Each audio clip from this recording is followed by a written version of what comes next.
to address the challenges that SHA has faced so far, if any. The member will also be asking the CS to provide a detailed report on the current total capitation of the Social Health Insurance Fund, or SHA if you may like, from the monies from the exchequer, contributions payable to the fund by the formal and the informal sectors, money that was transmitted from the fund from the defunct NHIF, money that was transmitted to SHIF from NHIF, and any other sources of monies payable to the fund, if any. Honorable Chepkonga has a number of questions from this to the CS for Health.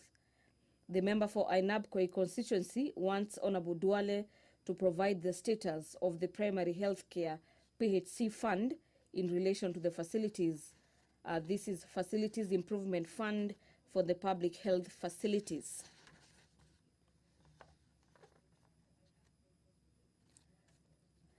The Honorable Member for Kibwezi West, Honorable Mwengi Mutuse, will be asking the Cabinet Secretary for Health to explain why there's no trauma facility between Mombasa and Nairobi along the Mombasa-Nairobi Highway, which is one of the country's main transport corridors, which has resulted in some Kenyans who have been involved in road accidents losing their lives.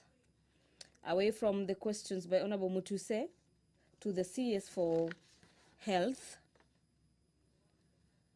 a number of questions will be directed to the CS for National Treasury, and Honorable Mbadi is expected in the House this afternoon. There is a huge anticipation of his presence in the plenary.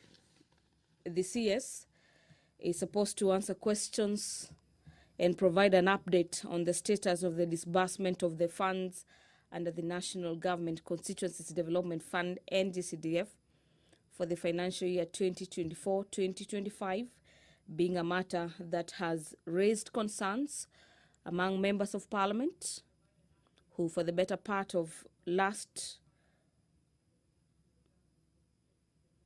was on Tuesday afternoon, yesterday, accused the National Treasury of undermining CDF and GAF projects across the 290 constituencies. We await to see what he'll be telling honorable members in regards to that disbursement of NGCDF and GAF funds. The Speaker of the National Assembly, Honorable Dr. Moses Wetangula, is already in the chambers this afternoon, signaling that the business of the National Assembly will be commencing in a few seconds. Allow me to hand over for this live broadcast brought to you by KBC in partnership with PBU. Enjoy your viewing. Waheshimiwa, tuombe.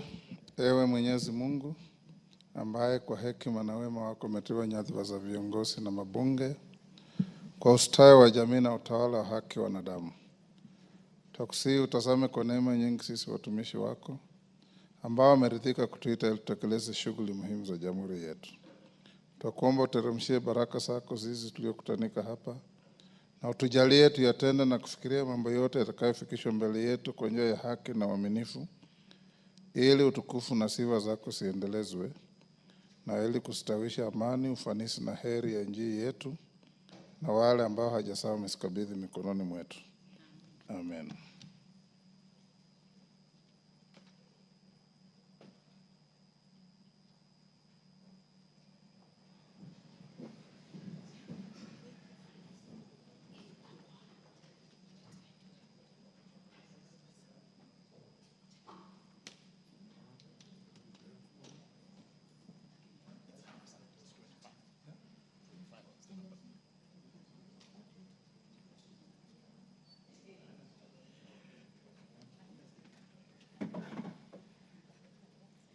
Sergeant, ring the quorum bell.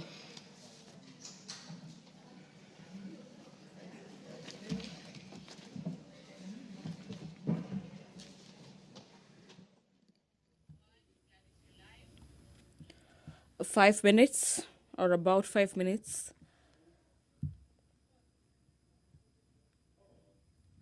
after the commencement of business, the Speaker of the National Assembly, Honorable Moses Wetangula, currently presiding over the business, has directed the Sergeant at Arms to ring the quorum bell to allow for the quoration of the House to commence business. And this directive is also guided by the House standing orders that dictate the number of members of Parliament that are required to be in the chamber at any given time when the House is commencing business. As we await for that number to be attained, allow me to take you through some of the agenda before the House this afternoon. And the House is set to vote on a motion on the state of security in 6 counties of the North Rift. The counties in question are Baringo, Elgeyo Marakwet, Turkana, West Pokot, Samburu, and Laikipia counties. The Committee on Administration and Internal Security already conducted its visit in these 6 counties that have insecurity issues and laid its report on the 13th of August, the year being 2024. The debate on this motion has already been concluded upon, and what awaits the House is the vote on the report by the House Committee on Administration and Internal Security having been debated on the floor of the House. We have a number of bills lined up for first reading. Among them is the Kenya. The quorum has been achieved. Allow me to...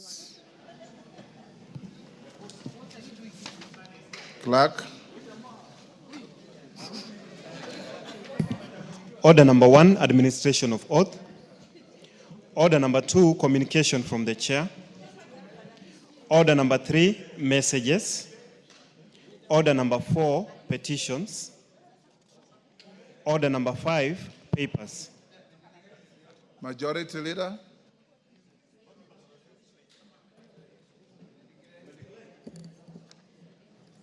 Honorable Speaker, I beg to lay the following papers on the table of the House today, Wednesday, April 16, 2025, afternoon sitting. Report of the Auditor General and financial statement of Kitela-Kapel Technical Training Institute for the year ended 30th June 2022, and the certificates therein in respect of 2. Reports of the Auditor General and financial statement for the years ended 30th June 2023, and the certificates therein in respect of A. Fire Technical and Vocational College, B. Garzen Technical and Vocational Training, C. Godoma Technical Training Institute, D. Kajiado East Technical and Vocational College, E. Kajiado West Technical and Vocational College, F. Kandara Technical and Vocational College, G. Katine Technical Training Institute, H. Kerich Township Technical and Vocational College, I. Kaminini Technical and Vocational College, J. Kipipiri Technical and Vocational College, K. Konoin Technical Training Institute, I. Limuru Technical and Vocational Training, M. Madenge Technical Training Institute, N. Madioya Technical and Vocational College, O. Nachu Technical and Vocational College, P. Nairobi Technical and Training Institute, Q. Daragwa Technical and Vocational College, R. India Technical and Vocational College, S. PC Kinyajui Technical Training Institute, T. Shamberere Technical Training Institute, U. SOT Technical Training Institute, V. Sotik Technical Training Institute, W. Tetu Technical and Vocational College, X. Dika Technical Training Institute, Y. Weru Technical and Vocational College, and Z. Ziwa Technical Training Institute. Thank you, Honorable Speaker, and I lay.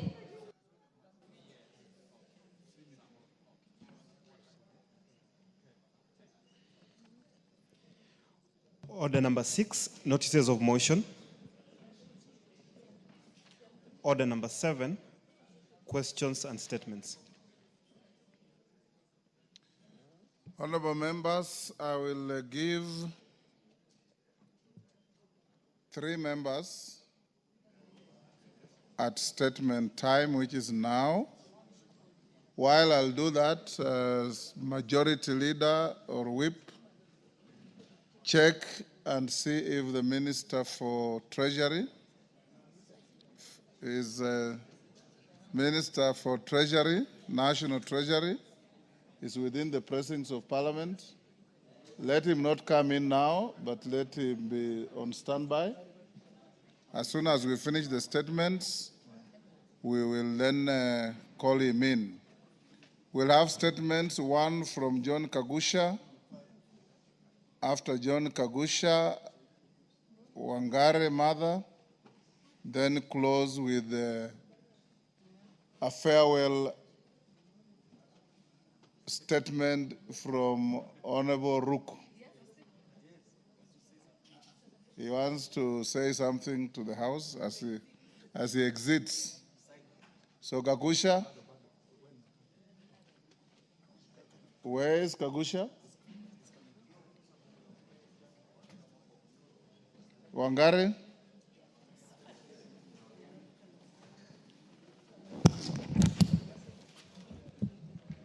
Thank you, Mr. Speaker. Mr. Speaker, I rise pursuant to Standing Order 44-2C.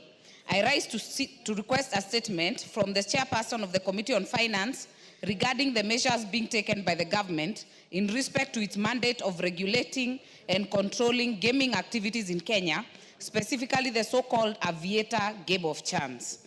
Mr. Speaker, gaming has stifled livelihoods across the country in both rural and urban setups. The craze has terrorized both women and men and the youth in equal measure by gobbling up livelihoods. There are numerous cases, Mr. Speaker, of students gambling on their school fees, parents gambling on their savings. Mr. Speaker, there has been an unabated drive by registering gaming firms to place advertisements on leading TV and radio stations during prime time using their abnormal profits financial muscle. There is evidence of a firm whose betting and gaming activities are part of prime time news in one of the most watched TV stations in the country. Mr. Speaker, this game of chance in the country called Aviator, where a virtual aeroplane flies carrying with it odds that purportedly multiply stakes placed by gamers. This Aviator game of chance has become addictive to the youth, women and men, and has left many of them destitute. This Aviator game, Mr. Speaker, is addictive because one does not need prior knowledge of any sporting activity or club to place a bet, and the results are instant.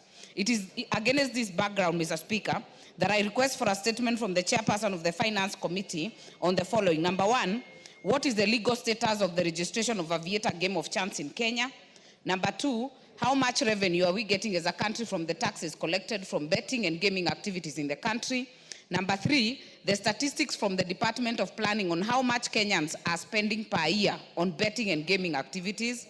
Number 4, the steps being taken by the Betting Control and Licensing Board to control the proliferation of all manner of advertisements on audio, visual, and print media relating to Aviator game.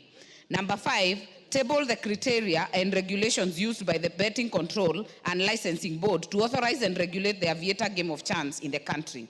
Number 6, table a list together with license numbers and dates of firms, including media stations, that are authorized to conduct games of chance in the country. And finally, Mr. Speaker, table a list from the Betting Control and Licensing Board of ongoing and concluded disciplinary cases against errant betting and gaming firms and media stations in the country for the last 1 year.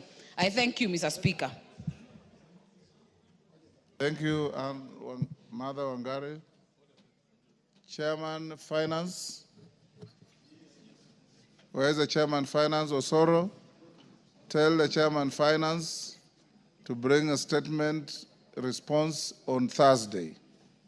Much obliged, Honorable Speaker. I also know people who have been destroyed by that. Much obliged. That gambling site. Kagusha.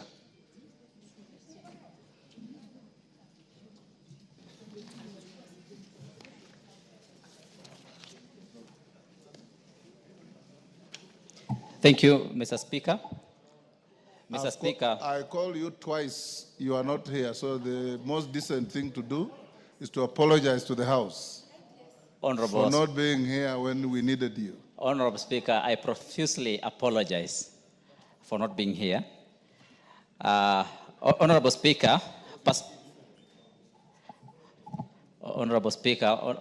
the majority whip is insisting that I mentioned that my family is in the Speaker's gallery, and I welcome them, and I'm happy to have them here, my wife and my girls. Thank you, Honorable Speaker. Honorable Speaker, pursuant to the provisions of the Standing Order 44-2C, I rise to request for a statement from the chairperson of the Departmental Committee on Transport and Infrastructure regarding road safety at Montezuma Mona Lisa Funeral Home along Thika Road. Honorable Speaker, the Montezuma Mona Lisa Funeral Home in Kabati, situated along the heavily trafficked Thika Superhighway, experiences substantial pedestrian movement. Regrettably, the absence of a designated crossing point has resulted in a worrying surge in accidents and fatalities, particularly as individuals attempt to cross the busy road to collect bodies of their departed kin from the facility. Notably, the lack of a footbridge at this critical location poses a grave risk to both pedestrians and motorists in the area, which has already been identified as a high-risk zone for accidents. Reports have consistently shown that vehicle-to-pedestrian collisions are among the most common types of accidents along Thika Road, with black spots such as Githurai and Safari Park recording alarming high numbers of incidents.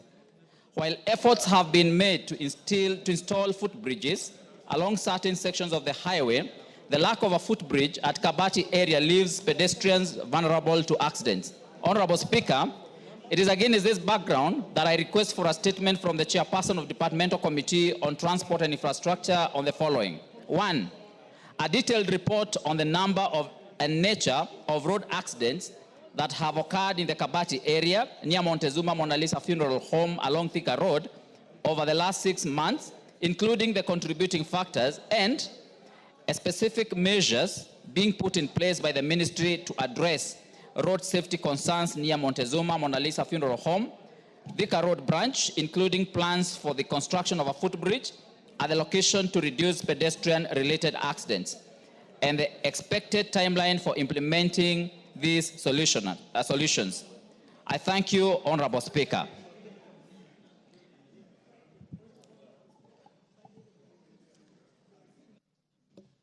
Yes, Mwenje, why are you raising your hand? Honorable Speaker, I just wanted to ride on the question by Kagusha. And Honorable Speaker, we have so many questions pending with the Chair of Transport, and we'd seek your indulgence, Honorable Speaker, that we can get these responses before we go for the long recess, because they affect quite a number of other issues, especially even the 22 and 10% matter that I had raised, Honorable Speaker, in the statement, and is yet to be responded to, despite it being over 4 or 5 weeks now. Thank you, Honorable Speaker. Thank you. Osoro? Where is Osoro? Owen Bayer, the chair of Transport, sought permission from the Speaker to be away this week. Ostensibly, is writing exams. So next week, tell him to bring the pending responses to many statements that have been requested to his committee. Okay. Much obliged, Honorable including Speaker. This one of Honorable Kagusha. Okay. Much obliged, Honorable Speaker. DK, what is it? On the issue of roads, Chair and Speaker, it's important that since it's a matter that is really affecting the 22% in terms of ensuring that the roads can be done in our constituencies, I think instead of the chair coming with a statement, maybe you should rule that the CS himself, just the same way the CS for Treasury is coming today, the CS himself for roads should appear in this house so that he can be able to address the matter conclusively. Thank you. recognizes which CS comes. So Owen Bayer and Osoro, it is yourselves. We have one Wednesday before recess. 2. Yes, if you feel you should bring the CS roads, it's up to you. I think it's necessary, Honorable Speaker, and we commit to have him here maybe next Wednesday or the other Wednesday, Honorable Speaker, before we break. Okay. Next is okay. Okay. We'll do so. So tell everybody who has a statement, request, or question to Rhodes to liaise with the majority leadership to list those questions for next Wednesday or Wednesday down the week. Before I call on Ruku, allow me to acknowledge AIC Lundi Child Development Center from Mwingi Central, Kitui, EAPC Masabit CDC from Saku Masabit, and also to join the Honorable Kagusha in welcoming his family to the Speaker's Gallery to come and see his performance. On my behalf and on behalf of the House, we welcome all of you to the House of Parliament. Honorable Ruku and members, what Ruku is going to say is akin to a maiden speech, but this one is now a farewell speech. We shall hear him in total silence. I've given him 5 minutes to say what he wants to say, and then take his leave if he wishes. Thank you, Honorable Speaker. Honorable Speaker and members, first and foremost, I would like to extend a very big thank you to the Almighty God for the opportunity to serve the people of Aden North in the 13th Parliament since August 2022. It has been the honor of my life to be of service to my constituents as their representative in the Parliament for 2 years and 7 months so far. Let me also express my sincere appreciation to you, Honorable Speaker, my colleagues in the House, and to the clerk of the National Assembly for remarkable support that you have accorded me during my time at the National Assembly, for the friendship and cooperation from each one of you. During my time here at Parliament, I have been an active member of the Departmental Committee on Delegated Registration, as well as Select Committee on Delegated Registration and Departmental Committee on Tourism and Wildlife. I have taken time to reflect immensely on the 2.5 years that I had the privilege of serving in the National Assembly and underline the strides I have made through the various legislative tools I initiated as an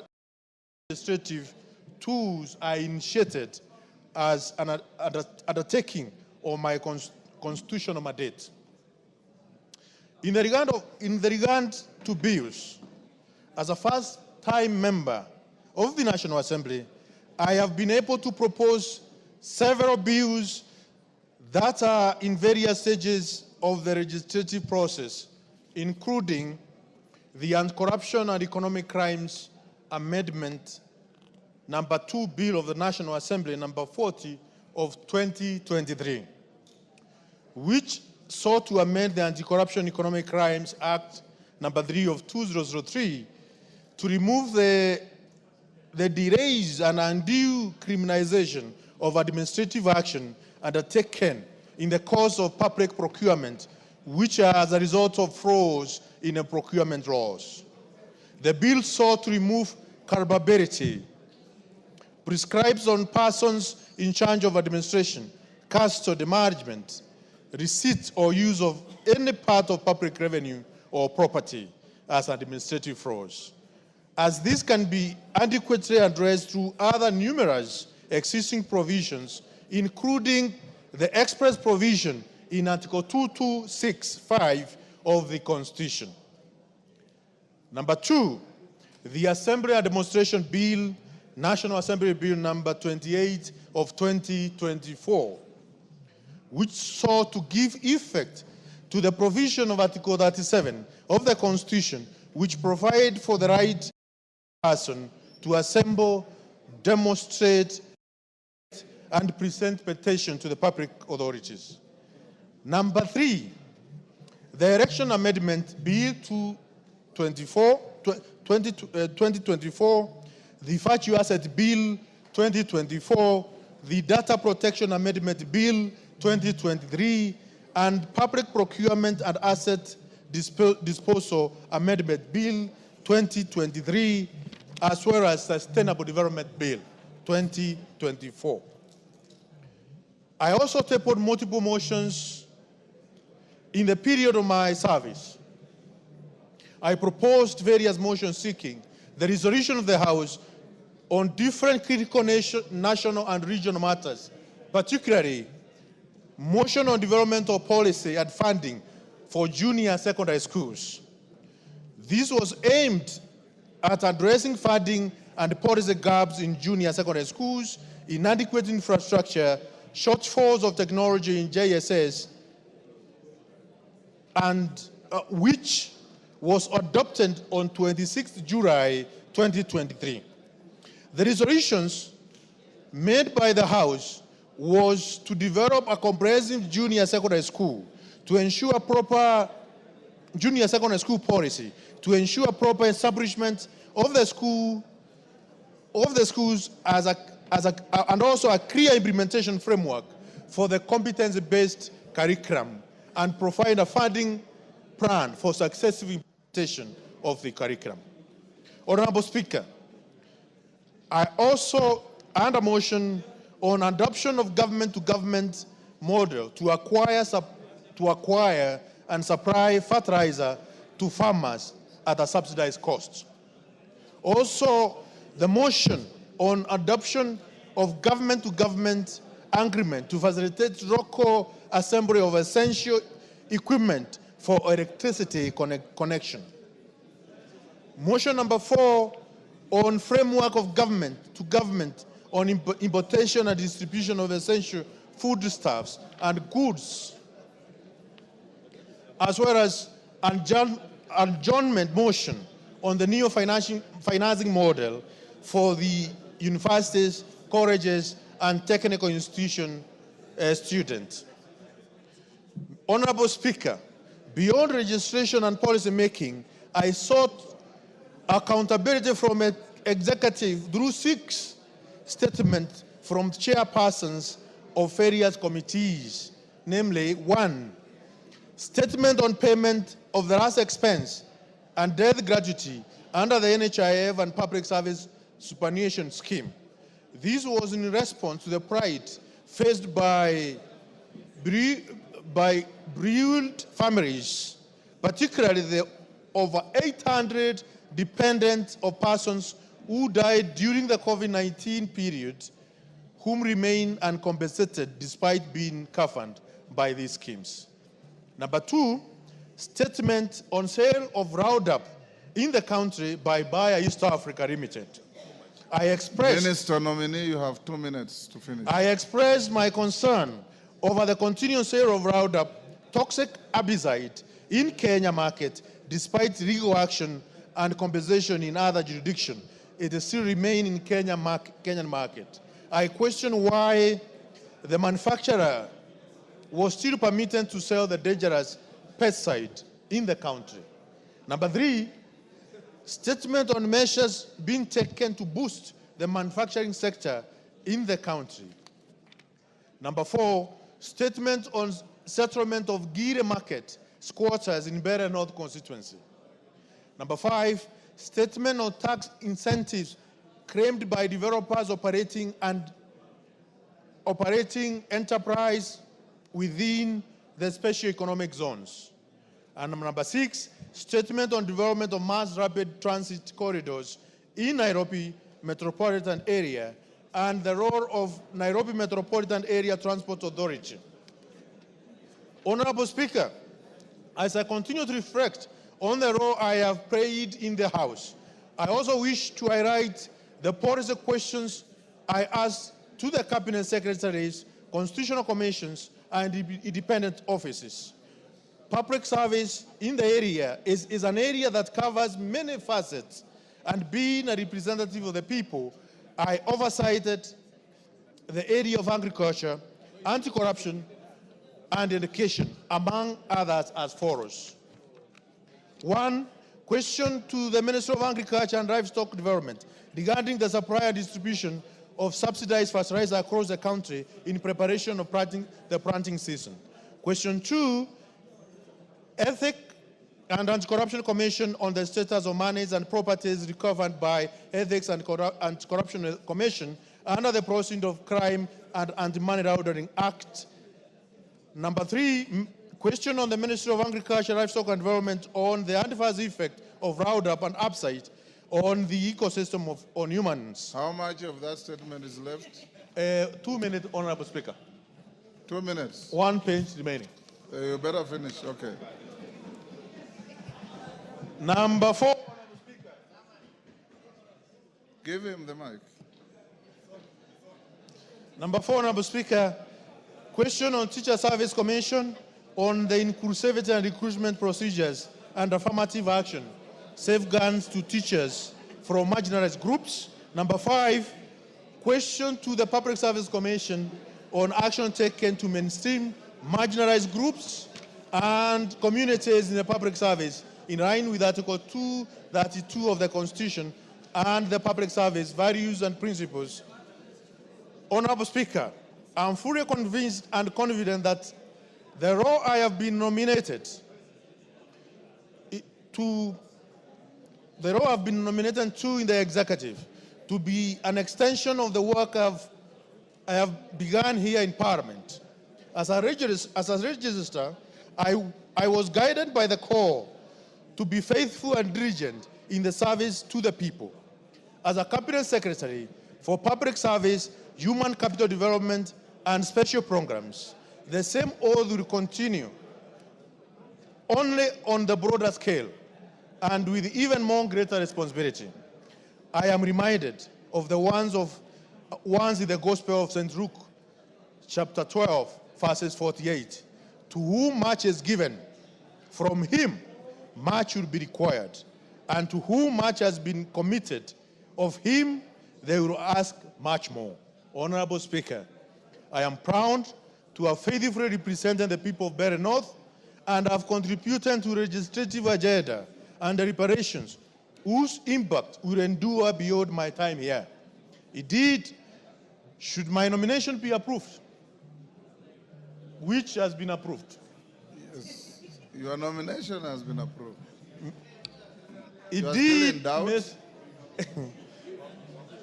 with my approval, which was done this morning, I will continue to engage with the House though from the other side, particularly during question time and other matters of oversight. Even then, the commitment remains the same: public service to the people of Kenya. I thank you, Honorable Speaker. I thank each one of you, honorable members of this great House. And I thank the people of Berry North for giving me an opportunity to serve in this House and also to serve them as well as the people of Kenya. I thank you, Honorable Speaker. Thank you, Honorable Ruku. Honorable members, let's put questions at orders number 8, 9, 10, 11, and 12. Then we call in the CS Treasury. Order number 8, special motion. Consideration of a nominee for appointment as Principal Secretary, State Department for East African Community Affairs. Question to be put. Members on their feet, take your seats. Honorable Ruku, you may now exit.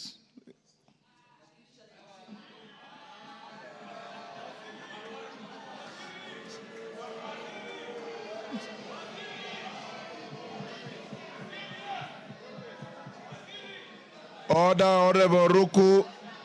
Can you walk out?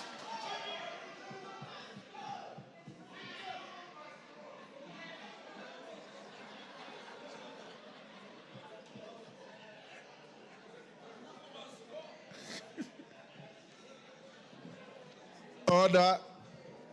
Honorable members, I now put the question at order number 8, which is that taking into consideration the findings of the Departmental Committee on Defense, Intelligence, and Foreign Relations in its report on the approval hearing of a nominee for appointment as Principal Secretary laid on the table of the House on Tuesday, 15th April 2025, and pursuant to the provisions of Article 155, 3B of the Constitution, and Sections 3 and 8 of the Public Appointments Parliamentary Approval Act, Cap 7F, this House approves the appointment of Dr. Caroline Wanjiru Karugu as Principal Secretary, State Department for East African Community Affairs. As members of that opinion say aye. Aye. Will those of the contrary opinion say nay?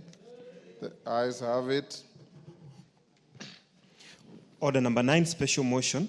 Consideration of a nominee for appointment as Principal Secretary, State Department for Science, Research and Innovation. Question to be put. Take the seat, Honorable Cheng.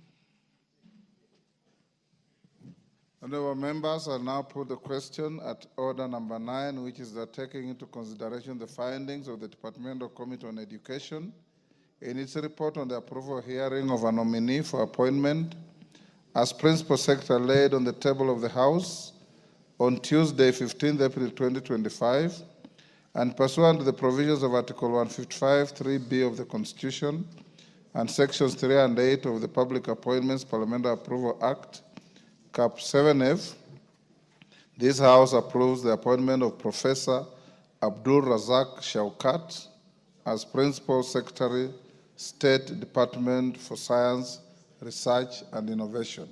As members of that opinion say aye. Aye. Will those of the contrary opinion say nay? The ayes have it. Order number 10, special motion. Consideration of a nominee for appointment as Principal Secretary, State Department for Devolution. Question to be put.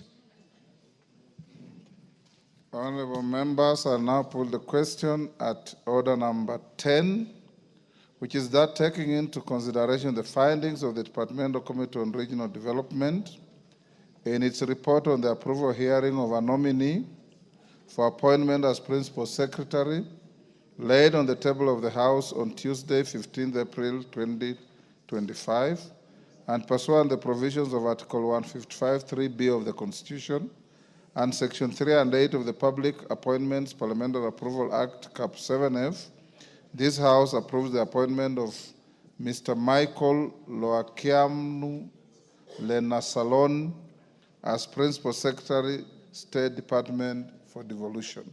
As members of that opinion say aye. Aye. Will those of the contrary opinion say nay? The ayes have it.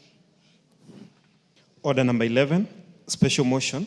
Consideration of a nominee for appointment as Principal Secretary, State Department for Shipping and Maritime Affairs. Question to be put. Order, honorable members on their feet, take your seats. Honorable members, I now put the question at order number 11, which is that, taking into consideration the findings of the Departmental Committee on Transport and Infrastructure in its report on the approval hearing of a nominee for appointment as Principal Secretary laid on the table of the House on Tuesday, 15th April 2025, and pursuant to the provisions of Article 155, 3B of the Constitution, and Sections 3 and 8 of the Public Appointments Parliamentary Approval Act, Cap 7F, this House approves the appointment of Mr. Aden Abdi Miller as Principal Secretary, State Department for Shipping and Maritime Affairs. As members of that opinion say aye. Aye. Will those of the contrary opinion say nay? The ayes have it. Order number 12, motion. State of security in 6 counties of North Rift, being Baringo, Elgeyo Marakwet, Turkana, West Pokot, Samburu, and Laikipia. Question to be put. Members on their feet, take your seats. Clive, take your seat.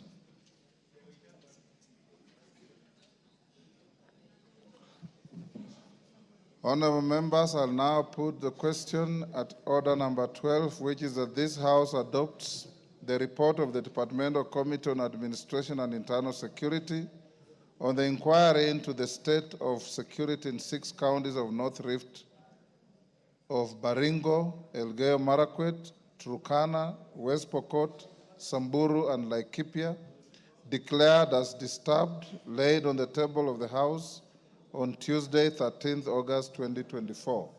As members of that opinion say aye. Will those of the contrary opinion say nay? No. The ayes have it. Honorable members, we go back to order number 7. Majority Whip, will you search, and if you find the Cabinet Secretary for National Treasury, bring him to the chamber and produce him before the Speaker.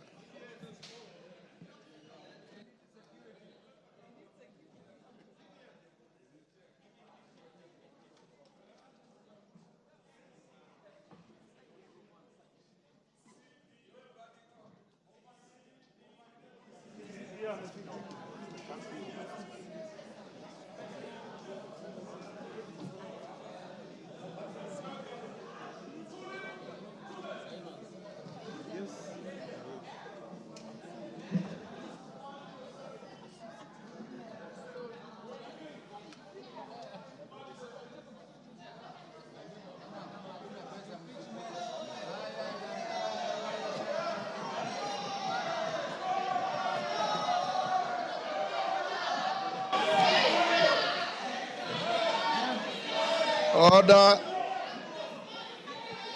Order. Order. Honorable member for Malindi.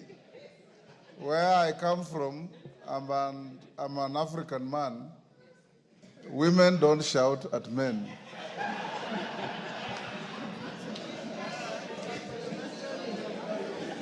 And besides that, it is unparliamentary for any one of us to shout at anybody. Honorable members, before I usher the minister to the floor, let's do first reading at order 14 and 15. Order number 14, the Kenya Roads Amendment number 2 Bill, National Assembly Bill number 16 of 2025, first reading. A bill for an act of parliament to amend the Kenya Roads Act. Order number 15, the Public Service Human Resource Management Bill, National Assembly Bill number 51 of 2024, first reading. A bill for an act of parliament to make provisions for uniform norms and standards of human resource management in the public service and for connected purposes. Thank you, honorable members. Honorable members, we have the Cabinet Secretary for National Treasury coming to this House on my direction following a point of order raised by the Member of Parliament for Bumula, which was joined in by several of you on the fate and status of disbursement of NGCDF funds, and to some extent, the National Affirmative Action Funds called NGAF.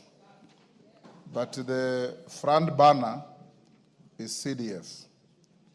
Honorable members, I may recall to the House that sometime in December last year, before our break, the CS, who is a former distinguished member of this House, having been a minority leader, chair of several important committees, including PAC, and a distinguished economist in his own right,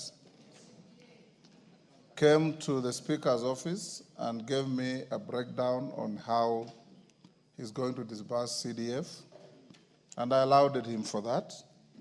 When we had our midterm retreat in Naivasha, we also invited the CS, and he graciously came and engaged all of you on this very important issue.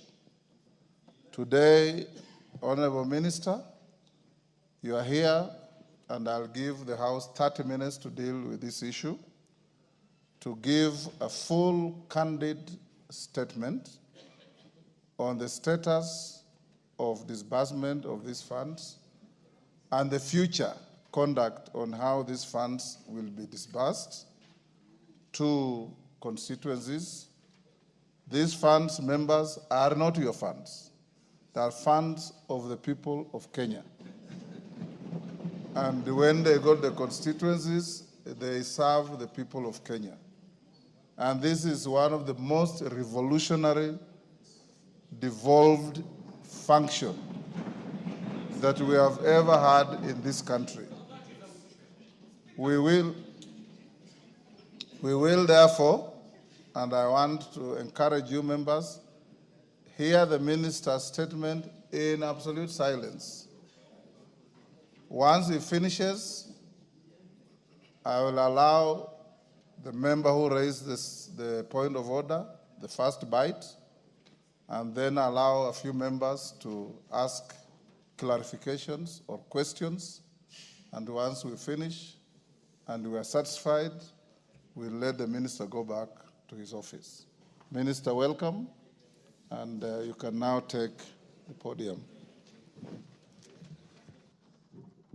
Thank you very much, Mr. Speaker. Mr. Speaker, together with the members of the National Assembly of the Republic of Kenya, my former colleagues, let me first take this opportunity, Mr. Speaker, to thank you for indulging me and inviting me to come here and talk to a matter of national importance.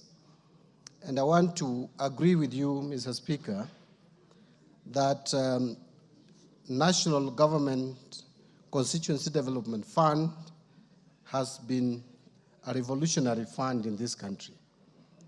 And I want to also associate myself that this government supports devolution and devolution of resources.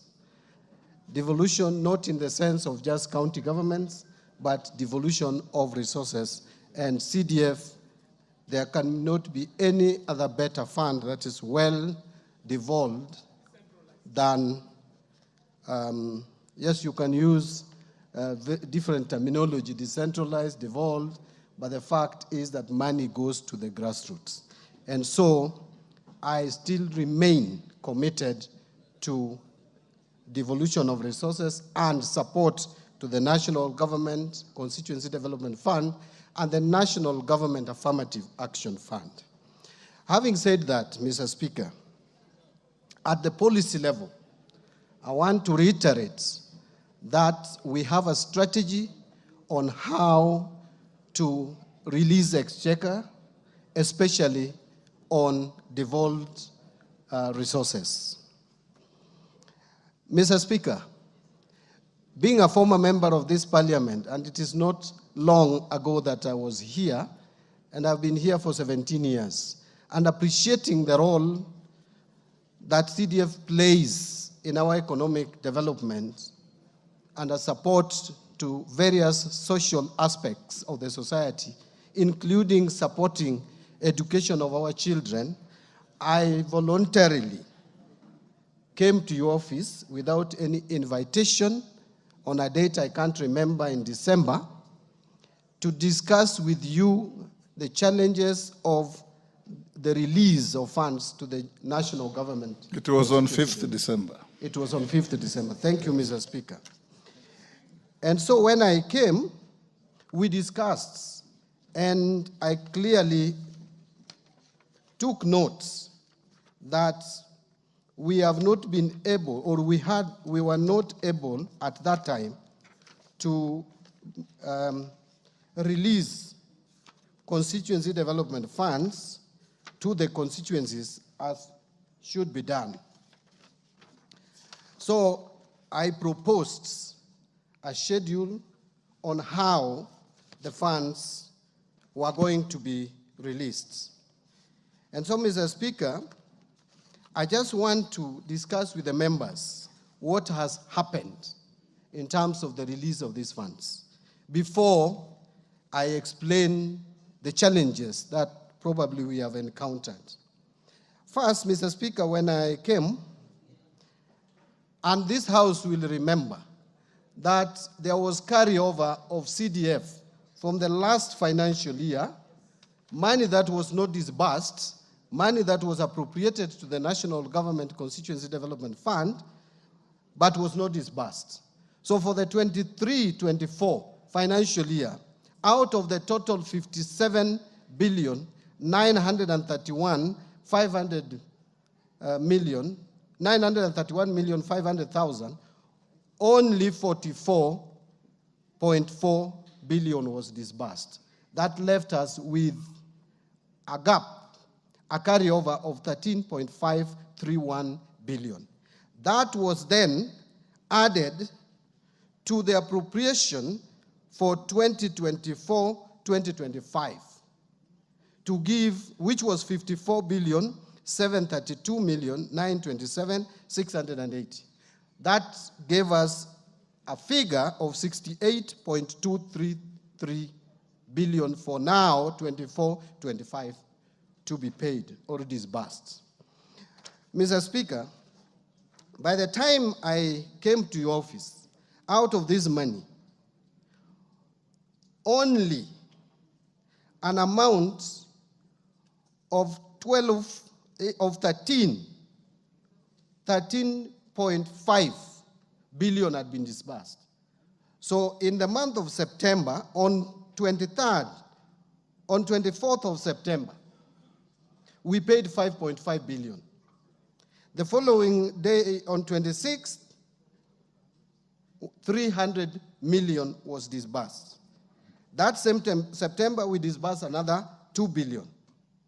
Then in November, we disbursed 5.73 billion. So that cleared the entire carryover of 13.5 billion. Now, we sat down and I told you, Mr. Speaker, that entire 54 billion has not been disbursed, and we are already in December. We had only 7 months. So I committed myself that beginning December, we would be releasing 7 billion per month. Every month, 7 billion. To the National Government Constituency Development Fund Board. So this is what we did. On 13th December, after coming to your office, the National Treasury released 7 billion shillings. On 20th of February, we again released another 7 billion. Now, you will note that we did not release any money in January. And I will come back to the reasons. In the month of March, again, after releasing the money for February of 7 billion, again we defaulted in February. Now, in March, we defaulted in March. So, Mr. Speaker, in the month of April, and that is not long ago, that is actually today,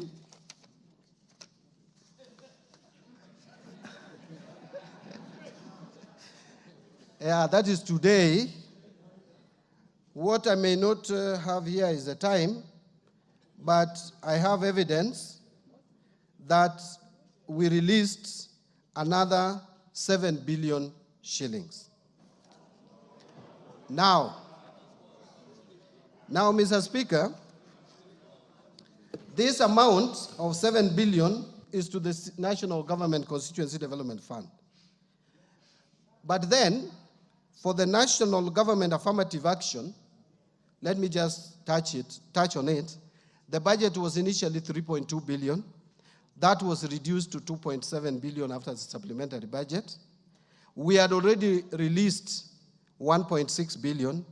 Today, we released the balance of 1,104,499,000. So now we have zero balance for National Government Affirmative Action. And one would ask why, I looked at the amount and it looked too little to split again.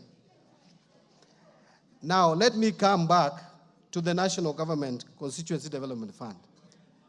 Mr. Speaker, the month of January, the month of February, the month of March is usually, those are very difficult months for us at the National Treasury and the economy of Kenya as a whole.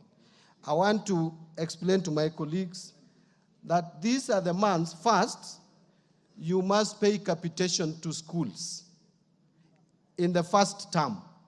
And out of the total allocation which you gave for capitation to primary schools, JSS, and high school of 96 billion, 48 billion must be released in first term.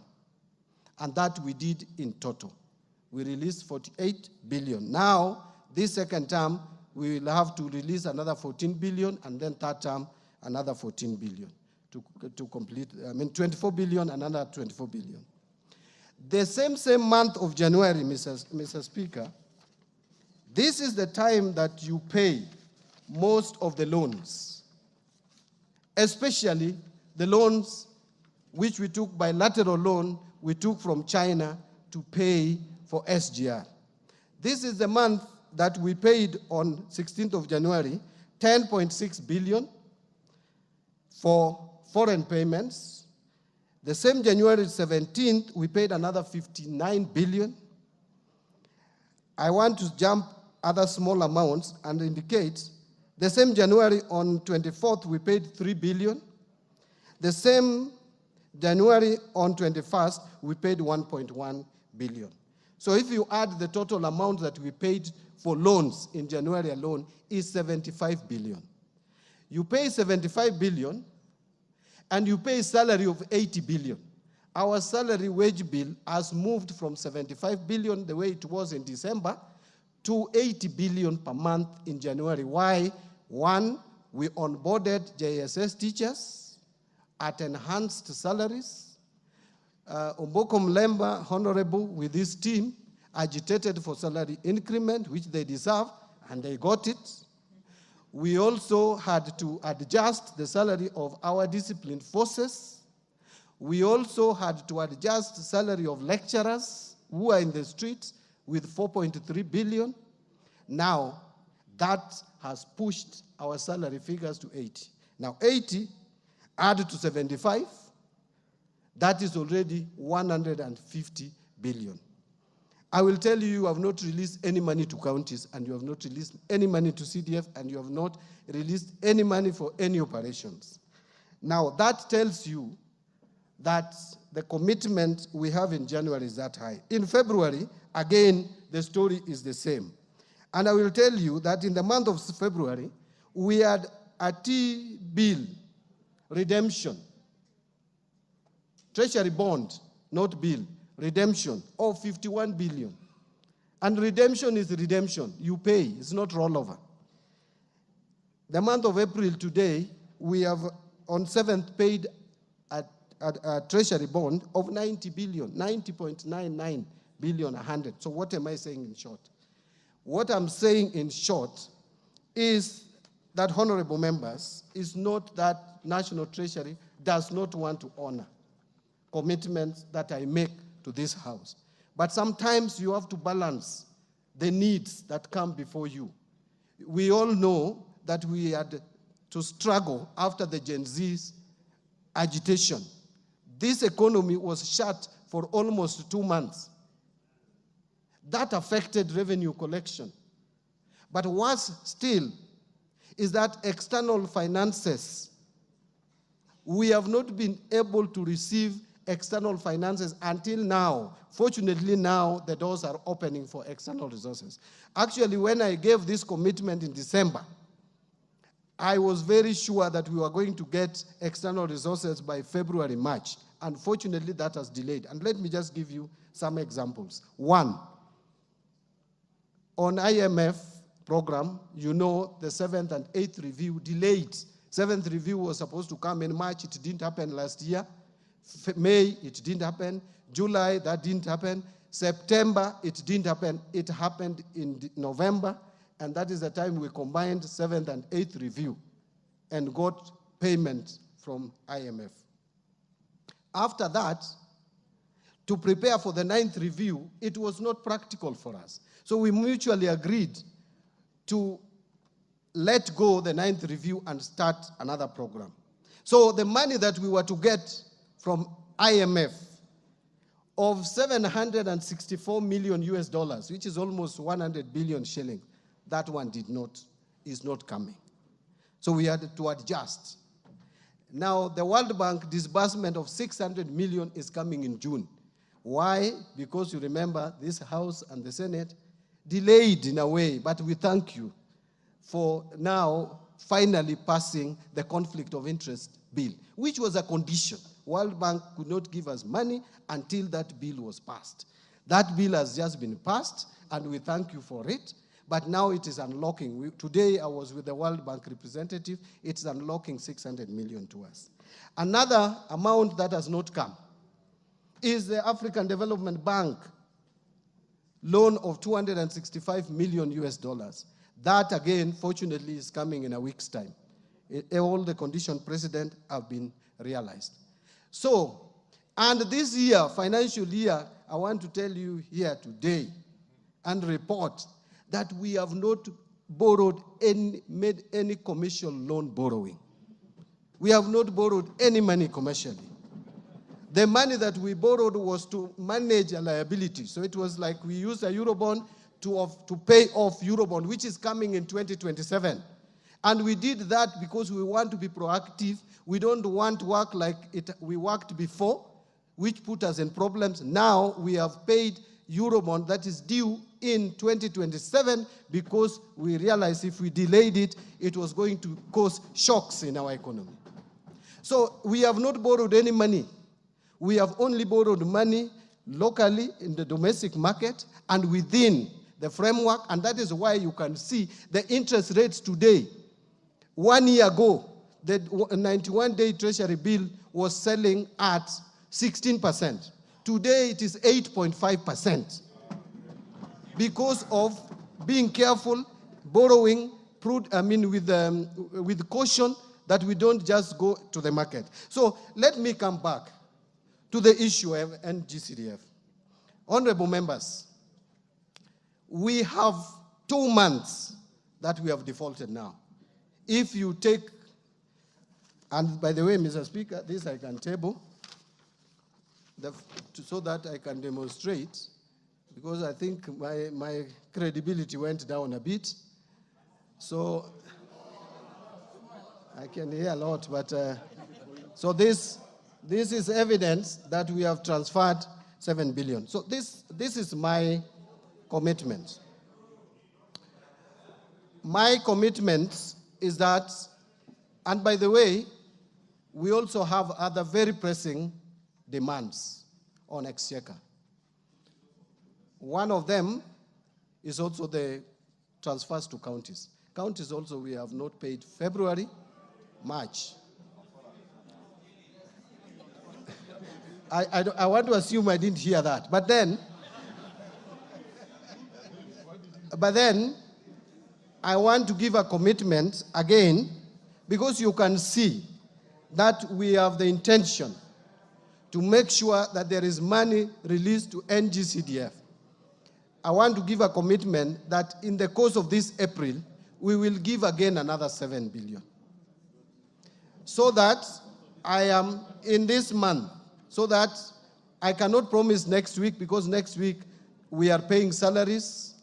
We must start paying salaries, but I will make sure that we release another 7 billion to the board, so that we only have 1 month in default or 1 month in arrears. Colleagues, I want to repeat again. If there is anything that under my watch as a minister is not done for National Government Constituency Development Fund, it is not intentional. It is because at times the pressure is too much. Sometimes you have to balance between paying the debts, which you must pay, Because if you don't pay debt, by the way, there will be no economy. So we must pay our debts. We must release money to CDF. We must release money to education. We must release money for security. Sometimes we take security for granted when we boast of numbers of tourism rising. We don't know how much threat has been dealt with out there. So we must support our security. Let me conclude, Mr. Speaker, because I know there will be further questions, and ask that we have and plead that as leaders, people out there may not like us. They may say all sorts of things, but we are still their leaders. And therefore, I am just appealing that we are all privileged. We need to be sometimes a little bit cautious. I listened to one of us argue that this country is likely to be taken to pari, that we are likely to default in debt payment. That is irresponsible statement. It is irresponsible, it can cause panic, and it should not come from someone who has chaired Budget and Appropriations Committee. Let me tell you, yes, there were times when we had challenges, but where we are, we don't have a problem with debt sustainability. The numbers are there. The figures are there. Even the IMF has the figures. World Bank has figures. We have been rated out there. The problem we have is about liquidity. Loans were taken at a particular point of time. Most of them are maturing between now and 2032. That is why we have the pressure. After 2032, you go and look at our books and they're public. From 2034 to 2048, we don't have any loan to pay. There is no external loan to pay around that time, whether bilateral, whether commercial, multilateral, we don't have much loans. But between now and 2032, we must work together. This House has a responsibility. Treasury has a responsibility. Executive has a responsibility. We must work together to steady our economy. And that is why some of us were taken to the executive as experts to make sure that we steer the ship. So don't discourage.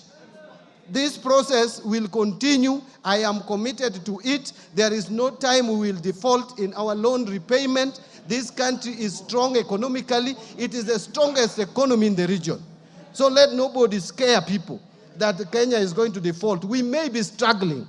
But let me ask you, have we failed to pay salaries? No. Have we failed to pay capitation to schools? We paid in full. Are we not meeting our expenditures for security and other matters? Yes. Are we going to release the entire CDF for development of our infrastructure in schools and security and pay bursary? Yes. Are we going to pay money to our counties? Yes.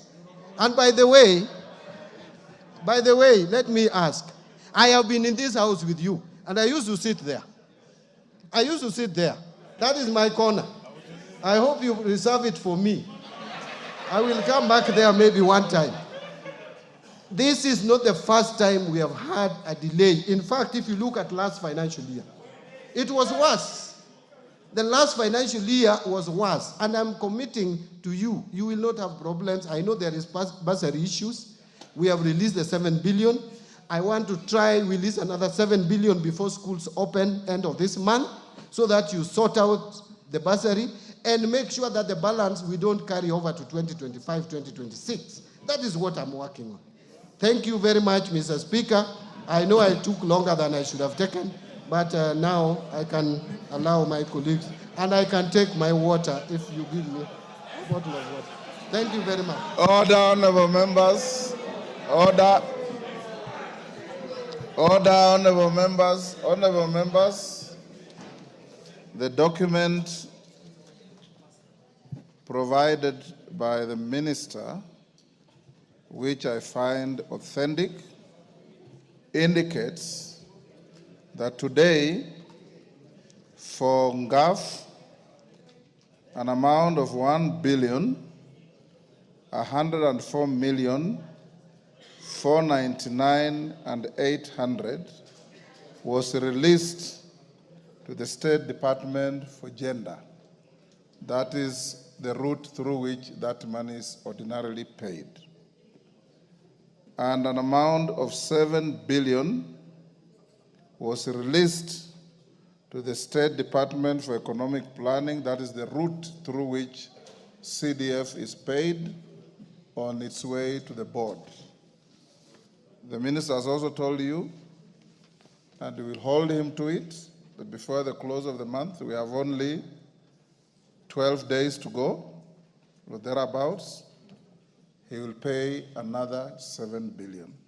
I'll now give Jack Wamboka the first opportunity to ask any clarification.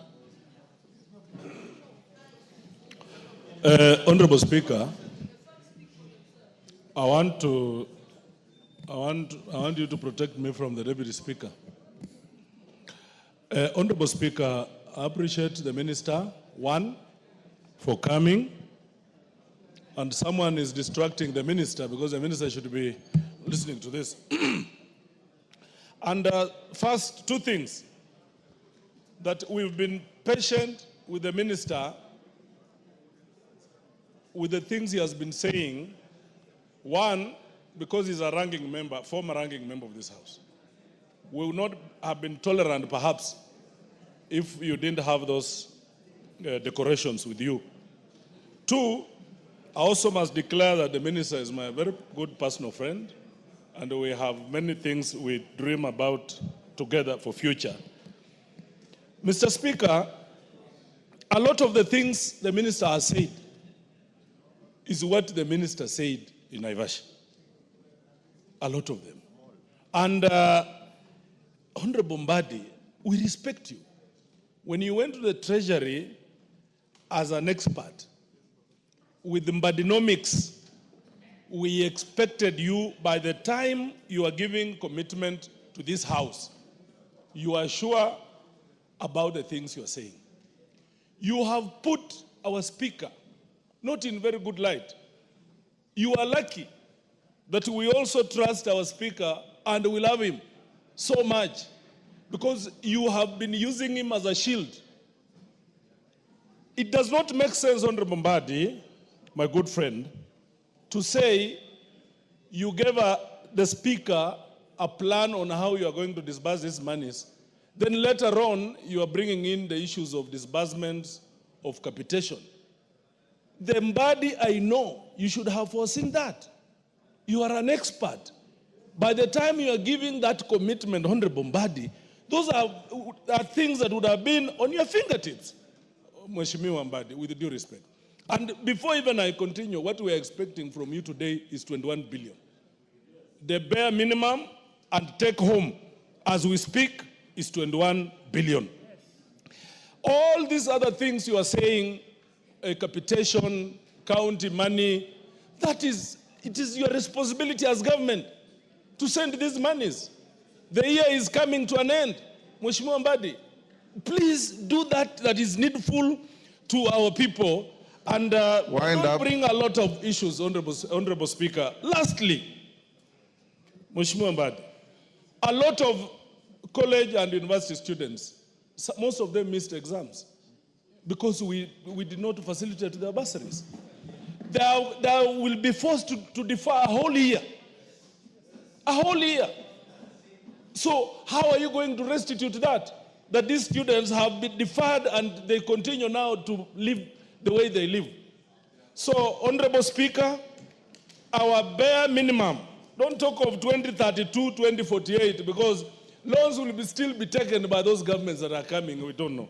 Because these are things now that we are tired of. We are speaking about now, and we have a lot of trust in you, Mheshimiwa Mbadi. I particularly know you and particularly know that you can deliver better. Honorable Speaker, on behalf of this House, our bare minimum is 21 billion. Musa Sirma.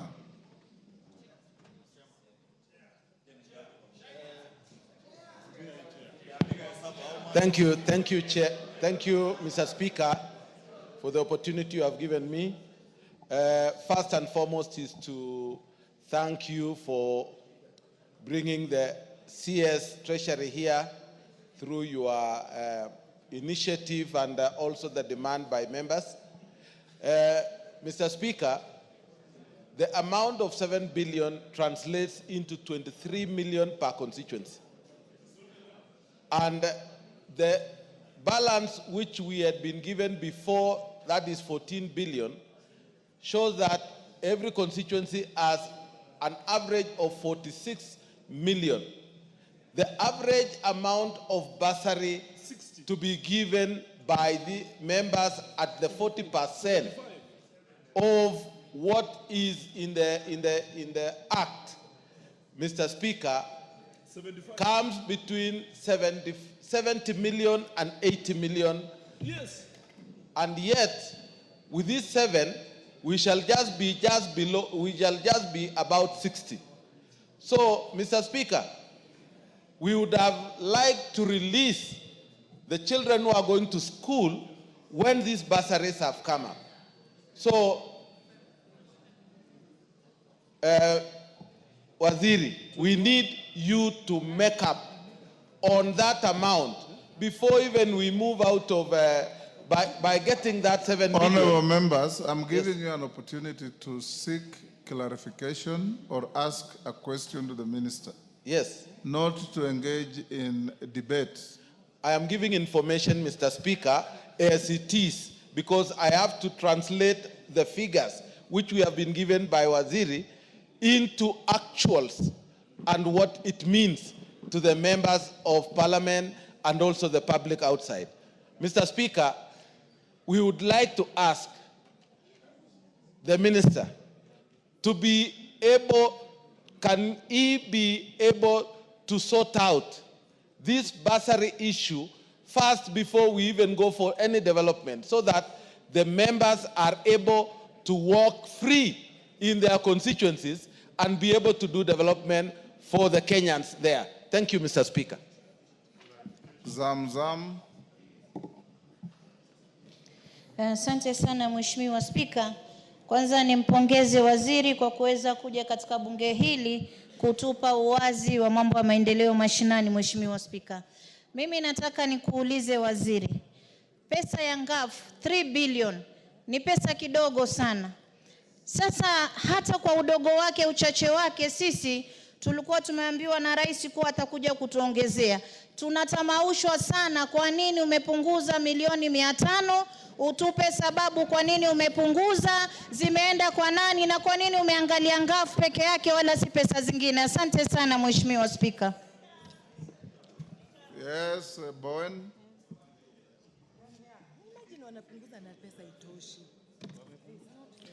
Thank you, Mr. Speaker. Mr. Speaker, I want to appreciate the Honorable Mbadi for the very good and elaborate response. And Mr. Speaker, we know as a country we are going through a serious economic turbulence. And Mr. Speaker, budgets are projections. And sometimes, based on what we collect is what we have as a country to spend. I just want to ask the Minister, the Honorable Mbadi, if you can make it probably tomorrow or early next week, you can release the next 7 billion, because before we go for a recess, so that as we go for a recess, we could disperse out the bursaries and we release the students to go back to school. Thank you, Honorable Speaker. Mwango.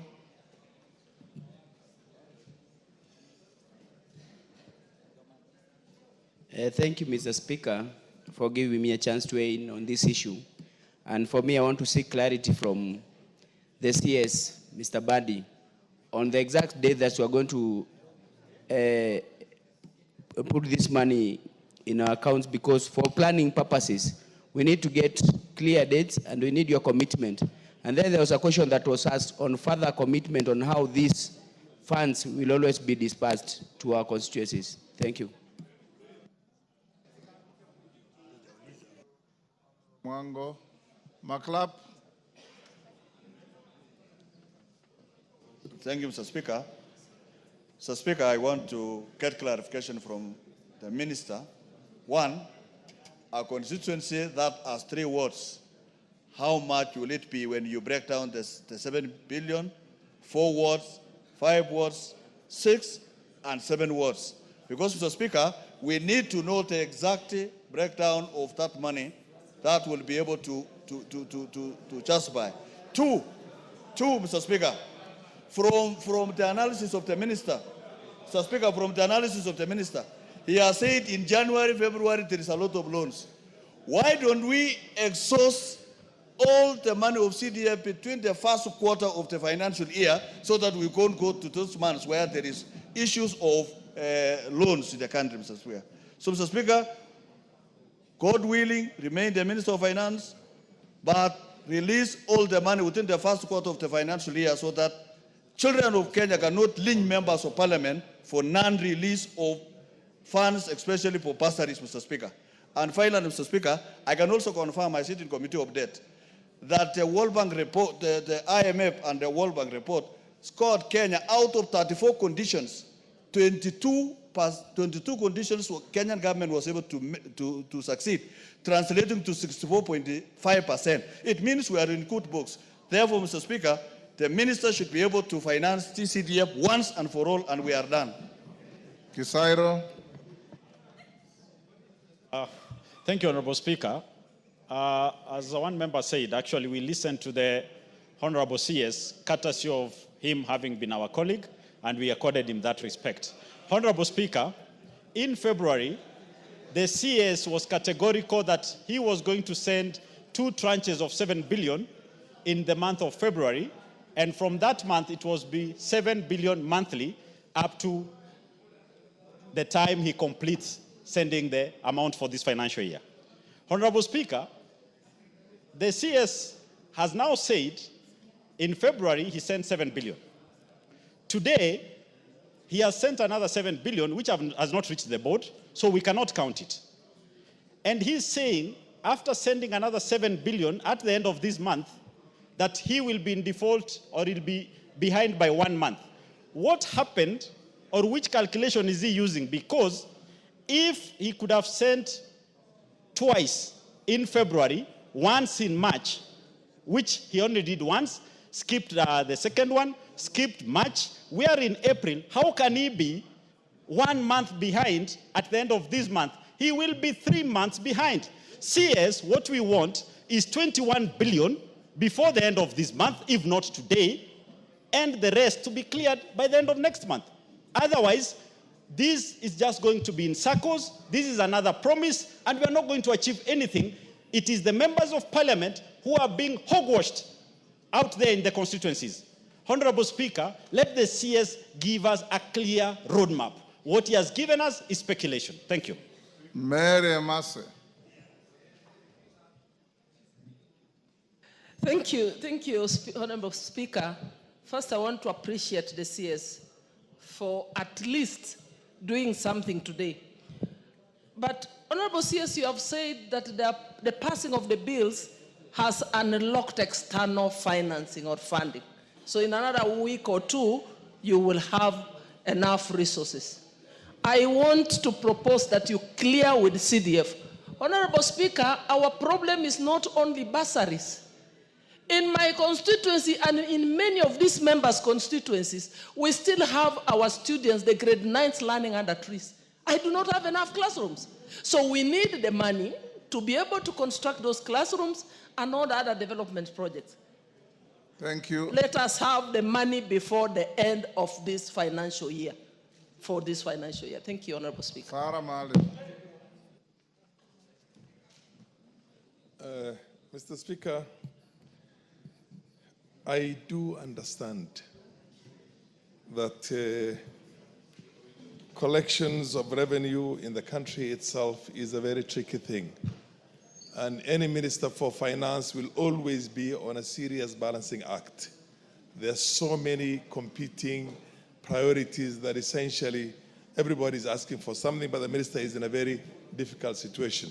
Mr. Minister, can you give us an undertaking that you will have at least before the end of next week, another 7 billion in our account, and progressively see how you can give us an undertaking on the rest also. And when you have a situation when there is no sufficient revenue collection, because this is the revenue collections in the country, we understand that we had a finance bill that was shut down. That was the biggest mistake this country made. And then the revenue generation itself is not an easy thing. So, Mr. Speaker, can you give us some kind of an undertaking that by next week, before the end of next week, we have at least another 7 billion in our accounts, and then how you're going to disburse the rest? The member next to Emase, who is that? Kirima, yes. I didn't Thank see you, Mr. clear. Speaker, sir. My Yes. good question to the Cabinet Secretary is this. Is the Minister aware that other than CDF, there is no other money which we get for development in our sub-counties or constituencies, and then development which can be seen on the ground is only through CDF money, of which we are lucky that the minister concerned is a former member and he has used CDF in his constituency. The chief executive of this country was a member of this house and he has used CDF before. Is the minister keen to release this money before the end of financial year so that we cannot have carried debts beyond this year? Thank you very much, Mr. Speaker. Bensouda. Thank you, Honorable Speaker. You've kept your word by ensuring that CS National Treasury is with us today. Question number 1. We would like the CS to also give us a plan of releasing GAF the same way he has committed the plan of releasing NGCDF, which is 7 billion per month. Taking into consideration that GAF is just 3.5 billion, which has been reduced, we want to request that this money, at the beginning of every financial year, it is released as a lump sum. Question number 2. The current CS nominee for gender responded in one of our question items that the increased femicide in this country is because the girls are suffering dependency on finance. Could the CS National Treasury come clear now that the students are going to go back to school where the sanitary towels money financing 500 million is, so that we don't have an extended femicide and killing of our girls? It is urgent like yesterday. Number 3, Speaker. That is sufficient. Number 3, only 1 second. The 1 billion which were given in last financial year was a presidential directive, and he promised to deliver his agenda on the women. And we are expecting in the next financial cycle an additional of 1 billion. We would like our money not to be touched, not even a shilling. Thank you, Honorable Speaker. Women Rep Laikipia. Women Rep Laikipia. Thank you, Honorable Speaker. And I appreciate my very, very able members, Honorable Bensouda and Honorable Zamzam from Mombasa. Honorable Speaker, thank you for giving GAF the highlight that it requires today.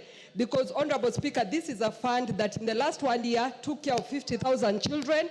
It has taken care of more than 200,000 groups. It has supported so many of the vulnerable in our community, Honorable Speaker. I want to support what my members asked, and it starts with the first question in regard to the deduction. As much as the deduction was done in this Honorable House, Speaker, it is my plea to the Cabinet Secretary that, going by the President's directive, can we get our money back? Because I believe as much as we give value to infrastructure, we need to give more value to our women, our youth, our persons with disability. They are more important than any of those other functions that we are giving presidents to. Secondly, Honorable Speaker, we also need the gender-based violence money released, which was 100 million that was given by the President as a directive. Thirdly, Honorable Speaker, our children have not stopped having their monthly periods, yet the sanitary towels money has not been released. To the Cabinet Secretary, kindly give us a date on when the money is going to be released, because our girl children are in dire need in their schools. Thank you, Honorable Speaker. Kenan. Mr. Speaker, today is a great day. The person presiding over this chamber is an astute and an all-round politician. The person in the name of the CS is an astute politician right now wearing another hat as a member of the executive. The audience here are all politicians. But luckily, Mr. Speaker, there must be a time when we own up. First, I must admit, there is nowhere in the world where there is enough money. There is no government that has enough resources. Every government, even the mighty, still struggles with resource mobilization. But what the difference is how they prioritize, how they plan, and how they execute and properly manage the resources that they collect.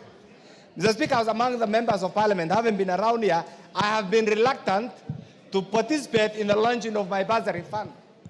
Simply because we must be practical, we must be truthful, and we must tell our constituents what is there.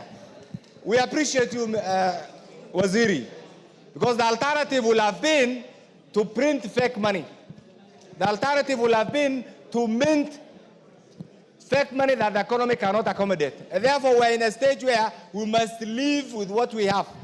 But that being the case, you understand, like regions where we come from, where the level of poverty is so high, where many students who are going to school rely on CDF. We are going now to April, May, yet we are not in a position to clearly say this is the date when we are going to pay bursary. I want to beseech you to revise that program. You have released 7 billion today, and I pray that those mandarins in Treasury and CDF are not misleading you, because at times they mislead their political head.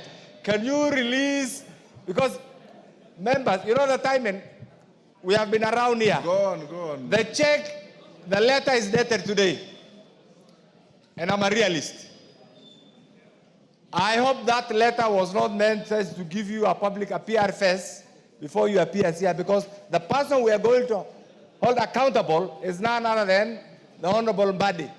Meaning, therefore, from tomorrow, we must see this money in the CDF accounts. Now, my question is this, Honorable Speaker, and now that all of us here are politicians, can the minister revise that program in addition to the 7 billion you have released today, release another 7 billion today, so that at least we can plan for our bursaries as we wait for the other 7 billion before the end of the month? Thank you, Mr. Speaker. Honorable members, let's have the minister respond to those first. Thank you, Mr. Speaker. I want to try as much as possible to run over the questions very fast without losing the impact of it. Now, using the question from Honorable Wamboka, thank you, Honorable Wamboka. First, I want to confirm that I'm not using Speaker as a shield. I came to the Speaker first as someone I respect, having been in this House as a member of Parliament when he's the Speaker, and we even started our engagement earlier than before he even became a Speaker. He's someone I respect, and I don't want to put him in any bad light at all. I don't want to demean the seat of the Speaker. That is why I made the commitment, and I am confirming here that it is my office that made that commitment. In terms of minimum of 21 billion, I hear you, Honorable Wamboka, but again, I want to repeat that there is a lot of pressure on our exchequer. Unless we receive these external finances, and I don't want to commit here with the resources that have not come. Because again, you are the same one who has asked me that why didn't I foresee, why didn't I plan with some of these failures? And therefore now I'm planning by saying that I don't want to commit with money that has not come. The moment I get that money, Honorable Wamboka, there is, through the Speaker, there is no reason why I cannot even do much more than you have not asked for.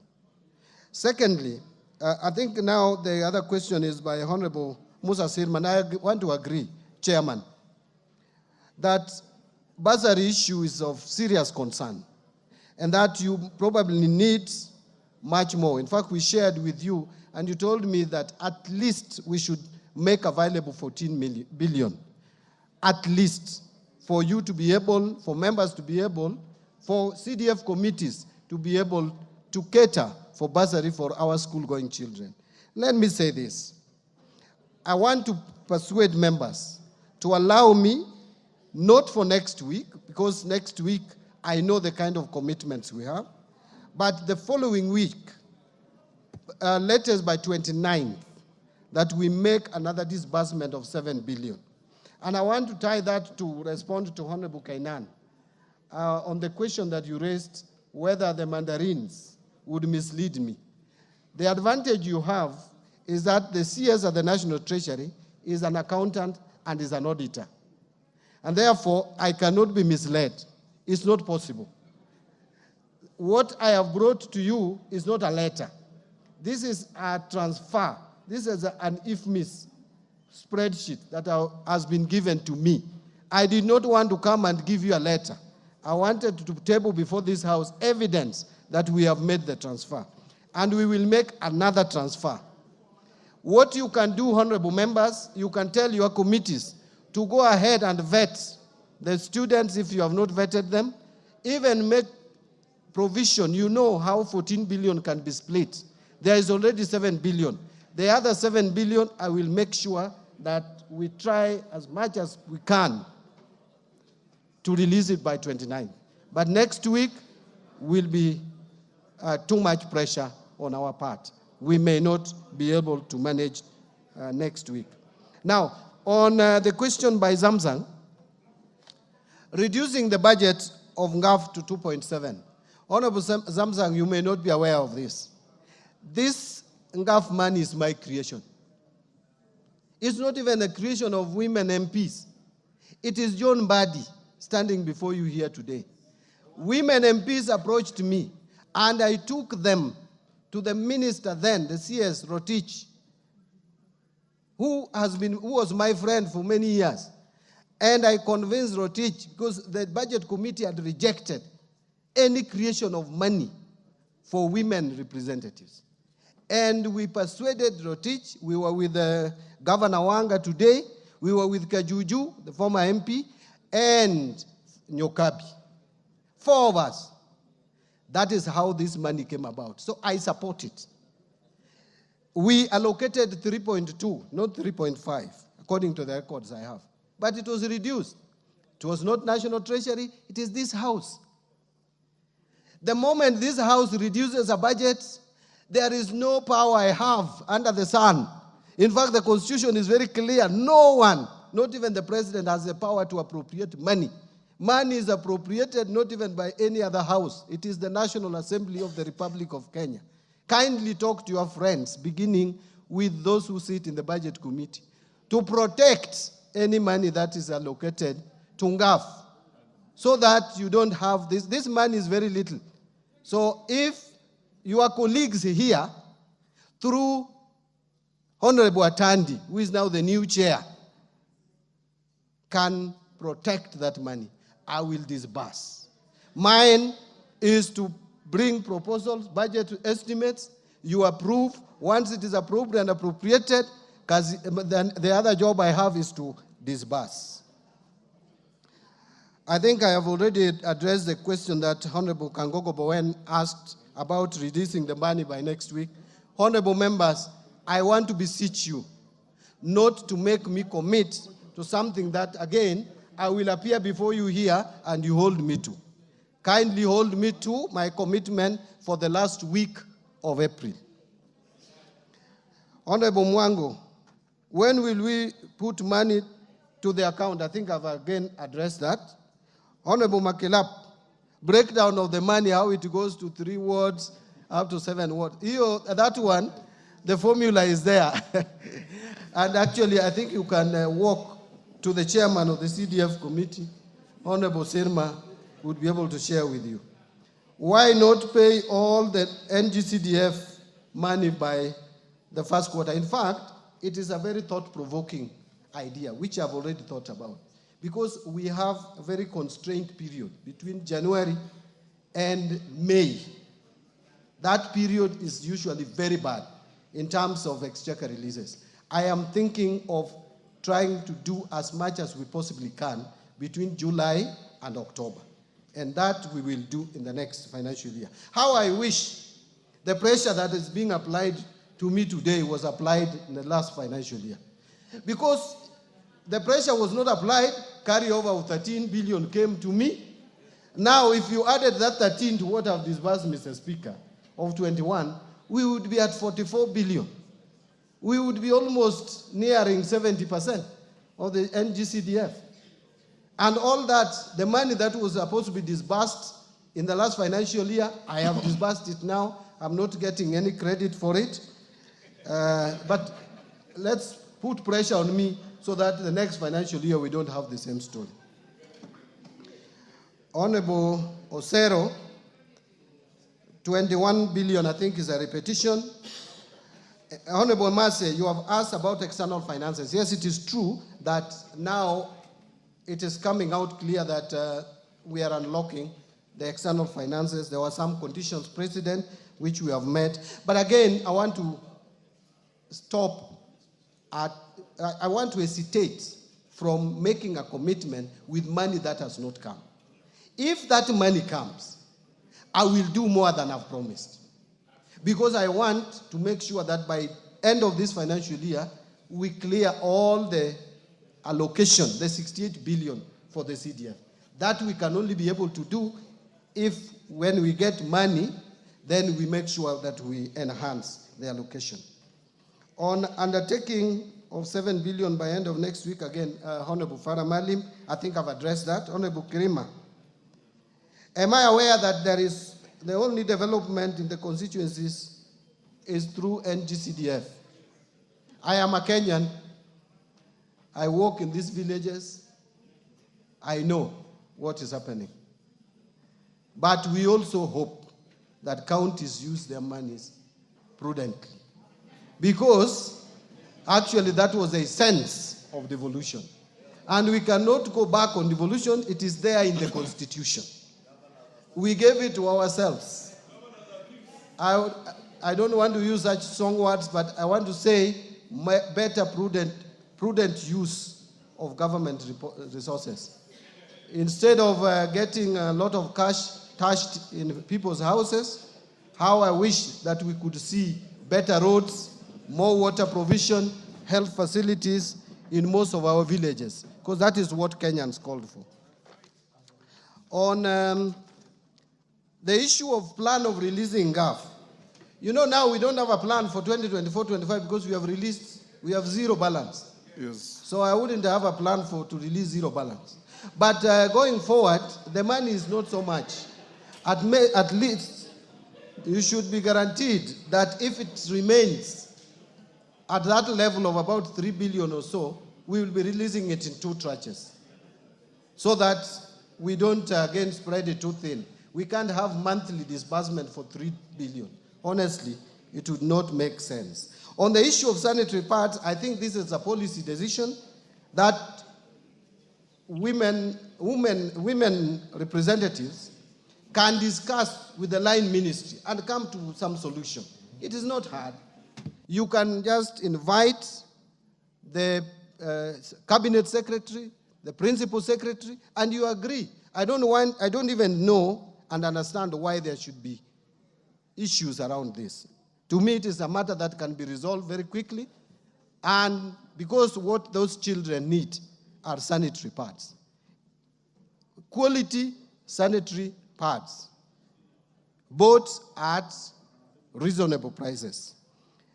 Presidential directive of 1 billion, I want to say again, we will try our best, bring the estimates here, Parliament will appropriate, whatever Parliament appropriates or National Assembly appropriates is what we will give. If they appropriate 1 shilling, I will give 1 shilling. I will disburse 1 shilling. If they appropriate 10 billion, that's what we will appropriate. Again, the MP for Laikipia, can women reps get through NGAF, really not women reps? Let me say, NGAF gets its money back. It is this house to decide. I may not decide this. But going forward, I think I want to beseech honorable members, let us try to protect whatever allocation we have given to this fund because it is too little. On gender-based violence cash, the money is there. We removed it from the gender ministry. Now it is with the parliament under the parliamentary vote. I think the regulations there should be a way through which that will be disbursed. And I know parliament is very careful in this, but the money is under parliamentary vote. Again, there is a question on sanitary pads. I don't want to repeat that again. Finally, the Honorable Kainan asked about prioritization. Actually, Honorable Kainan, I think my strength is in cash flow management. And I try so hard and so much to balance. That is why even when you hear you will not hear that we cannot pay salaries. You will not hear that we have not released capitation. People will just complain, but before the term ends, we have released every money because there is a program. CDF, I guarantee you, there is a program. We will make sure that the entire amount is disbursed. Challenges notwithstanding. The same with county government funds. Development budgets, the exchequer request for development funds, the only outstanding exchequer request is 57 billion, and 54.3 billion. And we have a plan on how to release that money. So in terms of prioritization, we are up to it, we are working on it, and we'll make sure that we implement the budget as you appropriated it. Thank you very much, Mr. Speaker. Honorable members, I had given 30 minutes to this. We have done 1 hour. We have Minister Duale of Health waiting behind here to deal with issues and challenges of SHA. And we have many questions lined up. I want to encourage you, as honorable members, that the minister has responded to our call. He has spoken to us candidly. And remember, as we push, the others pushing. As your speaker, I'll ensure that through our administration in Parliament, Minister, every single word you have said to the House will be fulfilled. And I want to encourage you also, as you have said, that you'll send 7 billion on or before 29th, but if it's earlier, the better, if things work well. For affirmative action funds for our lady women, MPs, it is this House that reduced your money. And in the Committee of Budget, there are women. Why they didn't resist or call for help is a story for another day. But we will encourage Atandi because the cream removed from that fund is very small. I'll encourage you to put it back in the next cycle so that the women MPs can at least start from there they were as we look to the economy improving and giving them some more. I say this because I've been in this House with you, and I know how prudently resources through constituencies are managed, as opposed to other management centers that you know. So let me encourage us that the little you have got is better than nothing, but we encourage the minister to do much more. And going to the future, Minister, as you have committed yourself, you'll try to avoid the jam of January, February, March, and deal with the issues at the time where you have better latitude to ensure that what CDF does continues to do. And members, remember this, and you have gone to court to argue, and I agree with you, that this is not your money. This is money of the people of Kenya that you represent.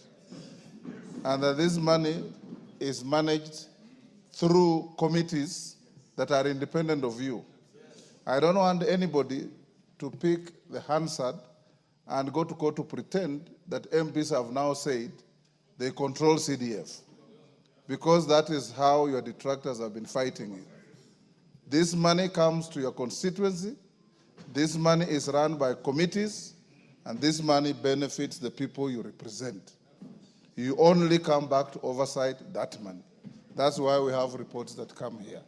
So let's leave it here. We thank Jacko Wamboka for bringing the issue and the enthusiasm that you have all demonstrated in bringing out the salient issues that are pressing Kenyans. And Honorable Mbadi, you know you have been here, you have managed to see a constituency, and you know what CDF has done and can do. I was here before CDF, I was here during CDF, I will live here when CDF is even stronger. So let's ensure that CDF remains the centerpiece of our development activities in the constituencies. So we release you to go back to your ministry, and Majority Leader bring in the Honorable Farah Maalim. Honorable Carolo Monde, I know you have a question that is unrelated to CDF. And yes, I know you have an issue you wanted to ask the Honorable Mbadi unrelated to CDF. I would rather we don't now, so that we bring in Duale. We will ask the Majority Leader to arrange and have the minister back here to answer other questions other than CDF in the shortest time to come. In the meantime, you can file your question. I will have it tabled and we'll send it to the minister to deal with it even without coming here.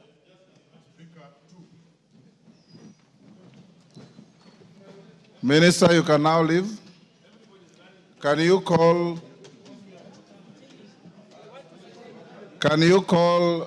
bring in the Minister for Health?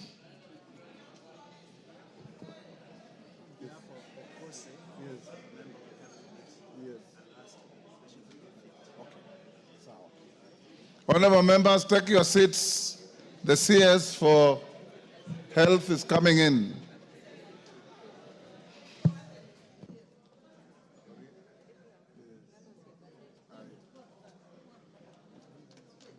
Everybody's following the minister.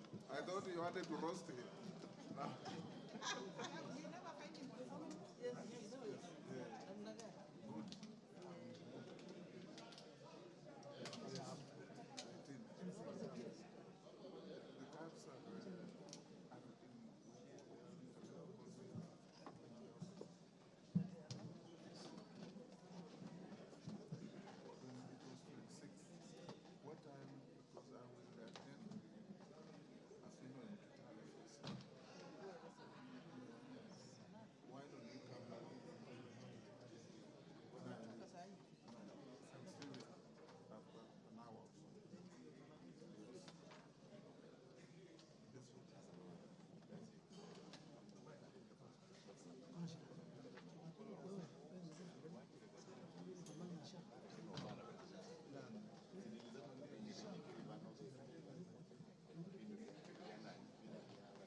Honorable members,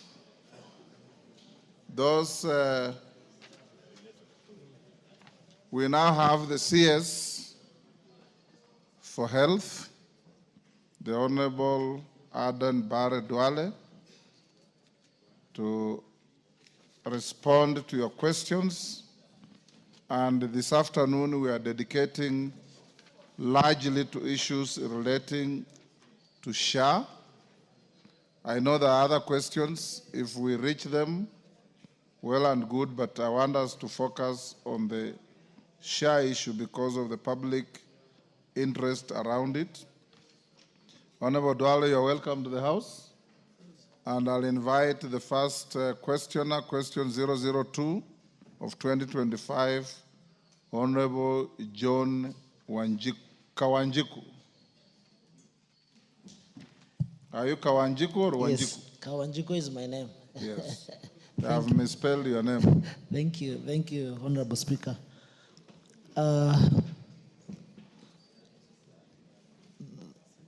Thank you, Honorable Speaker. I rise to ask these questions to the Cabinet Secretary.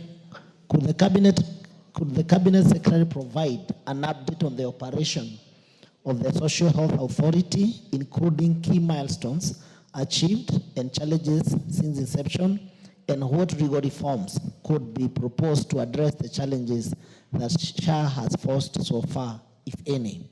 Question 2, explain how teenage mothers without national identity cards and indigents will be identified by the system deployed by the authority, and state measures the ministry has put in place to ensure immediate access to services upon payment of contribution without being subjected to adverse selection process, such as awaiting periods.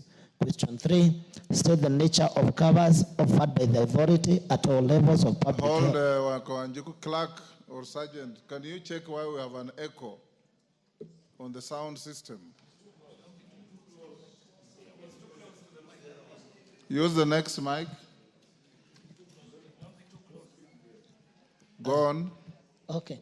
Thank you, Speaker. Question 3, state the nature of covers offered by the authority at all levels of public health facilities, the contribution payable and benefits accruing to individuals and households, and the extent to which the covers offered under SHA are sufficient to ensure access to quality health services by all Kenyans. 4, explain how the referral system under SHA works and how effective is the system towards guaranteeing access to referral health services by all Kenyans. Number 5, enumerate the process of employment of health facilities to the SHA system and clarify the status of former employees of NHIF and indicate the current staff establishment of SHA. Thank you, Speaker. Yes, Minister. Wanjiku, you have 2 questions? Okay, let's deal with that. Minister. Thank you, Mr. Speaker, and thank you for giving me an opportunity to come and address the August House. Speaker, question 1, what are the key milestones achieved? I want to confirm to the House that free primary health care service for 21,390,659 people or citizens in all our public health facilities, level 2 to level 4, and this is the dispensary, the health center, and the sub-county hospitals, and those contracted, both private and faith-based level 2 to level 4 facilities are open to our citizens 24/7, and they are free. And these facilities, Mr. Speaker, which have been accredited both for the public, the private, and the faith-based, are available. It's public knowledge at the SHA website, www.sha.go.ke.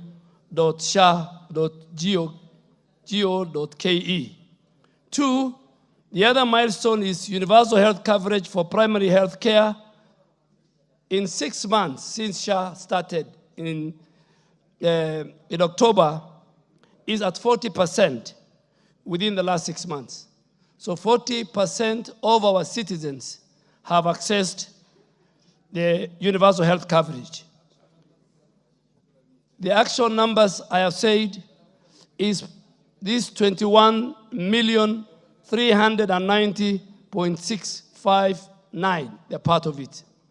And Mr. Speaker, every day, and this is the good news, every day, including today, every day between 40 to 50,000 Kenyans register for SHA.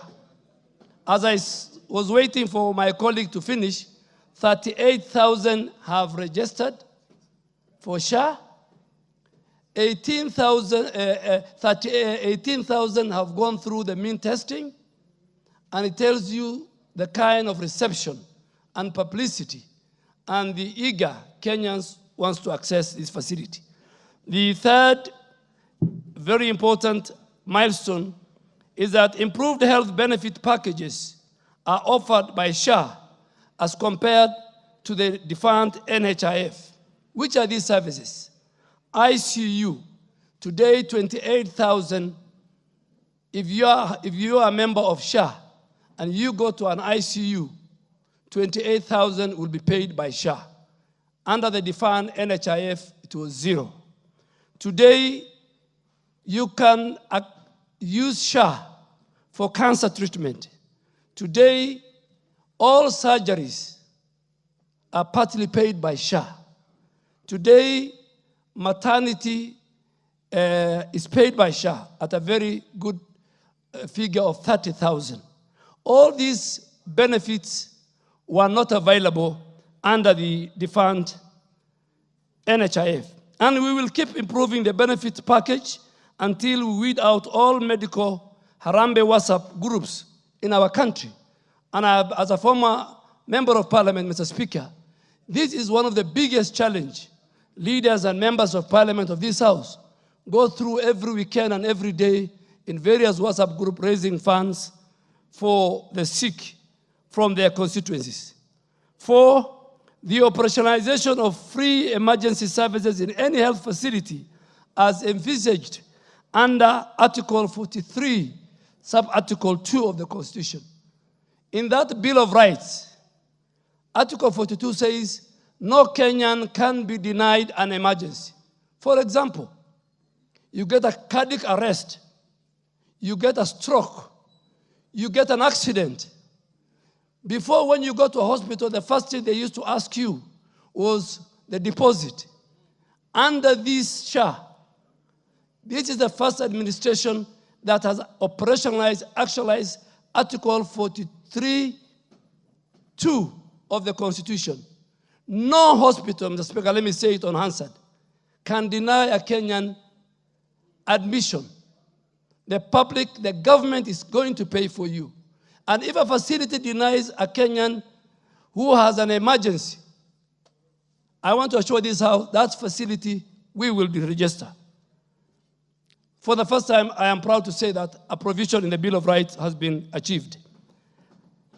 Secondly, the fifth, timely payment of claims. All claims are paid on the 14th day of every month.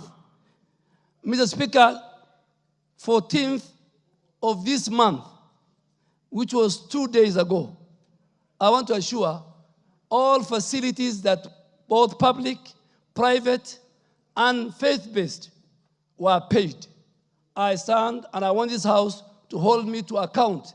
If facilities are not paid, their claims by the 14th of every month. We have done that. NHIF, the former NHIF, had no payment timelines. And that's why they left us with a bill of close to 24 billion. What are the challenges that the member have asked? We face challenges. The system is a super technology highway. Some employees are not remitting statutory contribution to SHA, denying service to their employers. Speaker, you are the chairman of the Parliamentary Service Commission. The clerk to the National Assembly is accounting officer. You remit statutory deductions, whether it is payee or NSSF or SHA, to us. We wonder why other arms of government and other levels of government should not do the same.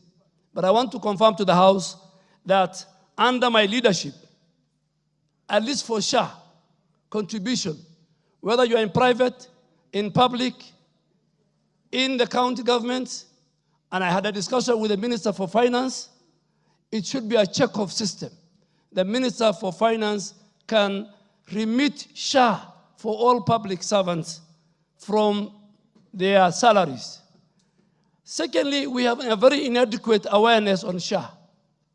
Despite the 40,000 Kenyans registering every day and above, there is a manipulation of the mean testing tool resulting in very accurate premium. There are people who take Kenyans and want to guide them, take money from them. I want to tell Kenyans, to register for SHA is free. Nobody should charge you anything. And later I'll tell you how to register. I think one of the members of parliament has asked that question. Of course, we are facing challenges of management and reform. It is difficult. People don't want reform. They don't want, this system is watertight. This system is anti-fraud. This system will give you the best affordable, accessible, equitable health care. Honorable Speaker, the implementation of the Social Health Insurance Act of 2023, and I want to thank this House and the Senate for making sure all the regulatory laws to thank on through you, Mr. Speaker. That act is still at a very early stage, and most of the challenges that we face are more of operational and do not require legal intervention. If and when that is required, Mr. Speaker, the ministry notes that any need for any legal reform, we will propose the same to the Houses of Parliament. The second question was on how teenage mothers without national ID card. That question, Mr. Speaker, I want to answer it this way. Yes, there are many, many thousands of teenage mothers without national ID cards and indigents. SHA will identify them by a system deployed by the authority and the state measures that we need to put. These teenage mothers, Mr. Speaker, who don't have IDs are registered in all our public facilities, and they are given temporary IDs that enable them to access the service. Either young girls. The government pays SHA premiums for these registered teenage mothers who are given temporary ID. They are given SHA premiums, and I urge this House and other leaders, including our regional leaders, later to have a national conversation on the increasing number of teenage mothers in our country. But they are given temporary IDs, and the government pays their premiums, SHA premiums. For the indigents, and they are found in our constituencies, they are found in our counties, they are found in our country. They will be identified using the data we have by the Ministry of Social Protection, working very closely with the Ministry of Health, the county government, and leaders who sit in this august House using the NGCF method that you have been paying. The national and the county government and the NGCDF, we really want to urge all of us, the national, the county, the resources that you have as members of parliament, let us identify the indigents in our communities, use the social protection data, and let us pay for their SHA premiums for this important segment of our society. You can find this in the sponsors portal. We have a sponsors portal which is available at our website. This portal is known as Afya Yangu portal or app. You can use that if you have 100 and the CDF wants to pay for, you can use that to help the most vulnerable. Under the defunct NHIF, which was up to 6 months, depending on who you know, access to SHA benefits is very instant. As you are going to hospital, you can pay 1 month, you can pay 4 months, and you access. So it's not like NHIF where you have to wait for 2 months for the system to capture you. So it's very instant. The third question was the nature of covers offered by the authority at all levels. Honorable Speaker, SHA provides services as below. Number one, it provides free primary health care services at all public health facilities, level 2 to 4, and those contracted by the private and the faith-based facilities. And Mr. Speaker, this I really want to thank the House, because free primary health care is paid by government. It's budgeted by this House. And that is one of the things that has never been in our country, and that is why we are saying if you register and you go to level 2 to level 4, the dispensary, the health center, the sub-county, and the equivalent, both in the private and faith-based, you access, you are treated, you get medicine, you get everything, and you walk free, courtesy of your government. Additional services that chief, the social health insurance fund for all paid up members available at level 4 to level 6, and all contracted private and faith-based facilities. Then we have the emergency services, as I said earlier, for all Kenyans. You don't need registration or payment required. Any emergency. For example, a boda boda is knocked down, God forbid, by a vehicle. He is rushed to a hospital. He doesn't need to register. He doesn't need to pay. Nobody can deny him, no facility can deny him treatment, and he walks away home. This is something that has never been there, but it is in law. Article 43, sub-article 2 of the Constitution, at the Bill of Rights, require government to do that. The last one, service we offer is chronic and critical illness services for all SHA paid members at level 5 and level 6. The details of these services that the member have asked, Mr. Speaker, are set out in legal notice number 47. The NHIF was not required to publish, but this House allowed us. Those services you can access, and a legal notice number 47 was created. The gazetted benefits are a huge improvement from the previous benefit offered by the defunct NHIF. They are aligned to the projected collections. These benefits we shall continuously improve in tandem with available resources. For instance, Mr. Speaker, this month, SHA and the ministry, we have enhanced the ICU package from 4,000 to 28,000 per day. And additionally, we have increased 150,000 extra for all cancer patients. And that is because of that chronic and critical illness services. Mr. Speaker, the next one was about the referral system. There is 3 levels of healthcare services or access in the referral system, as shown below in the document that I've given to the colleagues who asked this question. All registered SHA members, Mr. Speaker, can access outpatient services at the primary health facilities, level 2 and 4, free primary health care fund, which this House has established, courtesy of this House. So they access it for free. Number 2, Mr. Speaker, all inpatient services are accessed at secondary health facilities, level 4 to level 6. SHIF, which is the contributory arm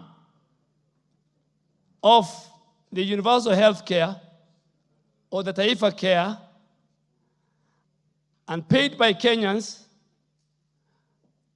is where you can access those level 4 to 6 inpatients in those facilities, both public, private, and faith-based.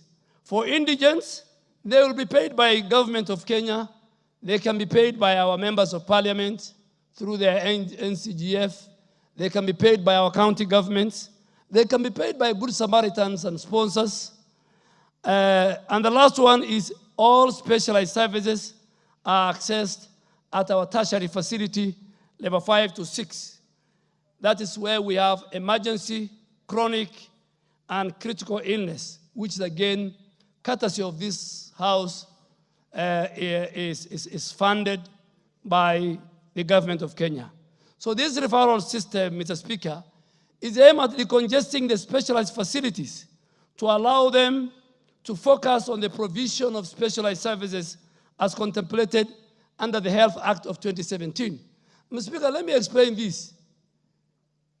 Why do Kenyans go to India, to other countries to look for specialized facilities? It's because our specialized facilities, like Kenyatta National Hospital, like Moi Teaching and Referral Hospital, like Kenyatta University, are full with the patients that can be attended to at level 2, at level 3, at level 4. Somebody with a headache will go to Kenyatta Hospital. Somebody with malaria will go to Kenyatta Hospital. Somebody with a small scar accident. Our specialized facilities should be for special cases so that we stop Kenyans going out to look for special facilities. And I really want to ask this House to support me that the men and women who work in our specialized facilities should attend to Kenyans who require special needs and not for ailments that can be done at the other levels of our health system. The other question was on the empowerment of the health facilities. How do we know this is a health facility? How do we grade them? How do we find a facility? Unlike before, Mr. Speaker, a facility now must be licensed by the Kenya Medical Practitioners and Dentists Council and the Clinical Officers Council and all other regulatory bodies within the health sector. They must tell us this facility is at this level. This facility has all that is required to be part of the universal health care. So these facilities must be licensed by the regulator. And if the regulator is the one who audits these facilities, if the regulator feels this facility is not level 4, is level 3, then the regulator will stop and will advise SHA. Secondly, and more important, and NHIF, Mr. Speaker, used to accredit facilities itself, making facilities to pay for them to be empaneled even after being licensed.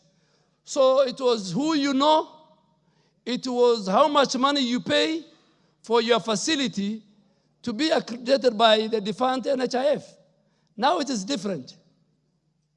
And when I had a meeting with the Council of Governors, we still had about 2,900 primary health facilities which have not been licensed, which we have asked them to give us the names, which they have already provided, and the Kenya Medical Practitioners and Dentists Council and the other regulatory bodies within that sector will. The approved SHA staff establishment, Mr. Speaker, is a question that I was asked, is 815. And in line with the first schedule of the Social Health Insurance Act that this August House has passed, SHA has advertised positions and is giving first priority in the act that you have passed. The first priority will go to the employees of the defunct NHIF. NHIF staff who are not absorbed by SHA, because SHA is more of technology driven. The number will reduce. Those staff will be deployed within the public service. No one will lose their job. But let me do it with a rider. Your certificates must be genuine. If you are working at NHIF and your degree is fake, we will not only not post you to any other place, but we will refer you to the institutions within the criminal justice system that have done it. And we already found a number of them. The number, Mr. Speaker, corruption has permitted until people don't want to go to universities. They want to buy degrees. So please, members of parliament, I am sure many of you have approached me, telling me we have so and so working. Before I deal with those cases, ask your constituents who are working at NHIF, and I'm sure they're watching me. If their documents are in order, nobody will lose a job. But if your documents are false, they are fake, you better not wait for me. You better resign now and just go home. Because we will not carry when you have joined NHIF. In fact, we will surcharge you for all the salaries that you are paid by the former defunct NHIF. The other one was provide a detailed report of the current capital capitation. SHA has not received any capitation or monies from SHIF. SHIF has not received. As we said, we have two. There's a difference between SHA and SHIF. The insurance component has not received any capitation or monies from the exchequer. SHIF is a contributory and self-financing. Mr. Speaker, if you allow me, because the member has the table, which I have explained very well. The other question was how the monies that have been utilized in the operationalization of the fund. Mr. Speaker, all monies collected so far are used to settle verified claims. Let me stress the word verified claims. All the previous claims of the former defunct NHIF, which have not been paid. Some are with the former Auditor General's Ouko's task force, who is looking at the bigger picture of the 500 billion pending bills. But I have set up a verification team for all the pending bills between July 2022 up to when we took over this administration, up to 30th of September 2024, when SHA took over. And we have made a commitment, Mr. Speaker, and we will seek for that budget. Anybody who bills have been verified and they're between 0 to 10 million, the government of Kenya will pay, and we will bring that to the budget committee and to this house to seek that money. The rest, we have formed that committee. So, Mr. Speaker, all the money that we have so far collected, we have used to settle the verified claims which have been verified, which are. Speaker, I really want to bring the House, and this is good for the country to know. During the NHIF time, today, and this House has capped the administration cost of SHA at 5%. What was the administration cost of the defunct NHIF? At one time, it was 40%. That's why many people were employed. That's why money was everywhere. That's why there was fraud. By the time this administration was coming to office, the administrative cost of the former defunct NHIF was at 17%. Today, because of technology, the administrative cost, and it's in law, of SHA is at 5%. Proper measures have been put in place to ensure, Mr. Speaker, proper verification of SHA claims is done as follows. All patients are verified using the National Registration Bureau data identifying biometrics. Mr. Speaker, this system is linked to NRB. This system is paperless. SHA will not give you a card like NHIF card. You walk to a hospital, if you are registered, because we have integrated with the National Registration Bureau. When you are taking your ID, we had your 10 fingerprints. So when you put your 10 fingerprints, then the system will show you. So, and this is so important because we want to identify the person. Mr. Speaker, before you go to a hospital, the hospital can take your instead of taking 10 fingerprints, that hospital, that place, they can take 7 of your fingerprints. And the other 3 was used for fraud. Where, for example, Honorable KJ can be sitting in this house, but maybe somebody has used his fingerprints and is admitted in a hospital for 5 days, and that facility is paid. So this system is integrated to the National Registration Bureau data. 2, the SHA system is integrated with the systems of all regulators, the Kenya Medical Practitioners and Dentists Council, the Nursing Council, the Clinical Council, among other health workers. We will know from the system who is the doctor treating you. There will be no more Dr. Mugo in this country. And you know Dr. Mugo, what he did to many people. And it's from Dagaroti, the member is saying.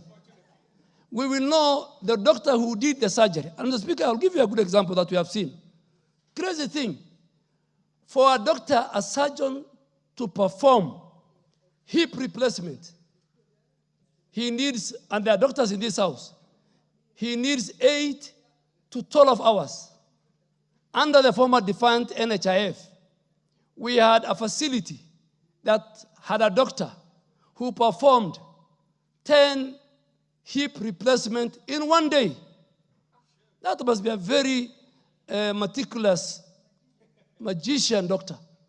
Now it will not happen because the Kenya Medical Practitioner Dentist Council, which Dr. Golicha is a member, we will see Dr. Golicha has treated, and if we see he is not the one, then that payment will not be made.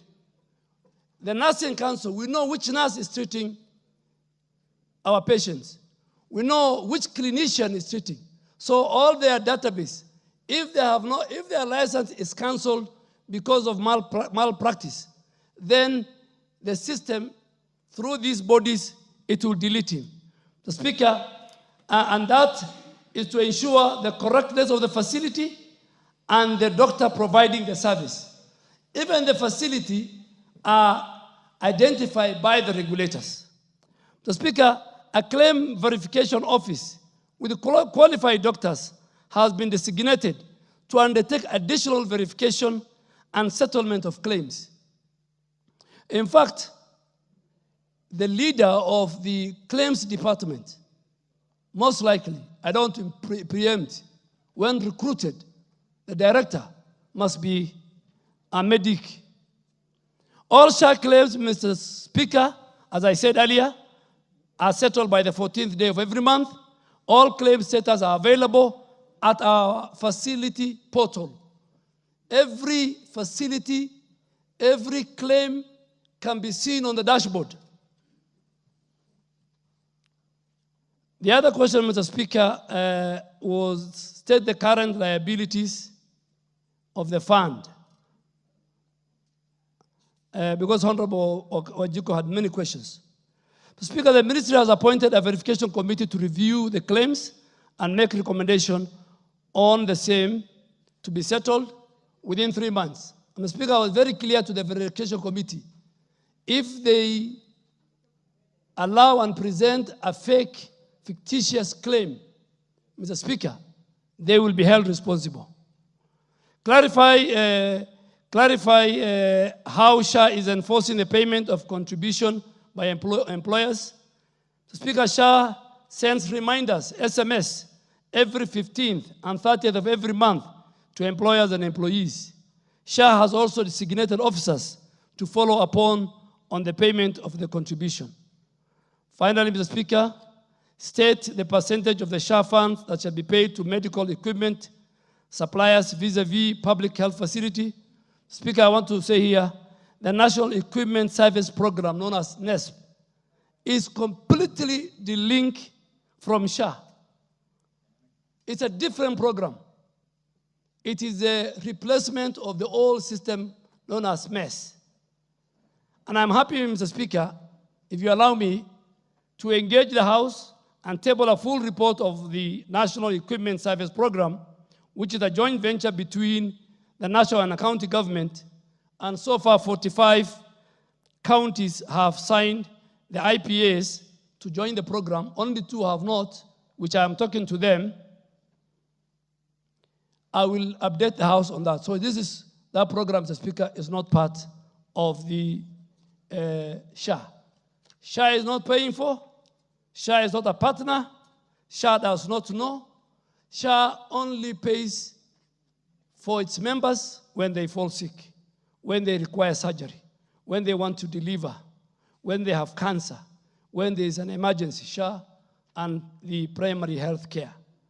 Speaker, I think the last one was provide the status of the primary health care fund in relation to facility improvement. Minister, you have actually dealt with 2 questions by Honorable Kawanjiku. We'll now allow members to joyride on those before we go to the next question. Yes, let's start with Oundo. Thank you, Honorable Speaker. And I want to thank our colleague for coming back here. Chair, Honorable Speaker, allow me to ask the Minister 2 very basic questions. And I want to ride on the first question of Kwanjiko, number 2, on the issue of teenage mothers who do not have national IDs. Honorable Speaker, I come from a border county, so in essence, there are quite a number of ladies from Uganda who get married to a Kenyan man. For some strange reason, they don't get IDs, but they get pregnant. So they have to go to hospital and deliver. Yet, Honorable Speaker, they have no IDs, so they cannot get into this program.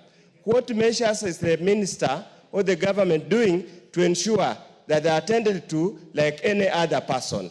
Second, Honorable Speaker, he has talked about they'll pay for the indigents. When is the government paying for the indigents? So they shouldn't just talk when we will. Diseases cannot wait. When are they paying for the indigents? Thank you. KJ? Mr. Speaker, I thank you. And I thank you also for admitting Waziri Duale to this House in an afternoon where we've been talking about experts, and maybe to also showcase that from the UDA party and the Kenya Kwanza side of the House, we also have experts, Mr. Speaker.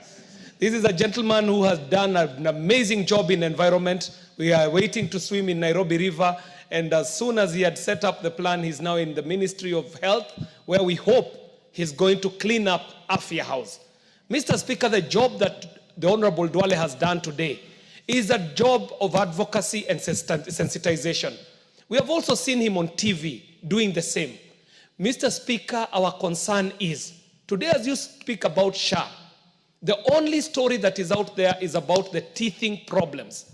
The concern is this ministry having any tangible plans to put up proper sensitization and communication campaigns to allay the fears that Kenyans have? Because the questions that Honorable Kawanjiko has are the same questions Kenyans have there. The information sits at the ministry. However, it does not trickle down to the people. So that even as they're investing on the big plans in the ministry, how does this message get down to the people in Kenya? And finally, Mr. Speaker, there is a big investment in terms of money by Kenyans on making this universal health care work.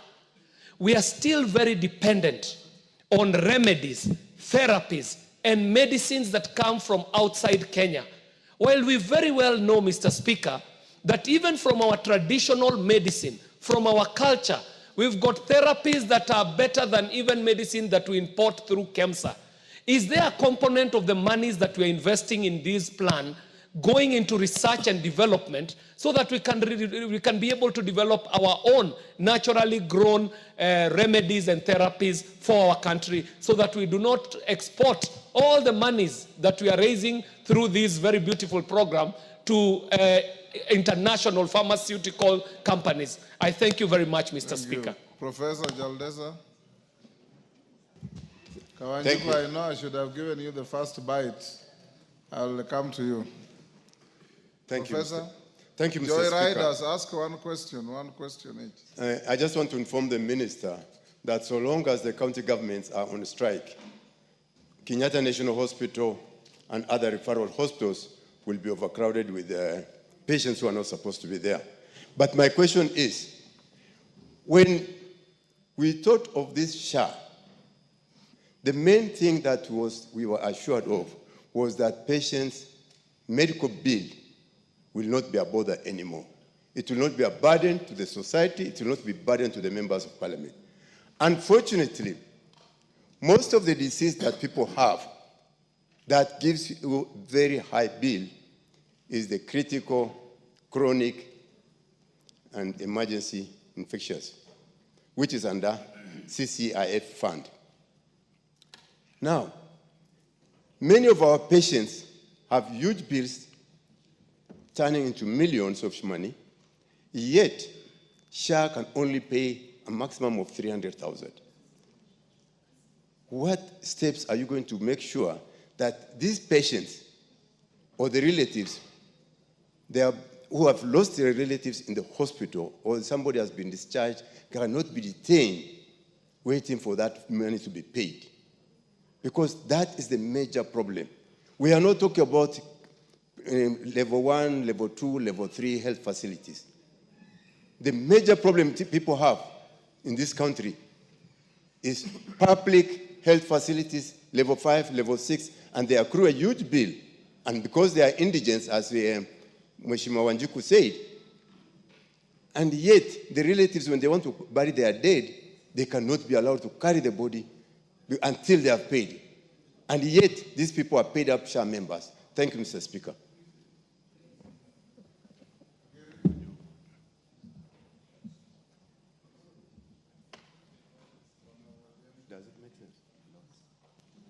Give her the mic. Thank you, Honorable Speaker, for the opportunity to ask my question. And my question, Honorable Speaker, is in regard to the monthly subscription that members to SHA have to pay.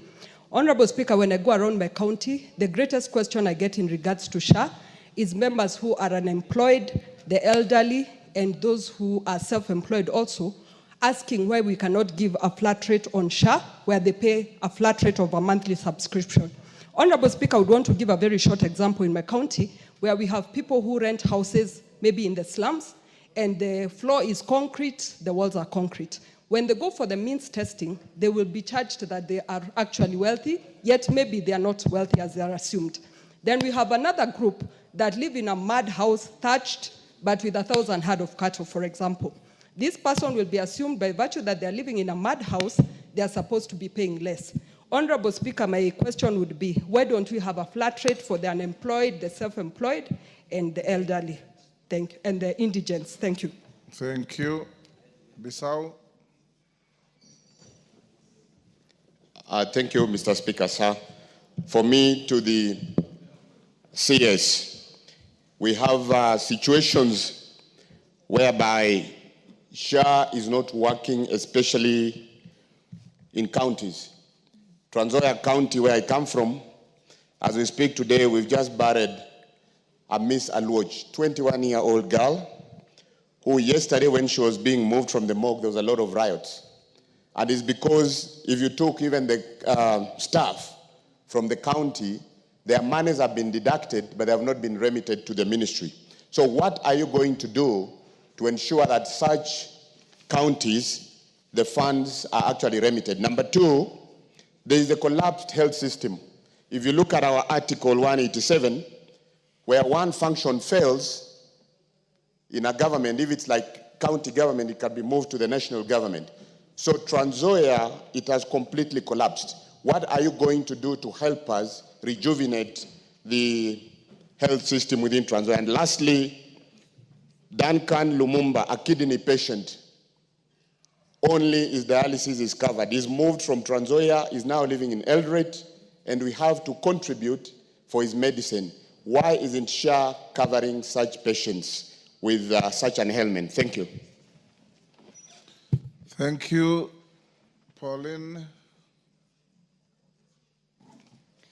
Thank you, Mr. Speaker, for giving me this chance. I have two questions to the Minister. First, I want to thank him for the elaborate information that he has given Kenyans on SHA. My question, Mr. Speaker, to the Minister, question number one is, what measures is the Ministry putting in place to ensure that places that have low registration on SHA are really encouraged and given information so that many community members can register. I can give an example of Samburu County, because if I look at the data of the people who have registered, I think Samburu County is on the bottom. So what measures are you putting in place to ensure that those people have taken SHA and also they get to benefit out of it? Number two, we know that majority of our patients or communities get treated at level 2 and level 3. And Mr. Speaker, we know the situation of facilities at the county levels. The healthcare system at the county levels is really collapsing. You go to any facility, you don't find medicine. The health workers are on strike. So communities at the end of it are not accessing services. What can we do to ensure that at the level 2 and 3, where majority of the community members go for services, really can be empowered to have staff in place, to have infrastructure, and also to have medicine? Thank you, Mr. Speaker. Thank you. Makali. With the mic. Thank you, Honorable Speaker. One of the issues that has been identified by the Minister as a challenge is manipulation of data by the beneficiary, the likely beneficiaries. Is the ministry making use of the community health workers on the ground to ensure that we develop a proper system for identifying the beneficiaries? And two, one of the issues which are also facing are the former NHIF employees. The minister has said we are going to do, those ones who have certificates will be deployed, proper certificates. Has the ministry carried out a staff audit of the former defunct NHIF defunct employees to see whom they are going to absorb from those particular NHIF defunct employees? Thank you, Madam Speaker. Martin.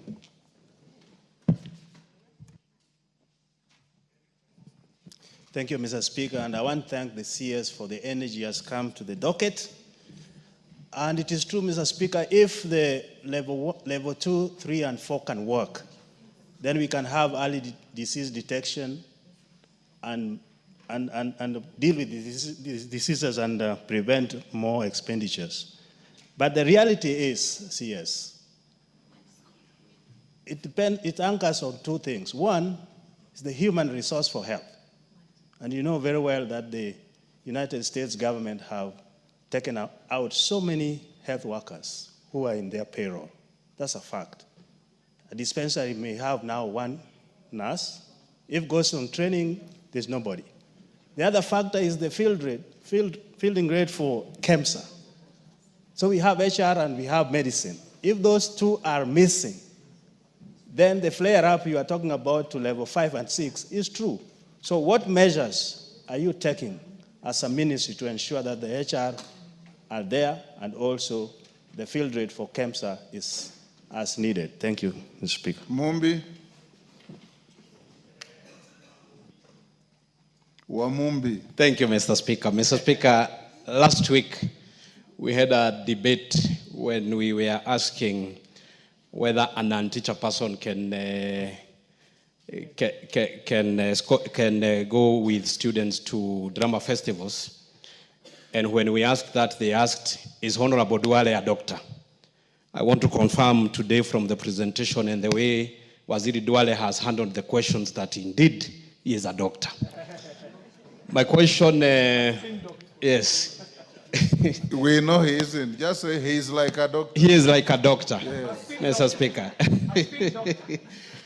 Mr. Speaker, my question to Waziri Duale is on ICU patients. We have had a challenge with ICU patients. For example, the PS Public Health knows that I had an issue at Tumotumo Hospital in Madera constituency where an ICU patient passed on with a bill of 1.5 million, and there was a challenge from SHA in settling that bill. So, Waziri, how far are we with regard to ICU patients? Thank you.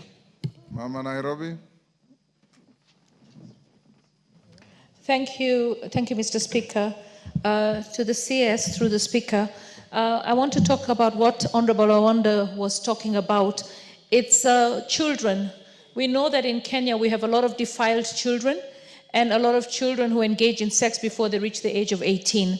We have a serious problem in that if a family has the NHIF, the SHA cards, medical cards, you've got the wife, you've got the husband, and then you've got the children. If the wife has given birth, right? And the daughter, 2-3 months later, is giving birth because she was defiled. The system has no way of picking that child and giving her the right cover because she's a minor. And we know that during the pandemic, we had over 300,000 minors that got pregnant through defilement.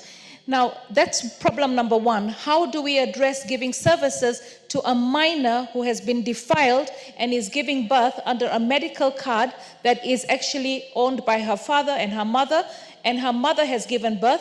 So in the same family unit with the same membership number, how do you accommodate that minor to get the right services?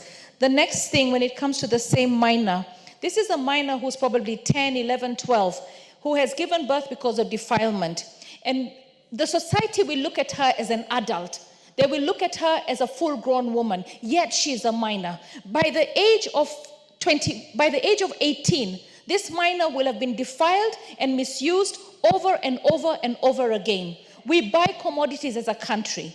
I want to know whether you would ensure that that minor is counseled and put into a family planning program so that she doesn't have a child at 13, 14, 15, 16, and then before you know it, she's wasted her life, no education, and she's a burden to her family, and the children are a burden to her. And then we also have a big problem with the abortion guidelines. The court has given a ruling that the abortion guidelines have to be released by the ministry. Could I know whether this will be based on your religious beliefs, or whether you as the CS will do the right thing and ensure that guidelines to abortion, which is permitted under the Constitution and has been spoken to by the courts, will be released so that we can have safe abortions where required. Which Thank you. constitution are you quoting? Article? Which constitution are you quoting? Article 26(4) permits abortion. Abortion is illegal and except under very stringent circumstances. Yes, but there is no guidelines issued under those stringent circumstances. And the courts have pronounced themselves saying that, Article 26(4), thank you. The courts have pronounced themselves on that issue, that the emotional state of the mother, the emotional state, the physical and the social states are also supposed to come into consideration. There is a live ruling on that in the case of JMM, which I will gladly share with the CS for him to become acquainted with that. I know that the church is fighting it, but right now, if a woman is supposed to procure a safe abortion and the doctors want to do it, there are no guidelines. So doctors don't do it, and the woman dies because there are no guidelines. And yet the doctor knows that this woman should actually have a safe abortion. If you go to KNH right now, in the wing for abortion,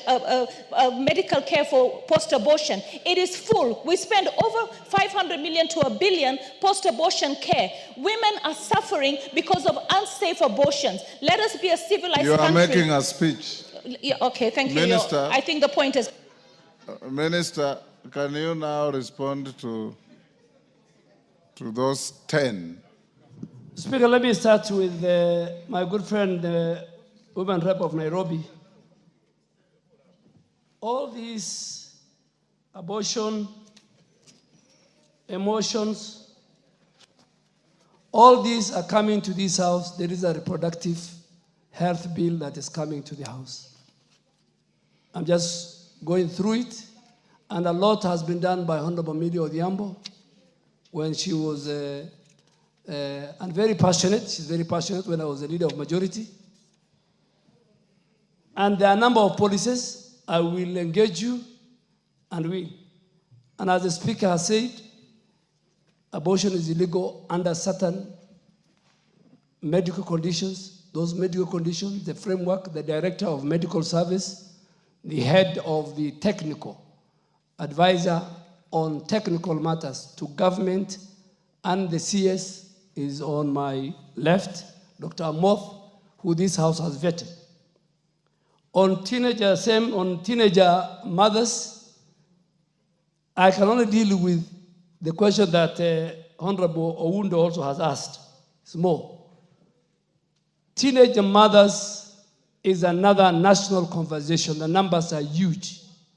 It is a conversation, national conversation, for the leadership in this house, for religious leaders, but for SHA, we are giving them special temporary cards. They don't need to use their mother. If they deliver on the same day, the mother will use her SHA card and the lady will use her temporary card. Honorable Wundo, I agree with you. I mean, you are at the border. It's very complicated. How do you identify a teenager who crosses from the neighboring country? But I want to assure you that we have a way of giving, even when neighbors cross, they have alien card. So we will use the alien card as we give temporary card to our ladies. On indigents, as we government look at the social health, social protection data to make sure that it's clean, even the elderly people who are getting 2,000, we want to find out, are they indigents? Some of them might not be indigents. Some of them might not even require that. So we are in the process of doing mean testing for the national government and the county governments, and you will help us. Because even in your constituency, you might find indigents that you want to pay either through NGAF or through the national government, CDF. Honorable KJ, sensitization, yes. I know you have a communication background. But ask yourself, every day, as we sit here, Mr. Speaker, on our dashboard, 40,000 Kenyans has registered as of now. So, per day. And out of the 40,000, we can tell how many have gone through the mean testing and how many have paid. Like yesterday, we had 47,000 Kenyans who registered online. 18,000 of them went through the mean testing and paid close to 18 million. So you see, is that the average is about 1,000. But I want to assure this House, because universal health care, we meant for the 80% Kenyans who were not accessing NHIF. NHIF was colonial. NHIF was a club of the salaried people. 20% were accessing. This universal health care, SHA, wants to bring on board the 80%. And that's why we're doing the mean testing. The bottom of that mean testing, the bottom that somebody will pay, will be 300. And I want to give an example of Mr. Speaker. Mr. Speaker, I really want you to allow me to use you as an example, if you allow me, Mr. Speaker. Mr. Speaker, you pay NHIF now, I mean SHA, you are paying 47,000.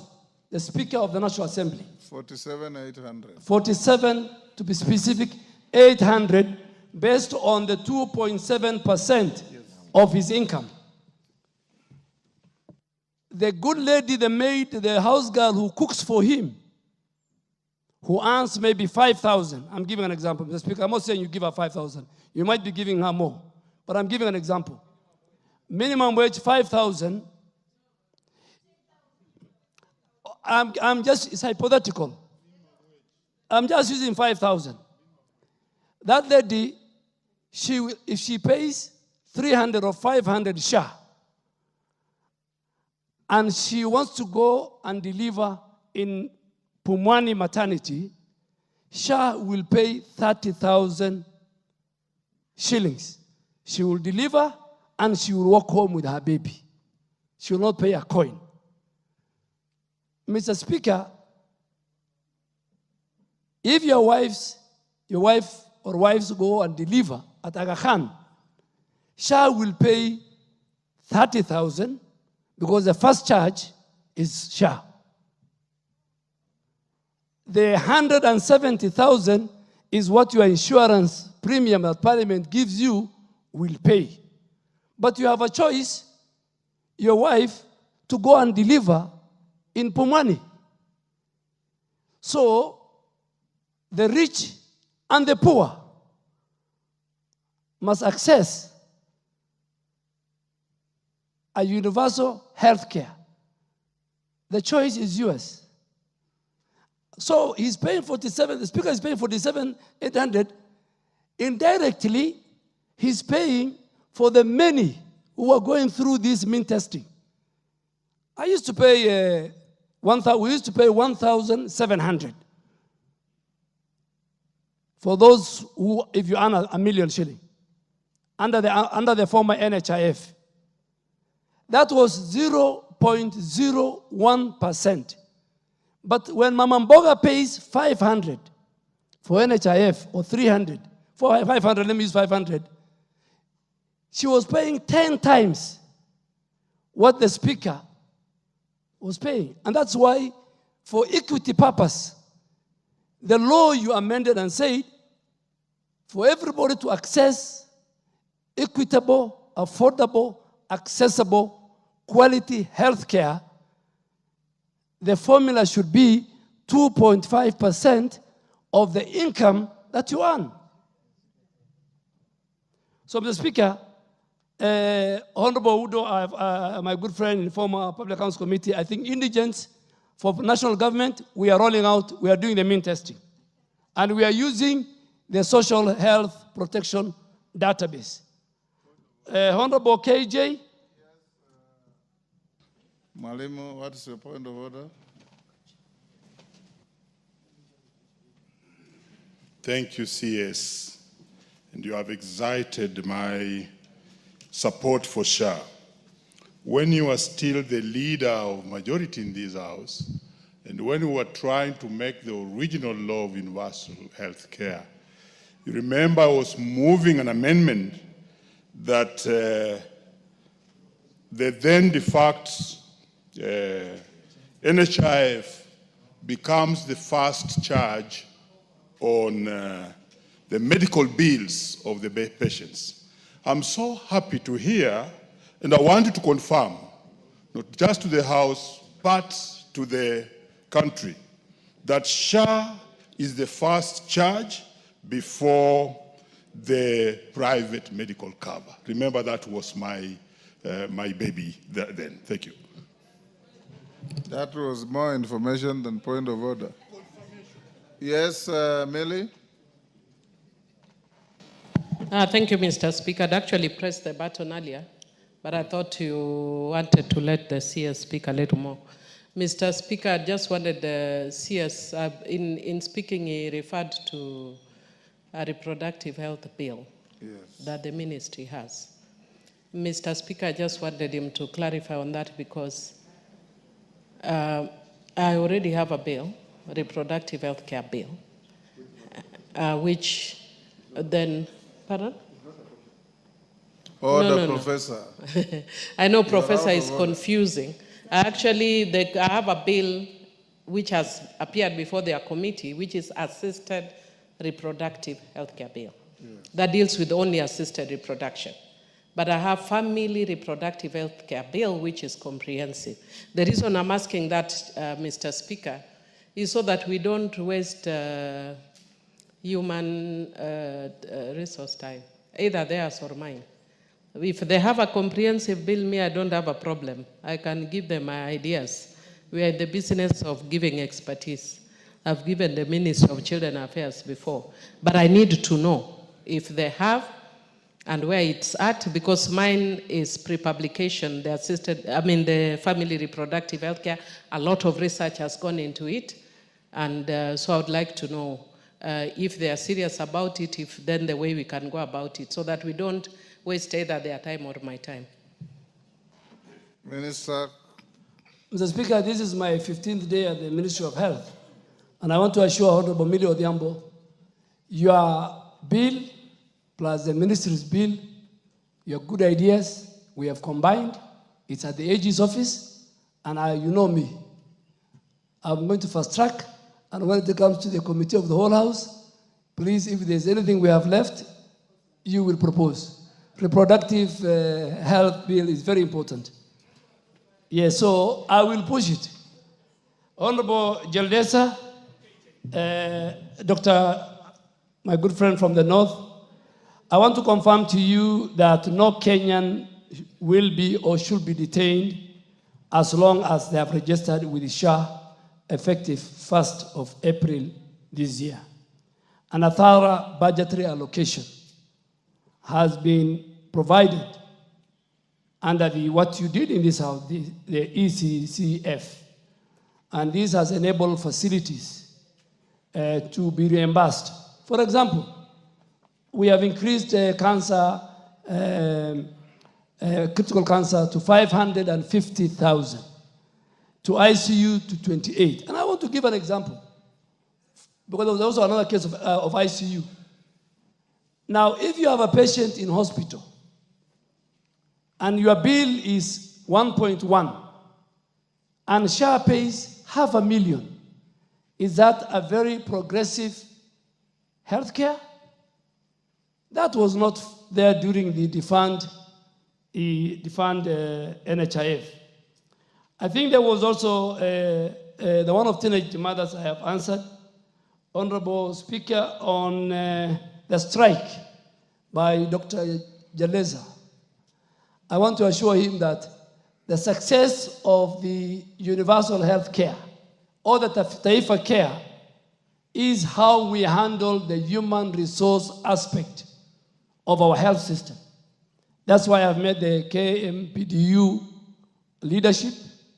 That's why I'm sorting out the issue of internship in consultation with the county governments and the presidency and the National Treasury and Parliamentary Committee on Health. That's why I met the universal health workers, and I had a meeting with the Council of Governors. And Kenyans must talk to each other. They must not talk at each other. There is light at the end of the tunnel.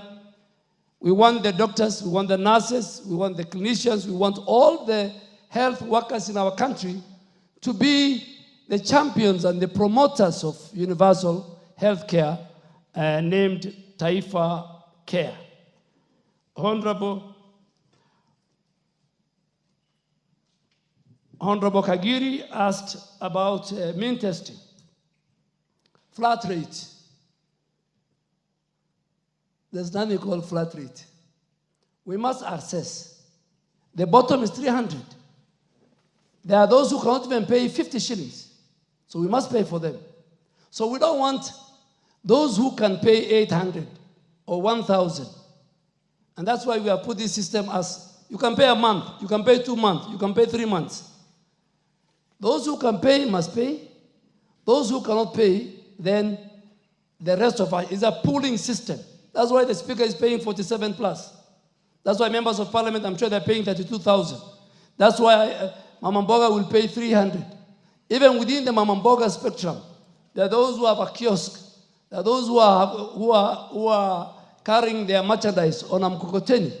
So there are different levels, but pooling the resource together will give our people a universal health care. But above all, the 21 million Kenyans who have registered, at a go, they can access any primary, public, private, faith-based health facility, free of charge, budget allocated, appropriated by this House, Mr. Speaker. Mr. Speaker, there was an issue of by Honorable Pauline on registration, Samburu being bottom. There are a number of ways you can register. If you have your iPhone, or if you have a phone which is Android, please go to www.sha.go.ke.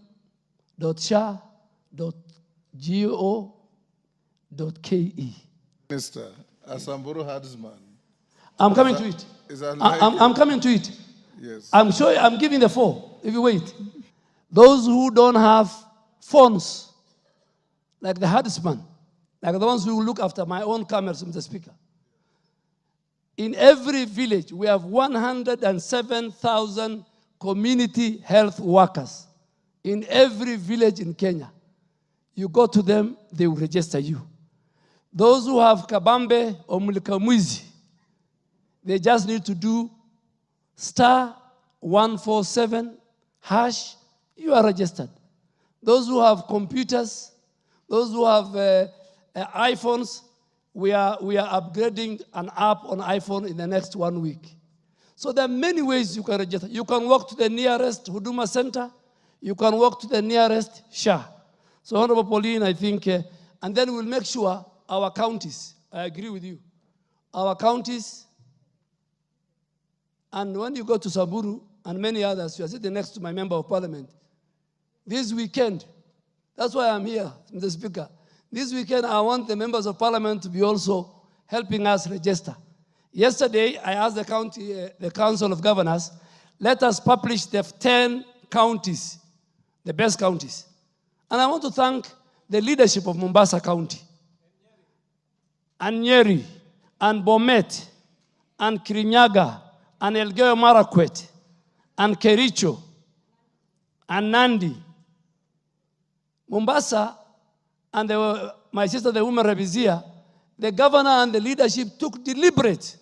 Today, 59% of the people of Mombasa have registered SHA. Bomet, Kilifi as a county, I've agreed with the governor, so they only allowed me to say the top 10. But from next month, every month we will do 10 counties. We are starting with Kisumu and Migori. And then we do every of the former 8 regions, we do 2. We'll do Kilifi. We will invite the first day all the leadership, Mr. Speaker, from the governor all the way to the MC and our members of parliament. I will be there. So that we tell our people to register en masse. Already they are registering between 40 and 50,000. But some counties are lagging behind. I'll give an example of number 2, which is Bomet. Out of our target population of 875,000, 426,000 people in Bomet County have registered for SHA. So SHA is working, and it's helping the people of Kenya. Don't listen to the naysayers. Honorable Bissau, you talked about Trans Nzoia. You talk about county governments. Today, I want to report, during the NHIF defund, the private hospitals and the faith-based used to lead in terms of numbers. But today, 51% of Kenyans are accessing public facilities, more so level 2 to level 4 in our counties. The reason why?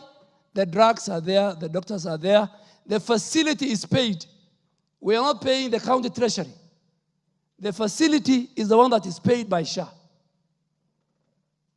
And they claim it from SHA. So I think maybe that county is one of the counties that we shall visit. Minus politics. Minus politics. The lives of our people. Every leader, beginning with the president, the lives of our people is our constitutional and moral duty. Let us, at least for some time, I really want to help you. Even me, I think for the next 6 months, I will only talk about health and health and health. There are many, many other issues of health. But today I decided, let us deal with this. I didn't get the member for at the far end on the manipulation of the NHIF and staff audit. Yes, I said we have over 800 NHIF staff. In your own act, the SHA Act, you stated it that the first priority is given to the NHIF staff in a competitive recruitment to make sure their papers are in order. Yes, Ferdinand, what's out of order? Maybe it's just an input, but it's like a Waziri. Under what standing order are you making an input? No, all I wanted to find out is a program, specific program. I think you talk about him going around, but I want him to come out very clear.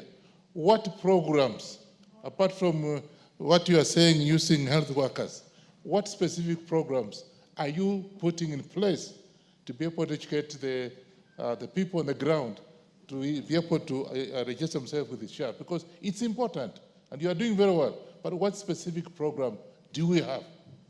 That's what I want you to tell me, not you going around. Mr. Speaker, this is the first program I'm doing. I am talking to the leadership of this country. This is a very serious program. It has never been done. I am talking to 349 members. Even those who are not here, they will read the answer. There are many Kenyans who are watching me on TV.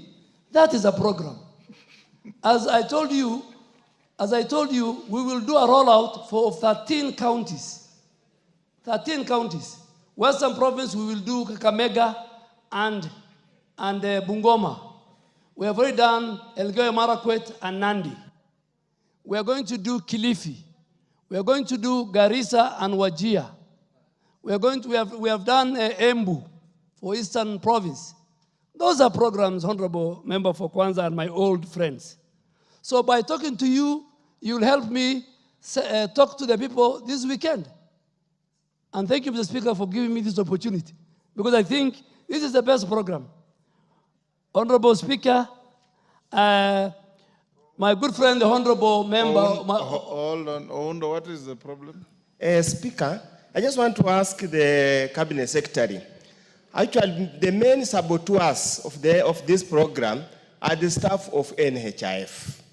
Many times when you go to the offices, they say they have no idea at all what this SHA, chief or chief, whatever they call it.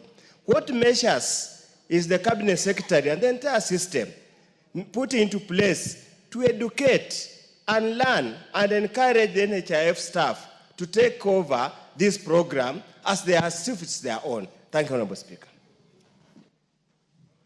Speaker, if you could have allowed me first, I finish the questions. But we have a program for NHIF. This House passed a law that they should be given the first opportunity. We have five directors.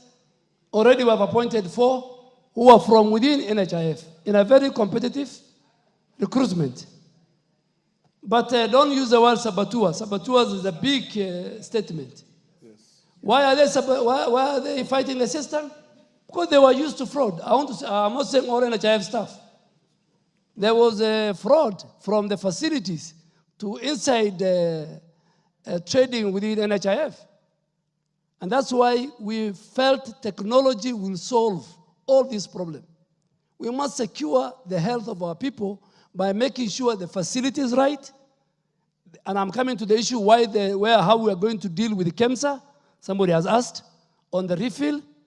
Our health workers will not be in the streets, and they go and serve the people. So, Mr. Speaker, Honorable Wino asked that question on human resource. I want to assure you that a stable, firm, solid healthcare workforce is the success of SHA and is the success of universal healthcare. And we are committed to that as a government. USAID, I have many other questions. I've asked the Speaker, what happens to the many programs and staff who are under the USAID with the coming of the new administration in that? I'm going to answer. But in the next 5 years, this administration has put in place, and I'm sure the budget office knows, that we will recruit 20,000 new healthcare workforce. On KEMSA field rate, at the moment, I think it's about 47. For us to succeed, we must take the field rate in terms of drugs and equipment at KEMSA to 90%. And we are finding a way of how to partner with the financial institutions to support KEMSA so that drugs go to the last mile, last center is done. I think, Honorable Speaker, the last one was the member for Madeira, a very good friend of mine, an active member. You talked about the ICU, yes. That is why we increased the ICU from 4,000 to 28,000. During defunct NHIF, ICU was 0. They were not paying for ICU. They were not paying for surgeries. They were not paying for cancer. Their payment for maternity was very low. So there are more benefits that Kenyans can get under SHA for them to live a healthy life, and this SHA, our universal health care, is meant to give us an equitable, a more quality health care, and more affordable. Honorable Speaker, I think, unless I've forgotten, I have done most of the questions. Yes, KJ, you are out of order. Oh yeah, the second question I think was on, I am not a herbalist, and neither am I a doctor, and I want to confirm to the House. And if you look at how many ministers were doctors at MOH, one of the best ministers was former President, late Mwai Kibaki. In fact, in the last 15 years I was in this House, I think apart from Dr. Mailu and Dr. Deborah Baraza, the rest were not doctors. So I was not an environmentalist when I was the Minister for Environment. I was not from the military when I was the Minister for Defense. The minister's function is cut out, is about policy and direction and leadership. So you asked me about, in KEMSA, what we are going to do, Mr. Speaker, just to wrap up, there will be track and trace. Pharmacy and Poison Board is also part of this super highway technology. We will find every drug that is procured that comes to our market in our country is a drug that is not counterfeit. And I want Pharmacy and Poison Board leadership to listen to me.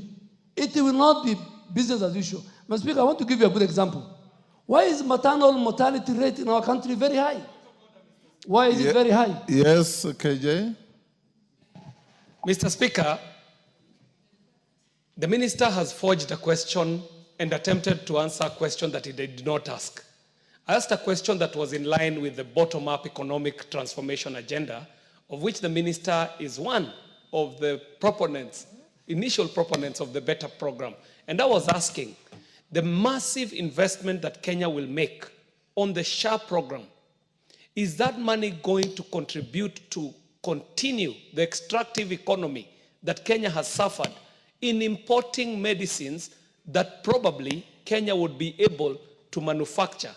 And the question was, out of all the investment that we will make as a country, is there going to be a component that is going to be assigned to research and development of locally produced or generic medicines that can be produced here to promote value addition and manufacturing in this country and save us forex and also contribute to our national GDP rather than export these monies to international pharmaceuticals? Thank you very much, Mr. Speaker. Mr. Speaker, that question is a different question.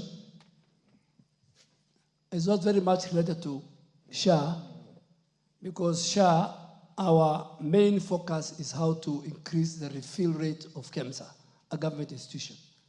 But as a country, I agree with you, we must empower our pharmaceutical manufacturing plants. And this House has an obligation, when you're dealing with a finance bill, to increase duty on pharmaceutical products that come from outside and protect the local pharmaceutical companies. Give an incentives for them to produce. But from where I sit, I want to make sure within the chain that the facility is right, the doctor is available, the drugs are available, mainly from KEMSA, and the days when you could steal the drugs of KEMSA and put it in a private hospital is not there. Because we follow, like the primary health care, level 2 to 4. During the NHIF defined time, the Speaker, it was only telling you which facility do you want to use in your locality. Now, you can be from Nyeri, and if you fall sick in Garissa or in Turkana, you go to the nearest primary health facility because your data and everything. So we follow the patient. And we pay after the patient is treated, after the patient has been dispensed with the drugs, after the patient is discharged. So this system will make sure that even those who are contributing get value for their money.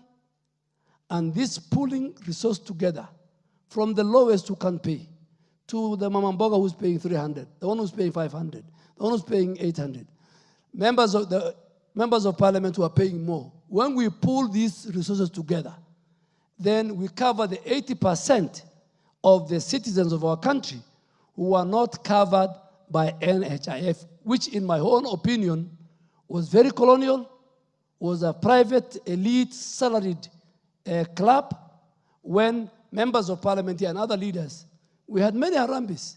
So we want to make sure that there is healthcare. And the Speaker, finally, if we sort out the healthcare of any nation, for example, our country, and we sort the education of our country, Kenya will move from a developing country to a developed world.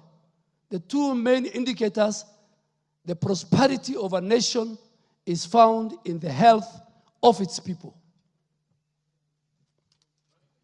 Thank you, Mr. Speaker. Njiku, the honor of the question. Thank you, Honorable Speaker. I think I'll just add one. Majority of the questions that I would have wanted to raise have been raised by members. But I have a question on primary health care and the quality as the CS is talking about.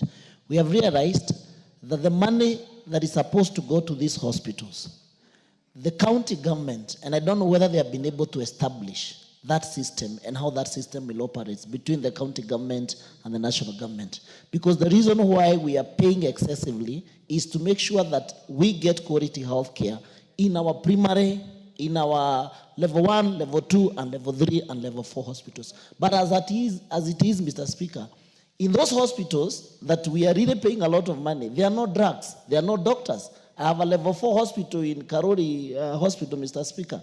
When you go to that hospital at 7, there are no doctors, there are no nurses, and we're expecting that we're going to give them quality health. It is next to impossible. There must be a way that the ministry is able to secure and track the money, the resources that they are sending to these hospitals, that they make sure that there is prudent use of these hospitals between the county government and the national government, Mr. Speaker. In a case scenario yesterday, and that's why we are saying we are paying expensively so that we can avoid many harambes that we normally cough out money during weekends. Yesterday I had an issue of a patient who has been, who was sent by Kenyatta National Hospital to go and seek for a colonoscopy kind of, to go and seek services outside the Kenyatta National Hospitals because their services, their machines are not operational. And I had to cough about 20,000 shillings to that patient. She's also telling me you need to follow up because I cannot be admitted. And you know, when you deal with that kind of a patient is above level 1, level 2, level 3, level 4. But still, that quality healthcare we are talking about cannot be realized even in the hospitals, Mr. Speaker. So the minister should make sure that there is a serious following as far as these resources are concerned to make sure prudent use for the transfer of the functions. Thank you. Thank you. Minister, response to that? Mr. Speaker, this House has passed a law called Facility Improvement Fund Act. That act, Mr. Speaker, has allowed the county hospitals or facilities the honorable member is talking about to receive monies directly from SHA without passing the county revenue account. So we have a safeguard. 2, for example, your constituent or a Kenyan cannot get the right drugs and the right doctor at the public facility at the level of primary health care. You walk to the nearest faith-based. You walk to the nearest private facility. So you have a choice. But I want to assure this House, the way you yourself have passed a law called the Facility Improvement Act. So there's no way, and it's good to be honest to the country, there's no way counties, and I want us to remove politics from this, and SHA will only pay for the number of people who visited that facility. So if there are no people who have visited the facility, you get 0. But for example, the closest facility, public facility, the patient is not happy. He has an alternative. He has a choice. You can go to the faith-based facility, you can go to the private facility, which is of equal level within the reading of the primary health care, level 2 to level 4, Mr. Speaker. Yes, what's the point of order? Mr. Speaker, I have no question, but I just wanted your direction. We have quite a number of questions in the order paper. Are you able to help us in terms of how to proceed? I was going to give direction. Okay, thank you. Thank you, Mr. Speaker. Yes, Kagusha. Honorable Speaker, thank you very much. I just want to first say that Mukurweini constituency. Hold your horses, take your seat. You are hijacking the floor. I was going to give direction on how we go to the next. We are finished with Kawanjiku's questions, so we want to go to the next. Take your seat. You'll have an opportunity. Members, we have now done about 2 hours with this minister. The next questions are 2 from Samuel Chepkonga. If we have joyriders in the same manner, we'll probably go up to 7:30 something. And we have other businesses to transact. Can we agree that we take one of Chepkonga's questions? I allow joyriders, a few of you. Then Basil will joyride on Chepkonga. Then we can get another time for the minister to, but so far on SHA he has done very well. At least he has given a lot of material for those who care to listen. What do you think, members? Yes, Basil? My question is actually related to Kawanjiko's, and is actually in the order paper. So that's why I thought we should finish up with the SHE, that is SHA and the SHIF. We are done with that. Chepkongas are also related to the same thing. So let's, Minister, let's take Chepkonga's questions. Can you? Yes, then Honorable Basil, you can actually come on alongside Chepkonga, and your question will be dealt with. So let's have Chepkonga. Yes, Mutuze? Mr. Speaker, my question is listed just immediately after Chepkonga's. Let's see how well we do. And I was thinking, Mr. Speaker, yes, just riding on your direction and your wisdom. Yes. Because none of us has the experience you have, that when you drop Chepkonga's one question, then you can also direct that mine also be heard this afternoon. Because mine is just very short. Chepkonga? Thank you very much, Speaker. Speaker, I will not read all the questions because all the questions have already been supplied to the Minister, and I'm sure he has the answers. The only thing I wanted to say, Mr. Speaker, is to congratulate the Minister for being appointed as the Minister for Health. Mr. Minister, I see people have been grumbling here as to whether Mr. Honorable Duale is competent. You know, I am a student of leadership, Mr. Speaker. And in my class, I was taught that to be a leader, you need 3 critical things. Number 1, you are consuming valuable time. No, I'm finishing. No, I'm just supporting him. You need ideas, people skills, and technical skills, and you can delegate the last one, Mr. Speaker. And I see he has the 2 very important ones, people skills and ideas. Mr. Speaker, I wanted to say this before I answer the question. Number 1, Mr. Speaker, there was animated discussion here in the afternoon when we were discussing the question of NGCDF. As you know, this matter is pending in court.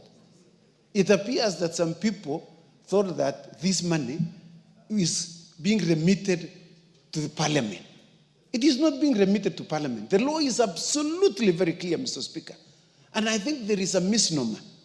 When the people hear us canvassing things for our constituents, Mr. Speaker, Article 94, which I must remind them, Mr. Speaker, using scripture, 2 Peter chapter 1, verse 12, says, remind yourself of these things, although you know them. I want to remind them, Mr. Speaker. Article 94(5) of the Constitution says, members of the Parliament or National Assembly deliberates on and resolves issues that are of concern to the people, Mr. Speaker. Mr. Speaker, there is no one else in Kenya who has been arrogated that power. And that is the reason why we are here this evening, Mr. Speaker, resolving issues that are of concern to the people with regard to health. We were resolving issues that are of concern to the people regarding education, Mr. Speaker. Which question are you asking? No, Mr. Speaker, it is a general comment. There are some people who are misled, Mr. Speaker. Mr. Speaker, I want to thank you very much. Because, you know, the SHIF and SHA, they have a lot of similarities. The point you have GCTF. tried to make, yeah. I think I made it at the end of Oh, Mondays. you did. Sorry, I walked out, Mr. Speaker. And Mondays appearance. Yes. And that you are not owners of CDF. And you should Absolutely. not create that impression. Absolutely, Mr. So Speaker. go ahead and... So I'm sorry. I'm sorry that, you know, I know you are very competent lawyer, Mr. Speaker, and I know such things will not pass you. Yes. Although you have nominated me as one of your lawyers Yes. for purposes of these NGCTF issues in this house. Mr. Speaker, Mr. Speaker, I would like to ask the question to the Cabinet Secretary. And I will not read. Mr. Cabinet Secretary, please, when you answer all of them. Just say, I beg to ask question 004. Yes, I beg to ask 2025. question 009 of 2025. No, sorry. 004, Mr. Speaker. I was almost ending up with, this is a problem of people sitting behind me who have questions also, Mr. Speaker. The Honorable Milemba. Mr. Speaker, I want to ask question 004 of 2025 and 009 of 2025, Mr. Speaker. 005 or 9? 005 and 004, as Yes, listed on the in order the paper. order paper, Mr. Speaker. Basil, can you also ask your question in a similar manner? Thank you, Mr. Speaker, and thank you to the CS for a very elaborative response that we have received this evening. My question is 017, 2025, that I want to ask to the CS. Do I read all of it? I just gave you direction, Basil, and you... Okay, 017, 2025. Yes. Question 1 all the way to question 3. Thank you. So, Minister, answer those questions 004, 005, and 017.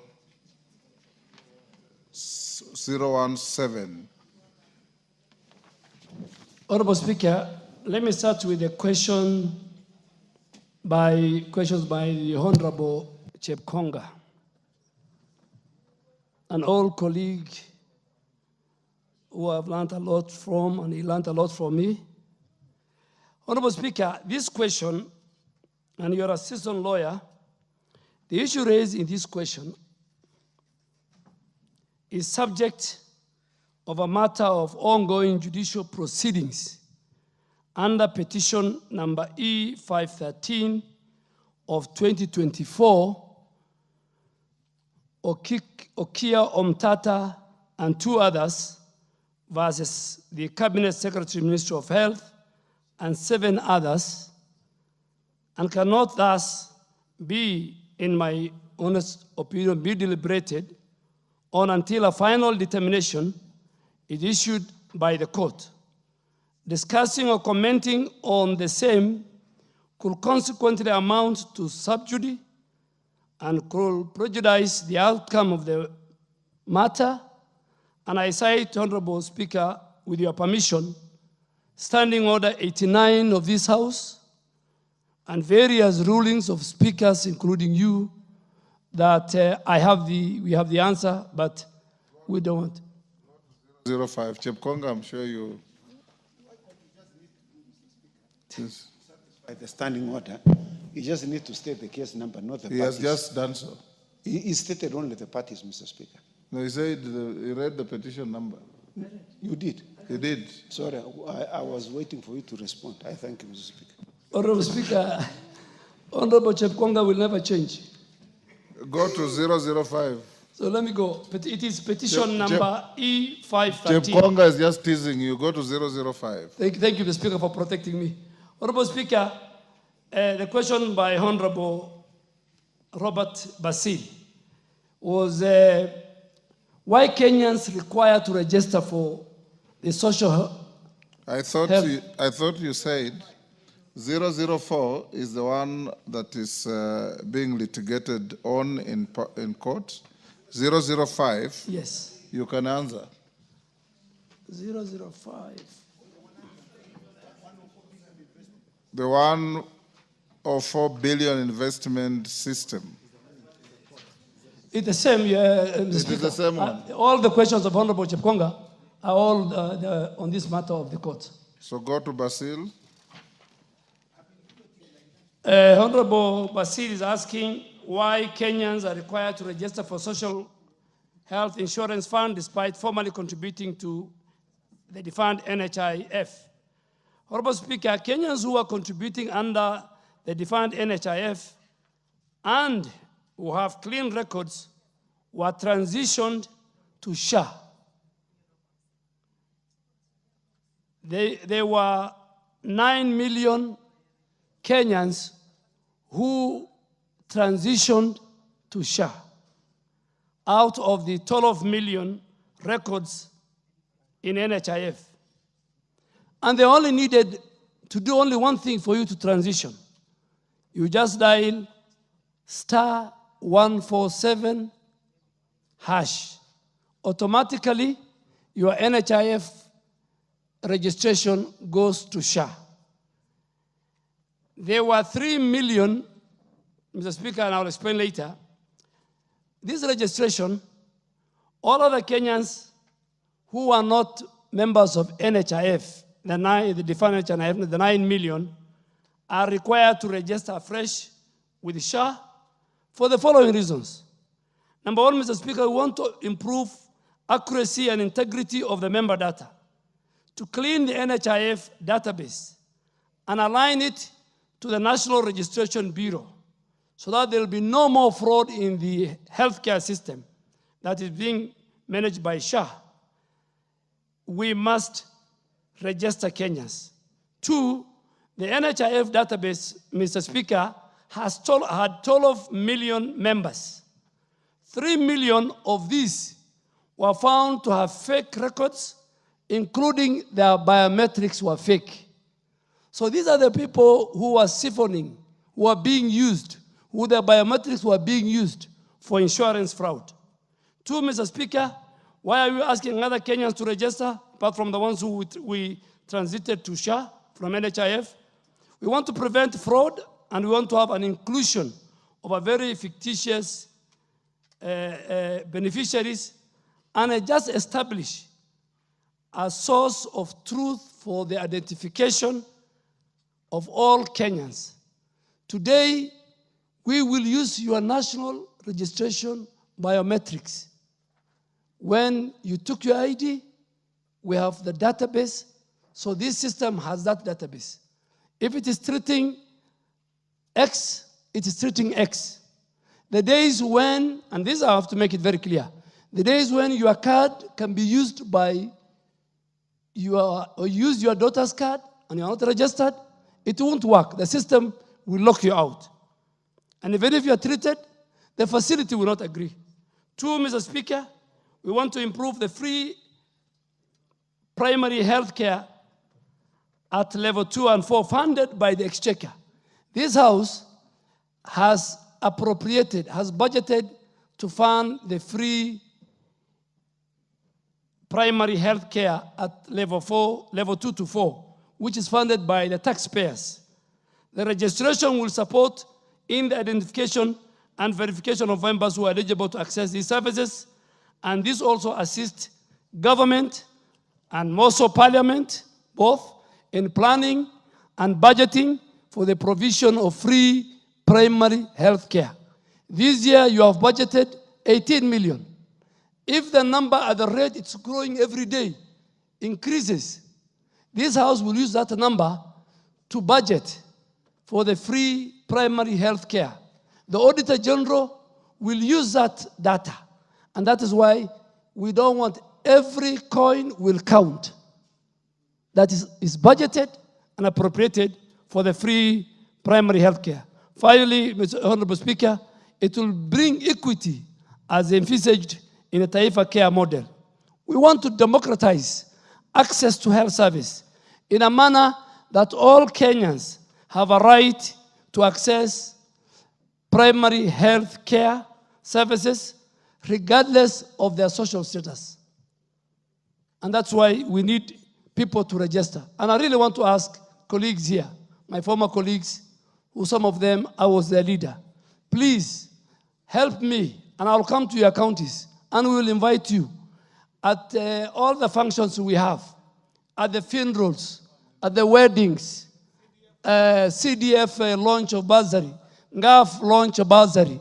Let us ask Kenyans to register first.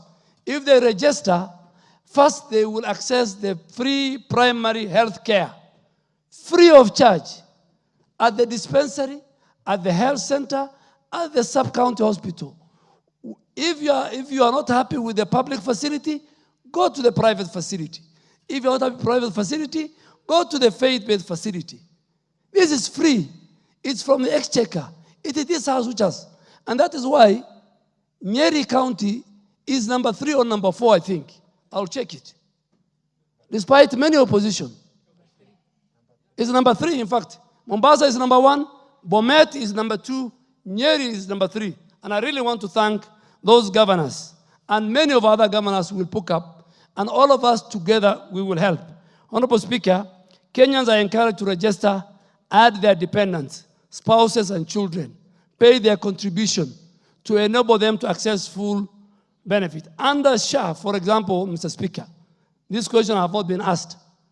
Under SHA, Kenyans can add a maximum of 4 spouses and no limit of children so long as there's a proof that that child belongs to you. So if you have 4 wives, I'm sure that I don't think whether you can contain. Angela here to hear that. In fact, yes, the biggest beneficiary of this house is Honorable Wanjala. And many other Muslim members of parliament, Mr. Speaker, they are not here. But this is the good news. But the children, there's no limit, as long as you want to approve. Yes, Oundo. Speaker, with your permission, allow me to relay the message to my neighbor, Honorable Wanjala, about the statement about the CS. He's my neighbor and also my brother-in-law. I'll gladly relay the information. Thank you, Honorable You're also Speaker. in the same group. No, I'm not, Honorable Speaker. God only gave me energy for one woman. Okay. Finish up, Minister. Honorable Speaker, so how do you register your spouse? How do you register yourself? How do you register and add your dependents? A person, Mr. Speaker, is very simple. Can visit www.sha.co.ke. He can dial star hash 147, star 147 hash. You can reach out to the nearest community health promoter if the person does not have a phone or is unable to read and write. For those of us who have Android telephones, you can download the Afya Yangu. That material is already on record. It's on record. Yes. Honorable Speaker, I think the other question was payment to SHA. Payment to SHA grants Kenyans additional benefits, Mr. Speaker. Mostly inpatient services under SHA. These benefits will kick in immediately, and I think even, Mr. Speaker, that one I've also said it. It is under record. For the employed Kenyans, you complete the registration, be declared by your employer, you remit over the remittance of the contribution by the employer by the 9th day of every month. For the informal sector, Honorable Speaker, they complete the registration, they complete the mean testing to decide on the payable premium, and they make payment through the same channel for registration. As of April 15, 2025, Mr. Speaker, a total of 4.386 million Kenyans have successfully completed the mean testing. The average number of Kenyans completing mean testing and making contribution every day is 20,000 per day. The average contribution currently stands at 590. They're paying about 590 for those who are registering and who are paying. Honorable Speaker, finally, as of April 15, 2025, SHIF paid members up was 5.6 million who are paying their contribution. 4.192,744 are from the formal sector, employed, and 1.4 Kenyans, including Mama Mboga. 1,423,000 are from the informal sector. Honorable Speaker, the last question of Honorable, I think, Honorable Basil, I have answered. Just to wrap up, with your permission, Honorable Speaker, I really want to ask. Just hold on. I'll give him a supplementary. Yes. Let's take 3 for supplementaries, then you finish up. Thank you, Mr. Speaker. One question each. Yes, for the CS are tried to answer my questions, but he has not clearly stated how much money in terms of contributions were in the accounts for NHIF and transferred to Social Health Insurance Fund. Okay. And then, for the sake of my mother, the CS, can you please explain to us what motivated the ministry to introduce SHA and SHIF when NHIF was indeed working? Thank you. But you are the ones who passed the law here. Basil, you are the ones who passed the law on what you are asking. Yes, Chepkonga, one question each. Yes, Kakuja, I'll give you. Thank you very much, Mr. Speaker. I can confirm that we passed 4 legislations, and the Committee on Delegated Legislation indeed approved 4 regulations, and we are in the process of approving the 5th one, Mr. Speaker. Mr. Speaker, you know the CS has spoken very well in a very flowery language about the benefits of SHA and how it is helping Kenyans. Mr. Speaker, you know, if we were to go out and say all these things, we may possibly be stoned, Mr. Speaker, because we have no evidence. And you as a lawyer, Mr. Speaker, you know, there is something called compelling evidence. Compelling evidence requires documentary proof or evidence, Mr. Speaker. Mr. Speaker, is it possible for SHIF or SHA or the ministry itself to give us flyers of the benefits of SHA? For example, Mr. Speaker, when they speak about the increment from 4,000 per night to 20,000 in an ICU bed, Mr. Speaker, where is this found? We've just had it. It is oral in nature. Mr. Speaker, is it possible to provide those benefits? Point made. Flyers, Mr. Speaker. Milemba. Kagusha, don't be agitated. I'll give you.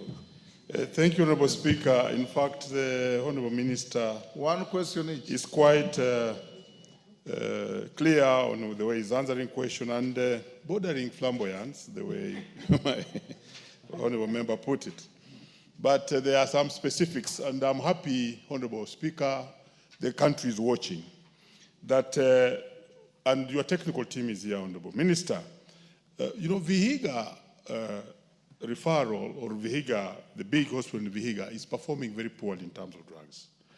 And you talked about refunds, or the money we remit to these hospitals, courtesy of what they have done, in terms of treatment of the patients. And they are owing, you are owing Vihiga 60 million. Possibly this is why we have this challenge. Also in the same county, we have Sabatia Hospital, we have a Muhaya Hospital, we have a Misi, your technical staff is here and they can check through, and we have a Musire, which are odd monies, and we don't have drugs. Could you explain what your ministry is doing to make sure that apart from this good talk we are speaking, we are also making sure that this hospital, among others in the country, get the refunds, or that language you used, so that they may buy the drugs. Thank you. Gagusha. Thank you, Honorable Speaker. I know Nyeri has been mentioned. many times, especially on the good record on how it has registered in this program. I'm surprised to say that to see that the CS says that Nyeri has been resisting. It is not true. Nyeri has been on the front line of registering the people, and I think they stand to be part of the biggest beneficiaries to where they benefit.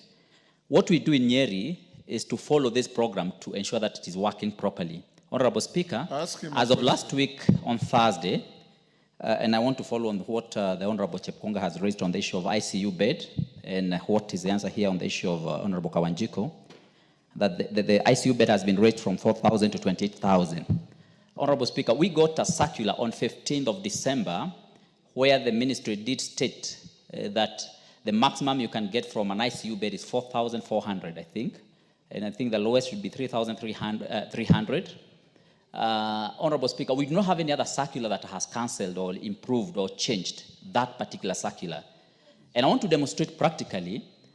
On Thursday last week, Mr. Nganga Kigoshi, who hails from Mutonga, Karaba sublocation in Mukurweini constituency, was admitted in Mukurweini Hospital, and he got into a coma and was supposed to be transferred to an ICU bed.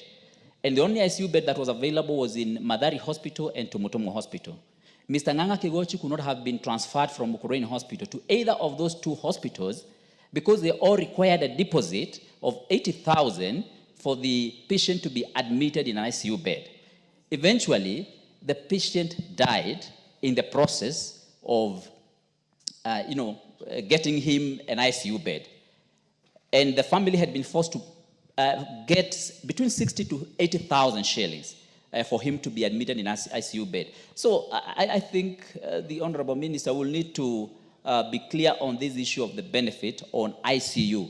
And those are some of the areas where we are finding what is being given by the ministry and what is on the ground being very different. Trans-Nzoia Women Rep. Thank you, Mr. Speaker. He's talking about Shakahola, referring to a hospital in Trans-Nzoia. Mr. CS, my question is, I don't know what measures you're going to put across because the propaganda is ahead of us. And I think what people are lacking in Kenya is the right information on SHA. Because truth be told, it is working. But I think the information that have been given is SHA is supposed to pay for all the bills that the patient incurs, which I think SHA doesn't do that. And it is important that they get to know exactly what SHA pays and to what extent it pays and what they're supposed to top up. Then secondly, Mr. CS, teachers and police officers are really complaining. And I think I get their complaint so clearly.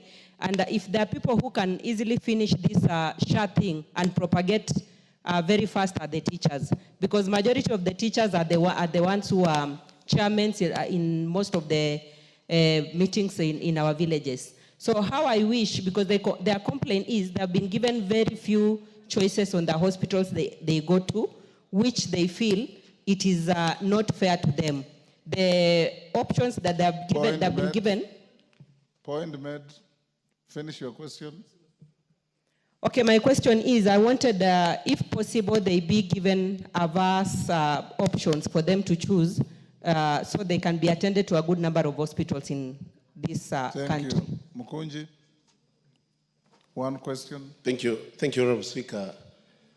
Honorable Speaker, during the NHIF time, I used to spare some resources of NGCDF to pay for the most vulnerable members of public, their NHIF, Honorable Speaker.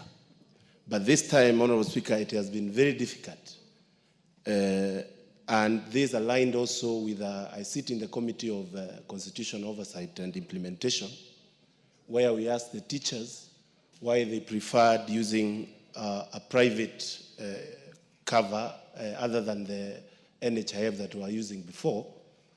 And they clearly told us that they were given a letter that SHA cannot be able to handle group payments of such a significant group of our people, and they are the ones that are paying SHA directly. And Honorable Speaker, on that, we also need to realize that for SHA or any insurance cover to work, equipping our hospitals is very key. And last 2023, we launched a very advanced system of cancer diagnosis with His Excellency the President at KU MTRH, which was being called CyberKnife radiotherapy equipment. And Speaker, I was very shocked last week to get a call from one of my good friends whose husband has cancer, that equipment has never been operationalized. And not because the equipment has a problem, but it's because they lack a technician to actually be able to run that machine. Honorable Speaker, I would like Waziri to clarify on bulk payments of SHA, especially to members and groups such as teachers, Point and the made. benefits, and also Member the for equipping Garissa. part. Thank you, Mr. Speaker. First, I wanted to tell the Cabinet Secretary Ferdinand, you already asked a question. I'm giving those who have not. on if this, Go ahead. this system of SHA or SHE is supposed to work. First, Kenyans have a lot of expectation on this issue. In that they believe the information out there is that SHA and SHE is supposed to pay for all the medical expenses that they incur in these facilities. So we need to clear that.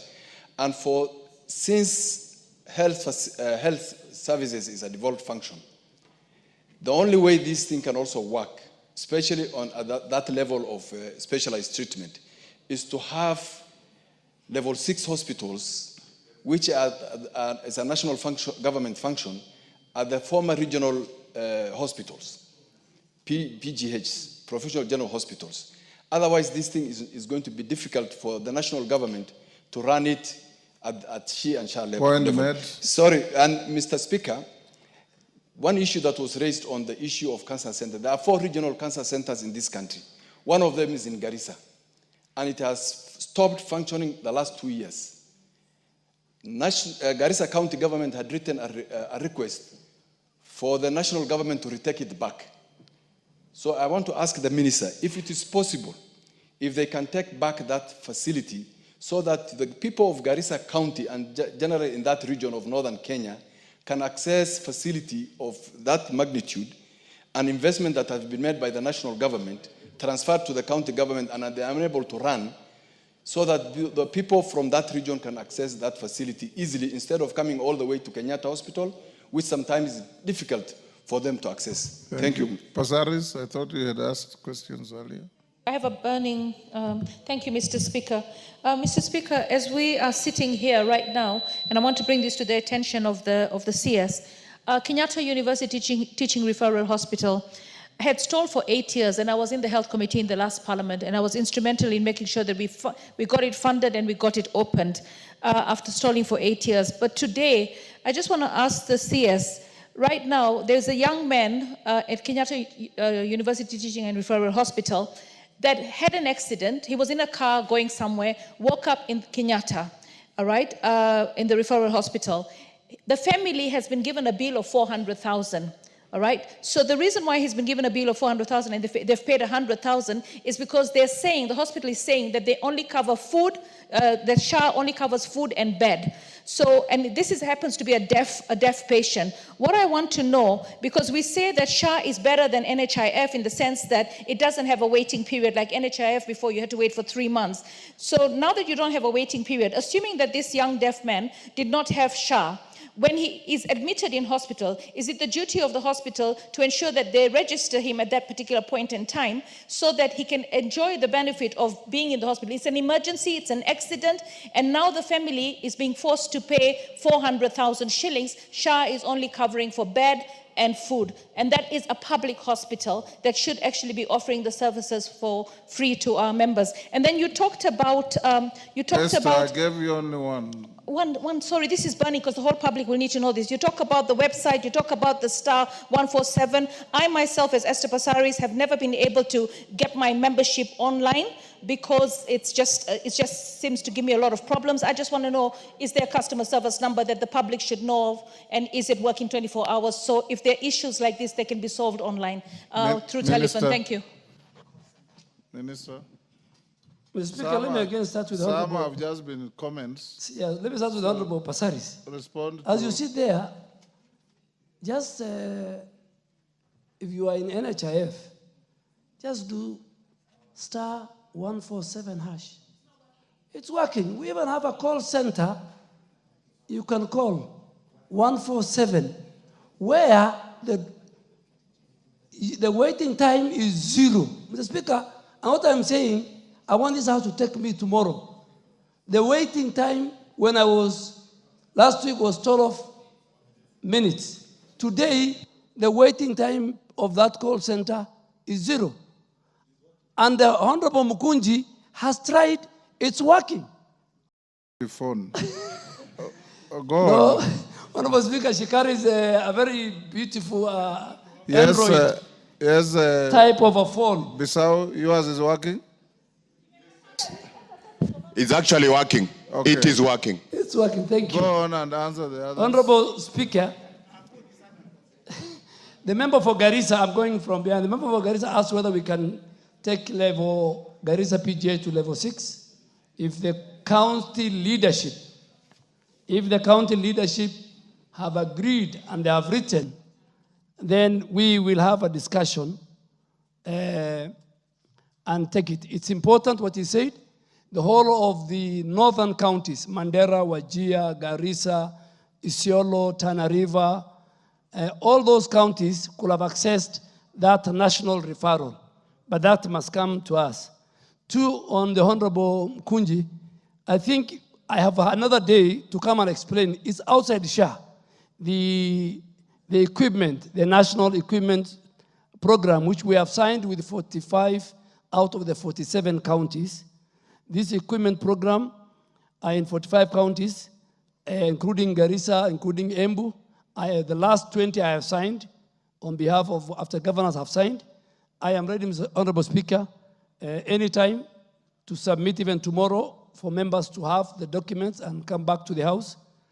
Honorable Speaker, I think on the issue of Honorable Milemba and Honorable Chepkonga, these benefits are real. Go to our website. The CEO of SHA has written to all the facilities that are accredited, whether they're government, whether they are private, and whether they're faith-based. Go to our portal, you'll see the benefits Would you give of the Minister SHA. a moment to answer your colleagues' questions? Honorable. Take your seat. Take your seat. Take your seat, Honorable Mukunji. When he finishes answering questions and yours has not been answered, I'll give you an opportunity to remind the House. But it's out of order to stand up and start arguing. Thank you, Honorable Speaker. That's why you are the arbiter. Honorable Speaker, Honorable Milemba asked on the pending claims, payments, all reimbursements. And I want to make it clear, everything I am saying, Honorable Speaker, through you, it's going unanswered. I don't want to cheat the people of Kenya. All reimbursements under SHA, whether they are at the primary health care facilities, whether they are at the ECCF, is done on the 14th day of every month. Last Tuesday, I said it. Call your facilities today. Outside the pending bill of NHIF, call your facilities today. If they have posted the claims, the reimbursements, they have it. The CEO of SHA has done a circulation to all facilities, Honorable, to all, not the ministry. That's a function of the facility, of the CEO. To all facilities. On the new enhanced rates for ICU and for cancer, I said it publicly on Tuesday last week when I was talking. And that effective date was that day on Tuesday when I spoke to the country. The first of April. Anybody before 1st of April, ICU was 4,000. After 1st of April, 28,000 per night. You know, let us not play. What I'm telling you is not politics. And I ask you, let us remove politics outside this thing. Honorable Speaker, I have not finished. The right information on SHA. Honorable Speaker, SHA shall settle all bills in accordance with the gazetted tariffs. The benefits are acceptable online. They're accessible online in all our facilities, and then through a call center, 147. You can call even 147 and ask, what are the benefits of SHA? You can go to our website. Facilities that you visit have on their board what you can access. Honorable Speaker, I think I've answered on Honorable Mkunja. I think there was the issue of the indigents. On the indigents, I agree with you. How do we access? Like the way you did it during NHIF. Currently, anyone willing to support the indigents must go through means testing. Because you can give us 10,000. This 10,000 can be of different capability. One can pay 0, one can pay 300, one can pay 500, one can pay 800. So it's good even you agree with us that the people you want to pay for, and we really want to support what we call the sponsor, both at the county level, at the national level, at the leadership level for indigents. We want to help the most vulnerable part of our community. Mombasa is a model. Mombasa, the leadership came together. They forget the other differences under the leadership of Governor Sharif. And in fact, at the Council of Governors, we applauded him yesterday, and the other 10 governors. I think there was a last one on the teachers and police. I was asked by the honorable member for the Speaker, Transoia, but the Speaker, oh yeah, she's around. Usually used to say when I was here that if the person who asked the question leaves the committee, you don't need to answer. But the National Police Service medical cover is a complementary insurance for police officers provided by their employee, which is the Ministry of Interior. This medical scheme is managed by the Social Health Authority as misreported is false. Minister, I want you to wind up. However, our police officers, Mr. Speaker, and even teachers can register to SHA like any other Kenyans, and they will be entitled to SHA benefits at all our public facilities, at our base facility, private facilities, and SHA contracted faith-based facilities. Honorable Speaker, there was one question that Honorable Basil has asked. The document I have given him, I think at page 8. Page 8, you have it, how much we have done, the transition. It was 1.484 billion that went. Honorable Speaker, I want to just urge, as I conclude, urge the House. They say you can survive with illiteracy until you die, but you cannot survive with the disease.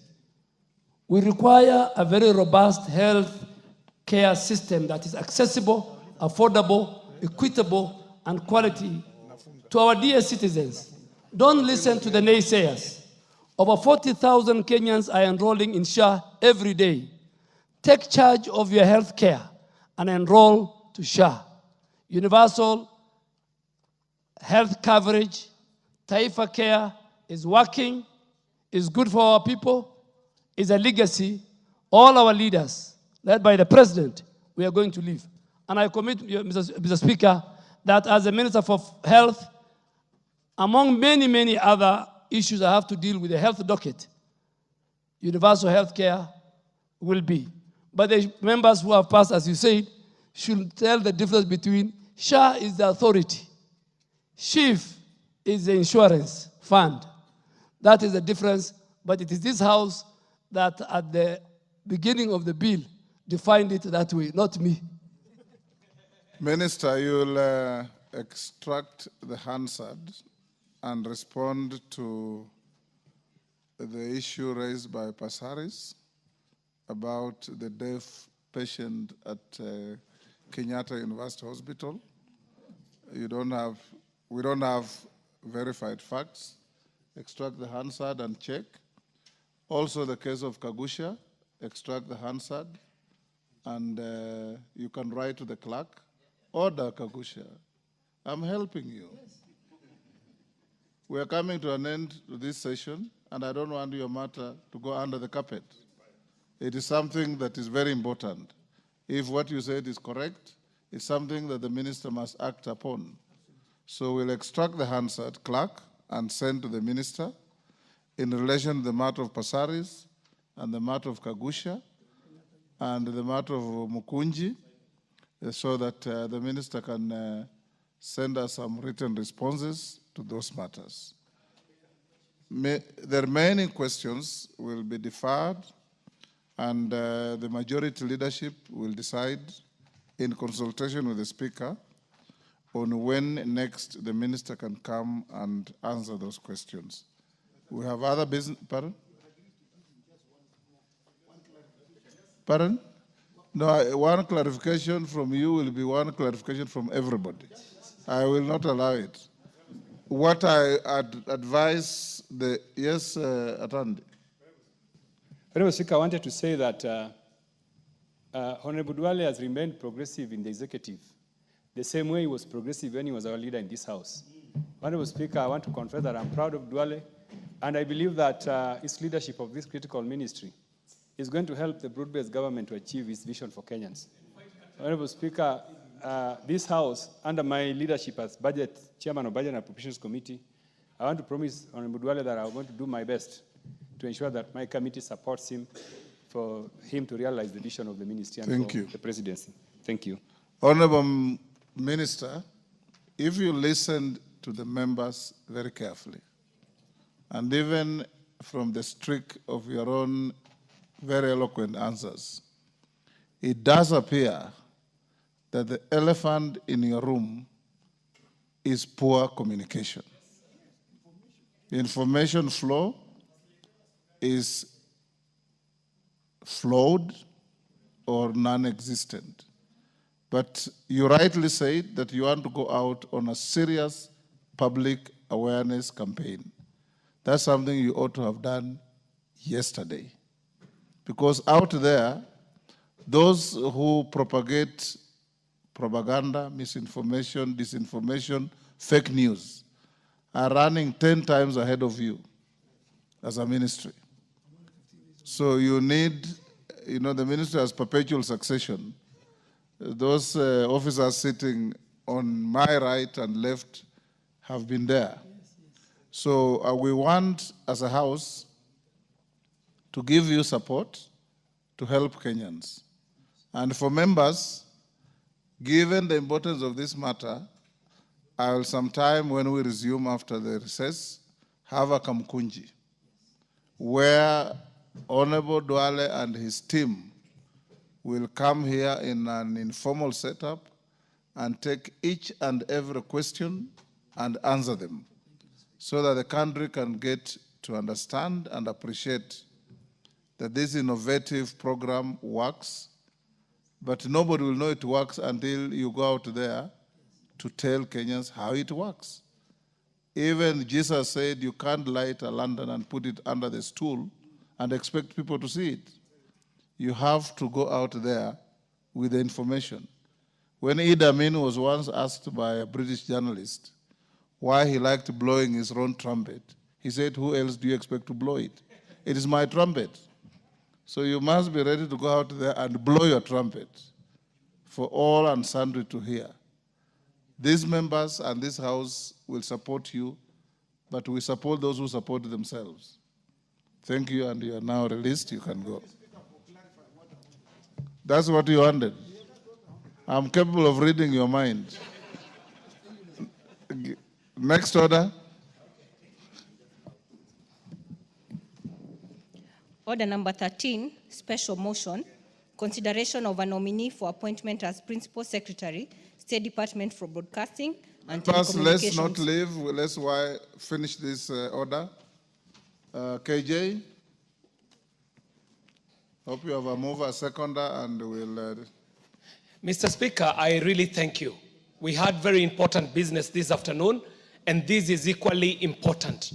Mr. Speaker, I stand to move a special motion on the consideration of a nominee for appointment as Principal Secretary in the State Department for Broadcasting and Telecommunication, and that taking into consideration the findings of the Departmental Committee on Communication, Information and Innovation in its report on the approval hearing of a nominee for appointment as Principal Secretary, which was laid on the table of the House on Tuesday, 15th April 2025, and pursuant to the provisions of Article 155(3)(b) of the Constitution and Sections 3 and 8 of the Public Appointments Parliamentary Approval Act, Cap 7F, this House approves the appointment of Mr.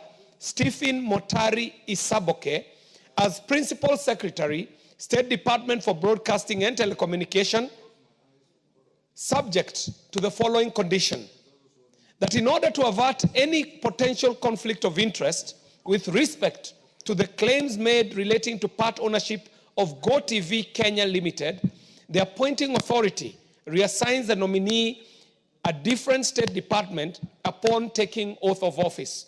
Mr. Speaker, procedurally, the committee undertook the vetting of this nominee. The nominee appeared before the committee and was engaged fully. And in this engagement, Mr. Speaker, this nominee was able to prove a number of things.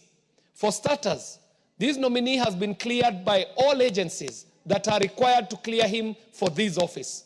Secondly, Mr. Speaker, this nominee was able to demonstrate great patriotism. Mr. Speaker, this nominee had been nominated to the position of PS in the State Department for Broadcasting and Communication. This is the State Department that is tasked with the role of communication, Mr. Speaker. Mr. Speaker, you were just talking about the failings in the communication in the Ministry of Health on the issue of SHA. Mr. Speaker, communication in government is domiciled in this State Department of Broadcasting and Communication. And in his presentation, Mr. Speaker, this nominee was able to convince the committee that as an individual, he is able to express himself articulately and eloquently, and as such, demonstrated himself as a great communicator. Mr. Speaker, this nominee also presented to our committee his qualifications. And Mr. Speaker, I can attest to the fact that this individual is not only just fit to be a PS in the State Department of Broadcasting and Communication, but even assigned any other responsibility in government, this nominee was able to prove his experience, his expertise, his patriotism, and his leadership, Mr. Speaker. Mr. Speaker, this committee did receive memoranda.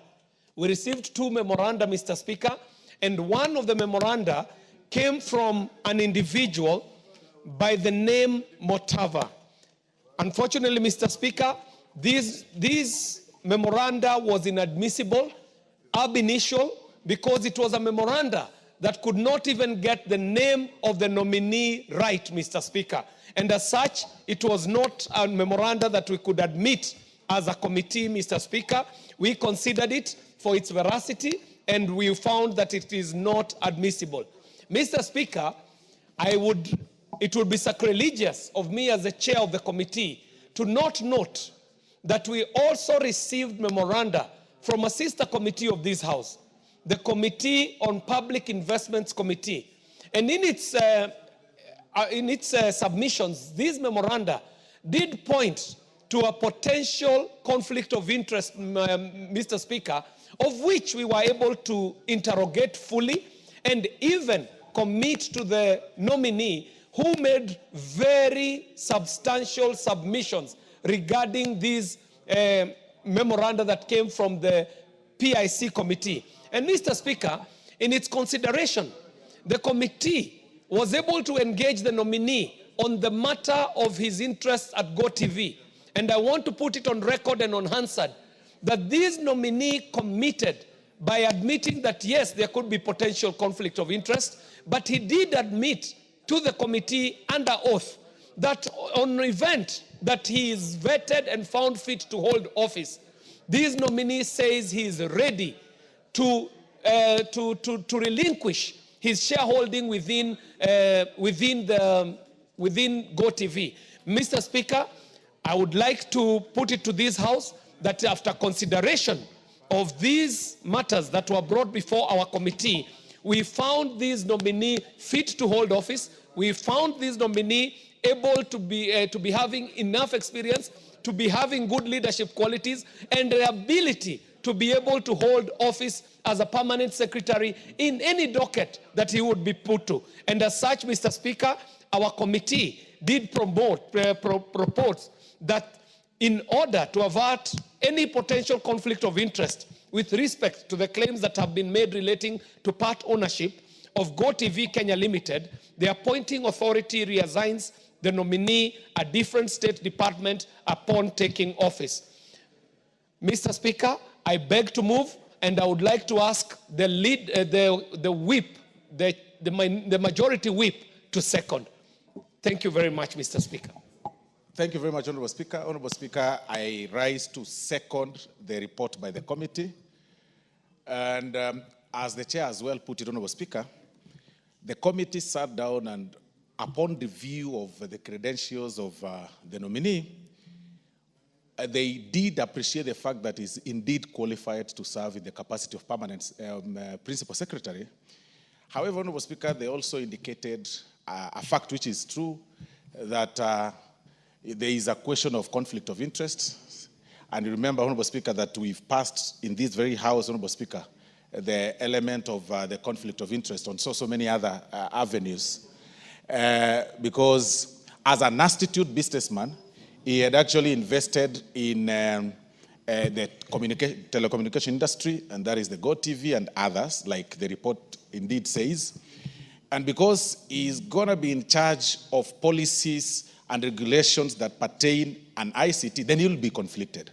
So it's only fair, Honorable Speaker, like the committee has put it, that in as much as we appreciate the fact that he is indeed qualified, that rider is also very important, that His Excellency, the President, reassigns him what really befits his duties, or that will not conflict his interest or personal interest, Honorable Speaker. So for that very reason, Honorable Speaker, I beg the honorable members to support that with that rider, that he be reassigned. And of course, this is now to the appointing authority. I don't know why, Honorable Speaker, Honorable Mboko Milemba is... Mboko Milemba, you're out of order.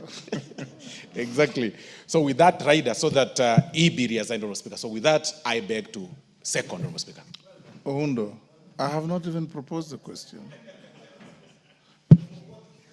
Honorable members, I now propose the question, which is that taking into consideration the findings of the Departmental Committee on Communication, Information and Innovation in its report on the approval hearings of a nominee for appointment as Principal Secretary laid on the table of the House on Tuesday, 15th April 2025, and pursuant to the provisions of Article 155(3)(b) of the Constitution and Section 3 and 8 of the Public Appointments Parliamentary Approval Act, Cap 7F, this House approves the appointment of Mr. Stephen Motari Isaboke as Principal Secretary, State Department for Broadcasting and Telecommunications, subject to the following condition: that in order to avert any potential conflict of interest with respect to the claims made relating to part ownership of GoTV Kenya Limited, the appointing authority reassigns the nominee a different state department upon taking oath of office. And honorable members, this kind of rider to a motion has precedent in this House. It has been done many times before. I put the question. The mover cannot reply. We put the question. Honorable members, I'll now put the question, which is taking into consideration the findings of the Departmental Committee on Communication, Information and Innovation in its report on the approval hearing of a nominee for appointment as Principal Secretary laid on the table of the House on Tuesday, 15th April 2025, and pursuant to the provisions of Article 155, 3B of the Constitution and Section 3 and 8 of the Public Appointments Parliamentary Approval Act, Cap 7F, this House approves the appointment of Mr. Stephen Motari Saboke as Principal Secretary, State Department for Broadcasting and Telecommunications, subject to the following condition: that in order to avert any potential conflict of interest with respect to the claim made relating to part ownership of GoTV Kenya Limited, the appointing authority reassigns the nominee a different State Department upon taking office. As members of that opinion say aye. Aye. Will those of the contrary opinion say nay? The ayes have it. Next order. Order number 16, the County Government's Additional Allocation Bill, Senate Bill number 1 of 2025, second reading. Atandi. Thank you, Honorable Speaker. Honorable Speaker, I beg to move that the County Government's Additional Allocations Bill 2025, Senate Bill number 1 of 2025, be now read a second time. Yes, Chepkonga. Yes, Chepkonga. Mr. Speaker, you know what the Honorable Atandi is seeking to move, Mr. Speaker, as you know, this touches on the county additional allocation revenue, which, Mr. Speaker, is tied to the court case of RMLF. And we had agreed, Mr. Speaker, that as a House yesterday, and we are seeking your invocation of Standing Order number 1, that we defer this matter pending resolution of the RMLF case so that we can discuss all of it in agreement, Mr. Speaker.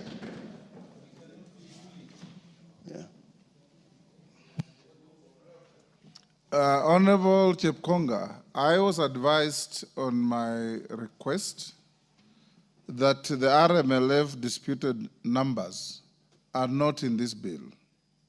They are ring-fenced elsewhere. So the passage of this bill will not undermine your interest in RMLF. And I think that being the case, there will be no basis for deferring this order. Yes, yes, Chepkonga. Mr. Speaker, with that information and clarification, Mr. Speaker, therefore, yes, that you are insisting that this matter must proceed, understanding order number 35. I am not insisting, Mr. I'm Speaker, advising you. Mr. Speaker, I see that we have no quorum in this House. I see we have no quorum, Mr. Speaker. There's no quorum, Mr. Speaker. Members, Sergeant, do you have quorum?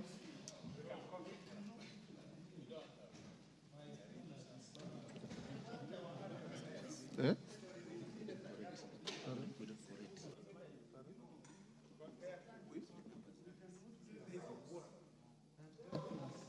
Yes, I'm advised Sergeant, ring the quorum bell.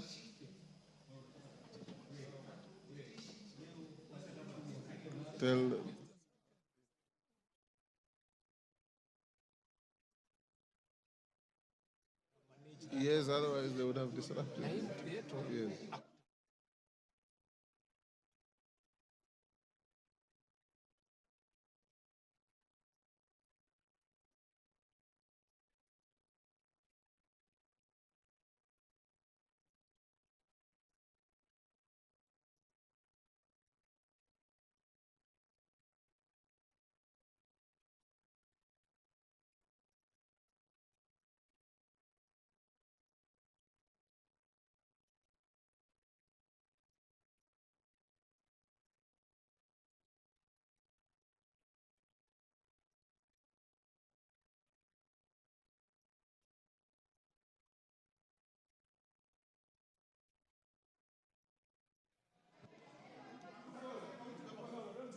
Give me the mic.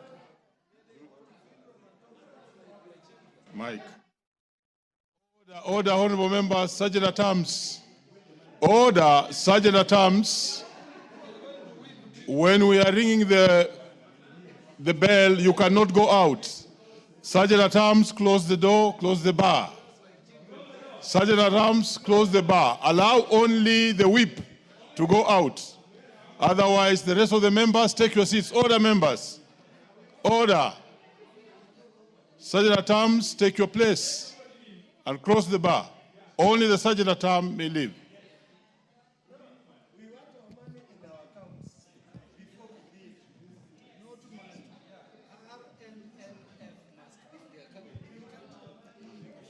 Sergeant at Arms, don't allow members to leave the house, but allow those who are outside to come in. So the bar should be opened, yes, but honorable members must not leave the house except their whips. Very well. Thank you, honorable members. Now we are orderly.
Order, Sergeant at Arms, you may ask that the bell can now stop because we have done with the 10 minutes. Honorable members, order, take your seats.